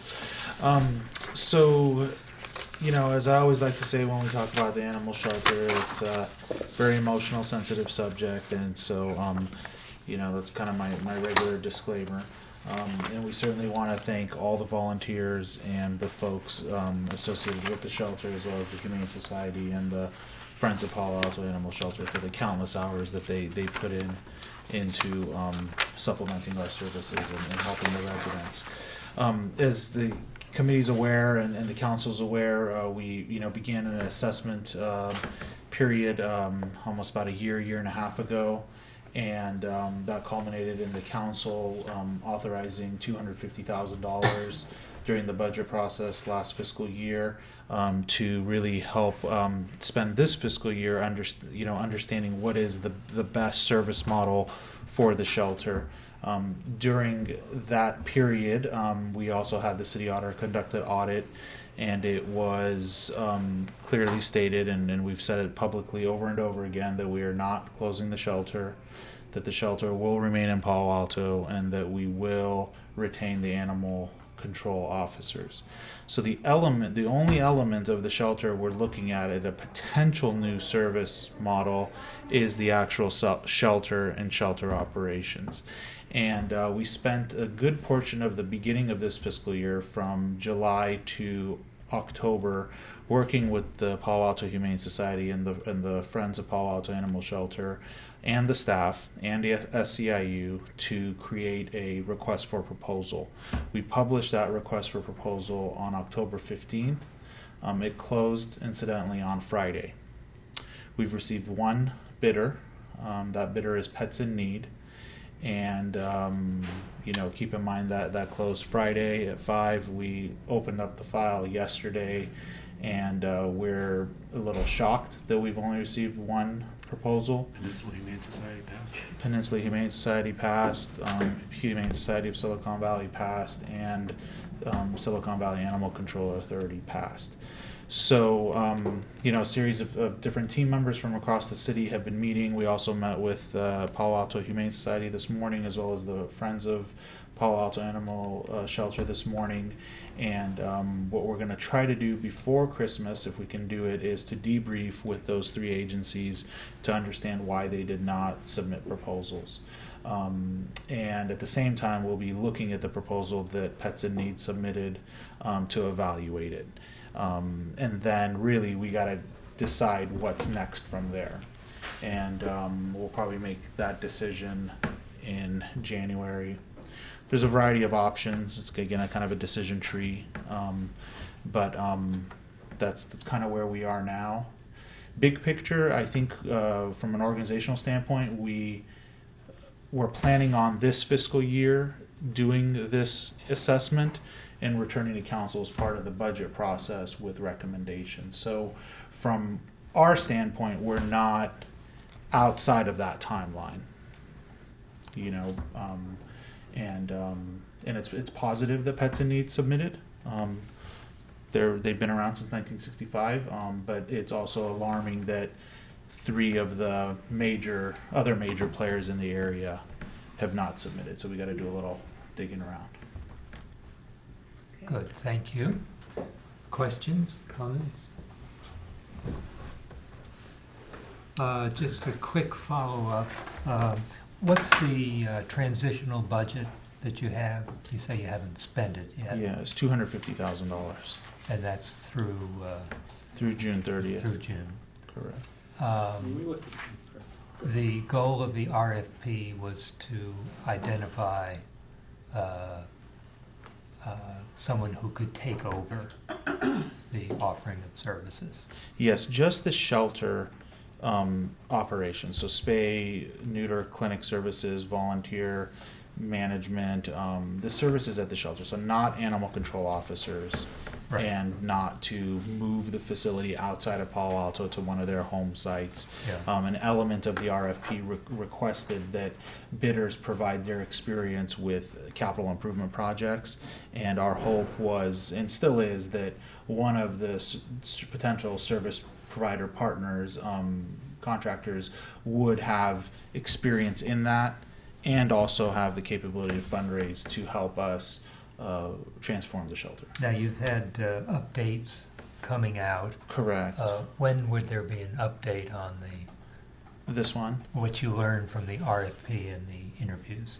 Yeah, so we have been sending council monthly updates. I do have to admit that for the last month or two, I haven't been able to get them to you. I've been buried with work. But our website is updated as of today, and so I can send an email to the council tomorrow with kind of what's going on with where we are now. But it'll probably be late January before you have a response to. Correct. I think we're honestly thrown off a little bit. I was anticipating at least some sort of response from the major players. Yeah. That's a good idea. Yeah. So to get nothing is a little alarming. Oh, yeah. Jog my memory. I thought it was $1 million a year. Right? So 250 through June, or is that? No. Go ahead. The overall budget, and again, not specifics, but overall operations and cost of the shelter is about $1 million a year. That's ongoing, and that's happening. In addition to that $1 million, we asked for some transitionary funding for consultants and/or needs as they arise for this year. Can you just remind me what the plan was? So the way I remember it is that when Mountain View left, right? Mm-hmm. Then we ended up with a budget hole of what, $700,000? I think it was like $450,000. $450,000, right? Yeah. And on ongoing operations, it costs the city how much? It's about $1 million. It's about $1 million, yeah. Right? And so the goal was to look at this to see if we could get that number down. Was that the... Correct. Right? I think it was to find a different group to manage it. I think we did. Yeah, it was a multi-pronged approach, right? So I mean, there were some retirements going on and stuff like that. Yeah, so it's to lessen the subsidy that the city provides, provide different new potential management. We really need help with building this facility. So isn't that the big infrastructure issue as well? Don't we need to, we don't have that really in our infrastructure plan. We do not. And that's a big number. Do we have any sense of what that costs? We have very old numbers. I want to say there's probably a 6 to 7 year old number that was in the neighborhood of $5 million, and we were talking at that point when Mountain View was still part of it to have some kind of contribution. By So now it's like $12 million. Well, it wasn't totally. I think our needs are different too. Okay. So we would have to scope the needs. Public safety building. Good. Thank you very much. If there are no other questions. Any other items on the... Yeah, I guess I want to know, why is it taken so long on the public art ordinance for private development? That did not seem to me to be something that would take this long. I thought someone could draft this ordinance in, 2 months. Without much effort. I don't really understand why this. My recollection is that there were some bumps in the road in terms of course of action, and there were some discussions with legal and Molly's team. So I think clarifying some of the steps were part of that. So when did we ask for this? Well, this was during the budget hearings. So how long ago was May. that? May, right? Yeah. Yeah. So 9 months? Really? Why don't we just say we dropped the ball and didn't do it? But isn't it a nexus study? Isn't it part of No, the it's no nexus study. No. Oh. It's. This is a simple ordinance And change. it's not part of the master plan, right? No, this is a simple ordinance change, I believe, to take away the cap on private developments so that the 1% fee applies to the whole thing, as opposed to, I could literally write it in a day. So I guess I haven't really understood why this has taken 9 months. Yeah, and I can't get into the details because I don't know them. I'm not trying to, give you an excuse. Just go my extreme displeasure to the art people. I know they called, the CSD called in and said, hey, are we on for the January calendar? And we're saying there's typically no meeting in January. So I know they're looking very shortly to come back. Okay, good. you had something else? Yeah, I guess then, I just didn't understand the police update. I didn't quite understand what they're talking about. Well, and I know Ed is working with the chief on this, so I just want to say that. But we've been exploring options on how to approach this, and I also think with the direction given on the public safety building, there was a discussion underway that we should really know where we're going, where we think we'll be, so that as we look at staffing models and that we keep that in mind, that we're going to need to cover downtown, well, maybe in another location. And then a discussion underway is that the California Commission on the Post Commission basically has a model that they come in and do effectiveness and staffing model studies. So they've been talking about, as a first step, just using Post to come in and do this overview and analysis of our staffing model with potential new location for the facility. So there was some discussion, I know Ed and the chief were talking about that basically let's figure out if we know where the building is going to go, then take a first step and bring Post in, which is something they do with agencies. Okay. Yeah, the fire department did a good job with theirs. Just a quick question on Coverly. I guess we haven't had an update. Is there anything you can say about where we are? I think Jim's preparing to give you an update soon. We've had meetings with the superintendent, and it looks like there's definitely some desire to move forward, and so the superintendent needs to take steps with his board as well. Yeah. And so I think there's positive news, and I think, I probably should defer to the city manager to provide you that update, Yeah. because he probably wants to expand on those I guess discussions. it is getting to be time we start thinking about where we're going and Foothill is leaving and, do we start investing? Yes, so I could give you some of that update myself, because I'm involved in some of this process, because we manage the facility from Foothill lease. Foothill has given us our notice that they're leaving in June 2016.